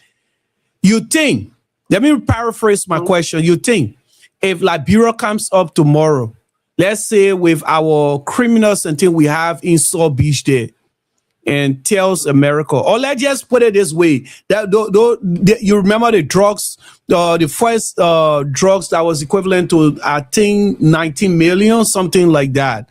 The white foreigners that were caught, during the raid. Now let's just assume that they are Americans, and then it happens that Liberia get in connection with America and tells America, say, look, we offer you $5 million. We would like for you to take back your citizen, your white man. He's a drug cartel. We caught him, trying to smuggle drugs into our country. Do you sincerely think that America will want to take such a criminal into the country when looking at the way Donald Trump is cleaning up America now? Do you think Donald Trump will agree? Sure. You know the reason? Under the immigration and naturalization law, if a citizen of another country commit a crime, you see they want to do business, they say, okay, I'm going to open my farm or I'm going to open my store to stay. But he is an American citizen. And the Liberian government found out that he was doing drugs. Then deport him to his home country. They can send him back. I give you, for example, during the early Johnson. But that's why I said we shouldn't make it complicated. This man is an American citizen, like the people they sent to us. These people are not Liberians. The people they sent to us. But let's just say because of the color of his skin, he's not American citizen. But Liberia government tells America, say, we just won't send him to your country. You think America will agree? Yeah, I agree before. During Ellen Johnson said this time, I think they say drug boss when they were trying to establish. Right now, the guys said seven at this in New York. I know that for a fact. Are those guys Americans or not? No, they are not. Because the only thing the American Liberian government said, hey, these guys are having criminal, we don't have facility for them. If they are going to do it, Thomas, I can rest and show you. You say you are an instructor, you do research, right? I bet go back and do your. I come in now. 1 minute. I come in. Go back and do your research. If America should accompany or should open up their system to accept criminals into their society, trust me, America, those are wanted people. They are within the system here already that America has been wanted. Sometimes America put out such warrant. Sometimes America even go as far as you won't believe it that you as a Liberian living in this country, you can commit an hideous crime and you escape from the system. But guess what? By paper, you are naturalized here and you go running to your country because it happened in Nigeria. America can pursue you all the way in Liberia. They will send agents in Liberia, grab you, bring you back, and let you face the law here. So if you see those situations, it means that those are people that America has long been looking for or wanting. They are not just ordinary people. Like for instance, when we're talking about the way they just took the people from here and they carried it over there. For some reason, we just decide to say, oh, okay, these people, they are from Colombia. These people, they are from Nigeria. They are criminals or they are drug cartels and things. Let's take them. But the only place we think of best because they got a system to relocate them to is America. When America isn't looking for them, America will never accept it. Don't try to make the people to disbelieve that. When the drug cartels, when the force have established during the early Johnson 21st beginning, people now are arrested in New York in prison. That I know. Okay, let's hear our brother, Mr. King, please. Let's hear you, Mr. King. Let you get done. Come again? Yeah, complete your. Yeah, I'm done. So, what was the question, Mr. Yeah. The question here that I ask is that, like, what America did, sending those people over. Let's say they are not on any wanted list here in America, but with the situation, they have been caught as drug cartels in Liberia. If Liberia decide to find a safe haven country, as our brother have stated, geopolitics or policy or however he calls it, and talk to America, talk to America to say, look, we want to relocate these people to your country because you know what? You have a good, organized system. So they can, be in jail there or they can face the law there. Do you think America would take any criminals from Liberia into the country when they are not wanted or when they are not on any wanted list in America? That would never happen. Because the first thing we should ask ourselves, who's going to pay the bill? Now, it will happen if America has interest in the case. If they have interest in the case, then yes, that will happen. Or if that person might have committed some crime in the U.S. and fled the country and went maybe in this case, maybe to Liberia, then yes, in that case, that person will be sent to the U.S. to face a trial. But if they, let's just say, for example, Charles Taylor, President Taylor. President Taylor is in the UK today because they have interest. They have interest in his case. Not because of Africa. They are interested in it. That's why the UK government is spending all these billions of dollars to keep him behind bars. But if I don't have interest in your case, why would I want to take your case and bring it in my country and spend billions of my taxpayer money to keep this person in prison? So yes, if they have interest in the case, yes, that person will come to the US and serve time. But if they don't have interest in the case, so let's say, for example, in this case, J.Will Howard Taylor, they just use her as a guinea pig. Do you think Liberia can call the US, this administration in particular, and say, look, I want you to take this woman and keep her in your prison for us and blah, blah, blah. They say, well, who's going to pay the money? So if they don't have interest in that case, don't even think about it. Who's going to pay the bill? But if they have interest in the case, yes, there are instances where they let's just say this guy, this president, they took from office in, what's the country name? Venezuela, I think so. Now, Venezuela, yeah, the president. They are interested in him. So now he's in New York 7 times. Mm-hmm. So if they have interest in you, yes, you will bring it. But if they don't, is that going to happen? All right. Mr. Thomas. Yeah. Do you have anything else to say in regards to that? All right. So, thank God he agreed with me. He already answered the question. What I said is, yes, it will happen. It does. So if you have done a lot of research in other things, there are prisoners from other countries that came to the United States and said, Jason, someone went to. But you understand the fact that because they have interest in the case? So, but did you ever ask the Liberian government whether they know how interested in people? You just said that the Liberian government took $5 million out. So why is the $5 million the interest? I mean, interest can be anything. The interest can be argument, man. Your own argument. I don't know. You think I don't know. You guys are about interest. So why is the $5 million in Liberian interest? Professor,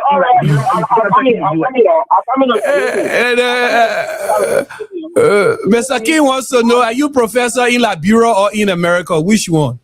Yeah, America. Which school you teach at? I work with the school district. I teach at school district.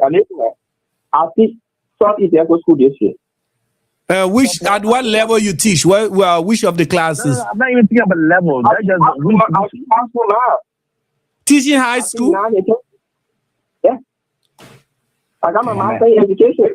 I did my first degree in statistics. That's okay. But yeah. Anyway, go ahead. What are you saying? So you said interest. So their interest is okay. Only all factor constant. Your interest may be different, might be different. So you just say, I don't know. You just say that the U.S. government giving like your $5 million. What if it is the $5 million like your interest? The interest will have to be like everything. But that's so not even an argument. The probability of Liberia getting the 5 million, I want to went for it, except the people. So that's like your interest. So now, do you think Liberia can offer the U.S. $5 million in exchange of? It depends. Everybody has different interests. Okay, but then that's why I just said to you. I said you said it brought somebody to the U.S. to try. I said because they have interest in that person. And I'm not talking about Liberia. I never mentioned Liberia. I just said because of the interest. The U.S. will not disclose our interest to you. But do you even think we have what it takes to? Do you even think the U.S. speaking diplomatic nuance on the air will close so they get to know. Speaking to a U.S. diplomat, will not say yes, will not say no. But based on what you said, they come also, they are interested in disclosing to us, but I want to interest in 5 million. My brother, you just said earlier. That America will go to war for the interest. When we talk about Iraq, I agree with you 100%. Everybody knows when America's interest lies somewhere, they will strike every single day, and I know. We're talking about breaking prisoners into the country where they will serve time. What interest? The only time that interest is going to exist if that person might have committed crime in the U.S. and that person left the U.S. and fled to another country, then yes, that person will come back and serve time. They just happened to a guy in Nigeria. I forgot his name. Maybe you can correct me on this if I'm wrong. There's a Nigerian that they brought from Nigeria to the U.S. by 7 times. Yeah, I know of that case. I know of it. Okay. That's why I mentioned earlier too. In the U.S. He committed crime in the U.S., so they brought him here to serve time. That's the point I'm trying to make. If they have interest, whatever interest, we're talking about interest. Interest is relative. And I agree. I'm not saying what interests you doesn't interest other people. Okay. Mr. Thomas, let me just say something, Mr. King. Let me ask one more question to Mr. Thomas here, then I'm satisfied. My brother, Mr. Thomas, how do you defend, the incident between Liberia and Guinea border? How do you defend the government between that incident that we lost our land to Guinea in this administration? How do you defend the government? I mean, this is why I always tell people, I don't conclude, I don't make specific generalization. But this has been into the public domain a long time, even before all the drug cases came up. Something can be in the public domain from the 80s, and maybe the 5 times later. Doesn't mean that people say it is a fact. But the fact has been established as well. Wow.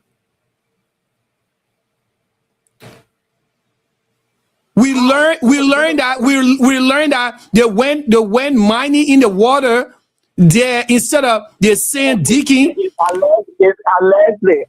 Okay, it is allegedly. So why is the government not pursuing it in order to bring a resolution to that case?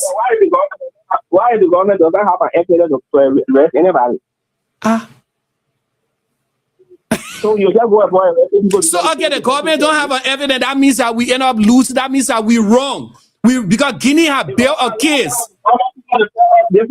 Guinea have built a case against us. That's why they seize our land. So if the government is investigating, but yet haven't established any evidence, that means that we wrong Guinea. What evidence do you have to conclude that Guinea took the land? Because people say, according to the information ministry, that people posted from there. There's an investigative journalist called, I know, what is that? Kotu. I just forget his name. He went to Solomon border. Time has returned. Go back to school. Market open. So which one will believe? Oh, there are other people say Guinea took the land. Our professor. Oh God. The Guinea soldier cross. Listen, the Guinea soldier that came across. I watched it on Facebook. The Guinea soldier cross Nigerian government officials went there. I think even the speaker, the deputy speaker, and other people went there. And where they were dancing after they finished talking their foolishness behind the scene. After thorough negotiation, they went to ECOWAS meeting. According to the information, Minister ECOWAS demanded, requested that the Guinean soldiers should go back to the south. And have they done it? Are you saying that allegedly they have done it? The information didn't say. On a press release, they said the people have crossed to the south. Mr. King, can you please come in? Let's give the platform to Mr. King. Okay, all right. Okay, let's listen to Mr. King. Mr. King, what's your take on this? My brother, is he done? Yeah, I'm done. Okay, the Liberian Guinea border. We don't know how far the Liberian government has gone in regard to this madness, but I think when that took place, I think we saw a significant weakness within our security sector. Security weakness in a sense that our border all across Liberia, every entry point on land are not secure. Every entry point, be it from Guinea, Sierra Leone, we don't have protection when it comes to our border. Now, the land was invaded by Guinea, and the worst thing that frustrated me of all is that the Joseph Boakai government deceived the Liberian people by sending empty trucks, AFL trucks, saying that AFL were being deployed to the border line where the incident took place. Empty trucks. Some of the trucks could barely function properly. Some were leaning. But these handful of men, AFL men that went there, maybe 5 or 6 of them, never got close to the border. Never. They only ruled around the city of Lofa County and left. Deceived the Liberian people. Few weeks later, we saw Brevet Poma and his Gestapos saying that they play a visit at the border. Yeah, at least we saw that. We should give them credit. But the border is where that dispute took place. They went there, they start certain place and they wasted government money, thousands of dollars. And at the end of the day, they came back. So we saw a significant weakness. No matter how a country is, your entry point must always be protected at every given time. And you must be willing to respond to any threat that comes, both internal and external threats that face your nation. So I saw a significant weakness, and not only with the Joseph Boakai administration. I strongly believe, maybe with the exception of President Taylor or one of you, but we are never experiencing it. Maybe it happened before. I still stand to be corrected on this. But throughout my life, I've never seen this kind of issue between Liberia and Guinea. Like I said, I stand to be corrected. Maybe it happened or what, I do not know. But there was a significant weakness that the world saw. You know, the world watched the significant vulnerability or weakness of our security in Liberia. So that's why, and I don't know how far they've gone with this, whether things under control or whatever it is, but they agree because it is alleged. Again, somebody connected to Joseph Boakai, they were carrying out mining activity on our land, in our river. And the river divides both Guinea and Liberia. It is alleged. They trigger all of these things. And the equipment that they were using, it is alleged that the Guinean soldiers confiscated those machines and that almost put us into war with Guinea. So I don't know how far they're going with this. I don't know. I think my dear brother said that they went to ECOWAS. I don't know what ECOWAS decision, were made, but we're still getting reports that the Guineans are still in that territory. And sometimes they come in town and all of the stuff. It is alleged. So I think that's what I saw, and I think we're still seeing it, and the nation is still vulnerable. Our entry points are all vulnerable. And again, like I said earlier, the vice president said it best, that Liberia only God protecting Liberia, because he said our borders are vulnerable, which I agree with him 100%. Okay. Well, folks, we have been out here for approximately, I think, 2 hours now. So we are at the closing, peak of this show. And I would say, want to appreciate all of you guys. It was rather a wonderful time, spending it out here with you guys, being able to discuss political issues and other matters concerning Mama Liberia. So can we please go ahead and give our parting statement? We will start with our brother, Mr. Thomas. Okay, so I will close with the border issue, and my dear brother, they're calling the police director, Gregory Kuma, and his Gestapo. We said the use of words should be appropriate and placed in the right place. Gregory Kuma works with a team of police officers that are constitutional, was established by the Constitution of the Republic of Liberia. It does not have Gestapo. Gestapo is people of secret security within the security force there to execute people, to kidnap people, the Jewish Holocaust. That happened from 1933 to 1945 under the Hitler regime. It's brutal. I can't tell you how and get people and everything you lost. Then what happened to A.D. Kelly and other people? But people who get their coma and arrest, they go through the due process, they go to court, trial. So we shouldn't just call somebody by name and we can't identify what the particular word came from before we call the person. If the person has Gestapo, whoever he arrests, they go to court under the government jurisdiction. Gestapo are people who just go mass murderer under the government. They come to the person in Milwaukee, they arrest you, and then you lost. That's Gestapo. So don't get it right. So now because somebody said it, and we don't go to look for the meaning and how it happened, where it happened, then we just say and attach it to somebody. When Christian come and arrest somebody, they go to court. They catch you, you go to court. When you win your case, you are a free person. If you lost the case, you go to South Beach. There have been no time to say, oh, somebody got missing from South Beach because they said it was this and other stuff. So the word Gestapo shouldn't be used. It's the Liberian National Police is a constitutional police. The IG is appointed to head that particular department under the Justice Ministry. So Gestapo that we have the Council of ATU, Malaysia, and others, they are not constitutional. So don't start using words and describe it. All right. Thank you, Mr. Thomas. That's your closing statement there, right? Yeah. All right. All right. Thanks.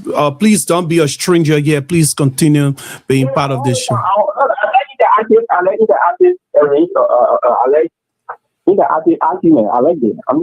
though. I learn from you, you learn from. Yeah, you can also too as well follow the station. Always every arrangement, you always get a part of my own side. Does that make you up? Okay. All right. Also, too, as I was saying, you can follow the station too. We do have the radio. It is not only Facebook platform. We are web radio. If you go on your phone or your iPad, your laptop, your computer, whatever it is, electronic devices, you can type in Radio Guardian, and it is like a dome, and when it open up, it's like a green globe or green earth or globe.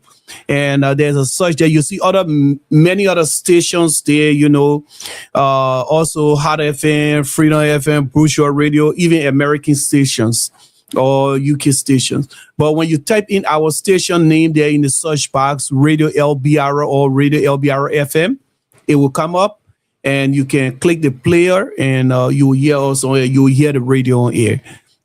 Besides, our website is radiolbr.org too. You can also listen to us from our website, and we have the app too. For this station available, and we are as well on YouTube channel besides Facebook. So if we are not on Facebook or YouTube channel, the radio itself is always on air playing. What up, music, or we are on programs like this. I will finally make sure. I mean, are you going to give me a chance to respond to this statement? Because you don't want him to go first, and you want him to be there when you respond. You gotta listen to your response. So you gotta respond. You gotta listen. I thought that's how you're gonna do it. Oh yeah, no. I just wanted to know because I thought that he wanted to go to right away. But anyways, yeah. No, I think Go ahead. Go ahead, Mr. King.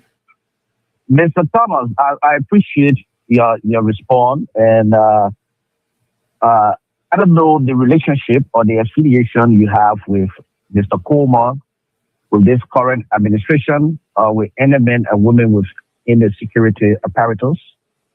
But one thing you need to understand is that, like you said earlier, you are a high school teacher, and I am blessed. And I mean, I'm blessed, but I am grateful that you live in a country that believes in democracy and believes in freedom of speech.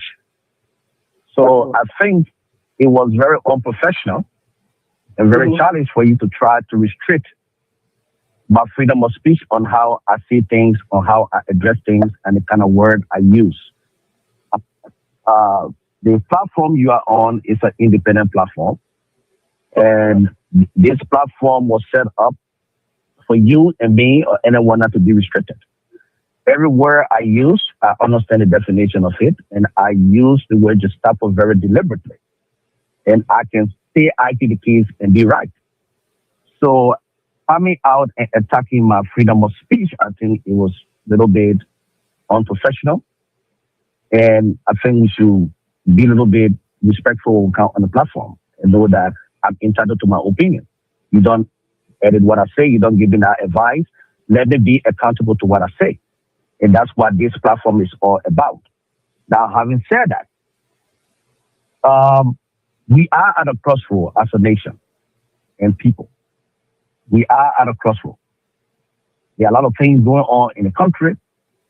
The government is letting people down. Liberian people have no hope. In the government, there is no trust. In the government, there is Mr. Thomas, please mute your phone, please. Mr. Thomas, please mute your line. There's no trust within the yeah, Jab muted. Go ahead, Mr. King. No trust in our justice system. The government is failing people. The religious communities also are doing the same thing, robbing people through Christianity and Islamic and all of these things. So Liberian people have no hope right now. They are all over the place and they're saying, God, where can I find peace? So we deem it necessary, and it is our responsibility, regardless of the side of the eye you find yourselves, for us to speak out. Because if we don't speak out, especially those of us who have the power to speak out against these kind of tyranny we are seeing across our country, these kind of wicked leadership we're seeing across this country, then a day will come when we are experiencing challenges ourselves. There will be no one to speak up for us. So I want to encourage all Liberians in Liberia and across the globe to know that we are here to speak for you. Our prayers and our thoughts are with you. We are here to motivate you, to know that, to tell you that never to give up, that a day will come that you will be liberated. And as you make your way in 2029 to the ballot boxes, I want you to make a conscious decision to vote your conscience. Don't be misled, manipulated by any platform, even my own platform, to tell you who to vote for. Because your future is your vote. Your children's future is the vote you cast at the end of the day. Your vote is you. So do not be misled or be told who to vote for, but make your way to your ballot boxes and vote your conscience.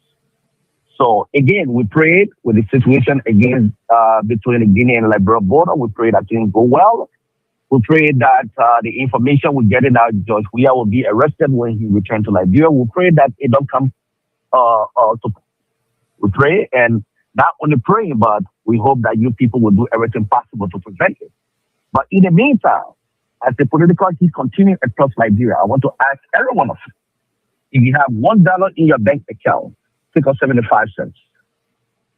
Okay? It's just like many of you who live in the U.S., when the snowstorm is coming, they encourage you to get spare buckets, flashlights, and all of these good stuff. So I want you to do the same. And may God bless you and may God keep you. Have a good night. Okay. All right. Thanks, guys. It was really wonderful being out here with you guys. And I'll talk to you behind this same Mr. King and my brother, Mr. Thomas. Thanks once more. We are always here. We are located in Minnesota. So this platform is for, our Liberians and our communities and things here. And it is a bye-bye for now. Bye-bye.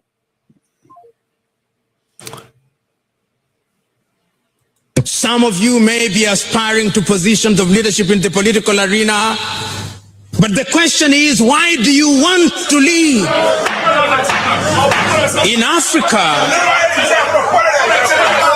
the shortest route to ill-gotten wealth is political leadership. If you want to get wealth without working for it at all,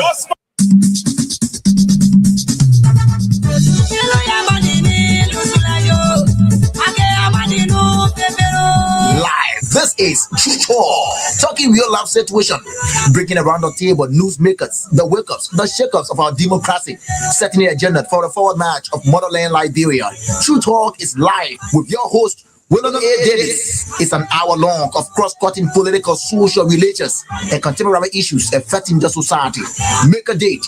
True Talk, breaking our issues to life.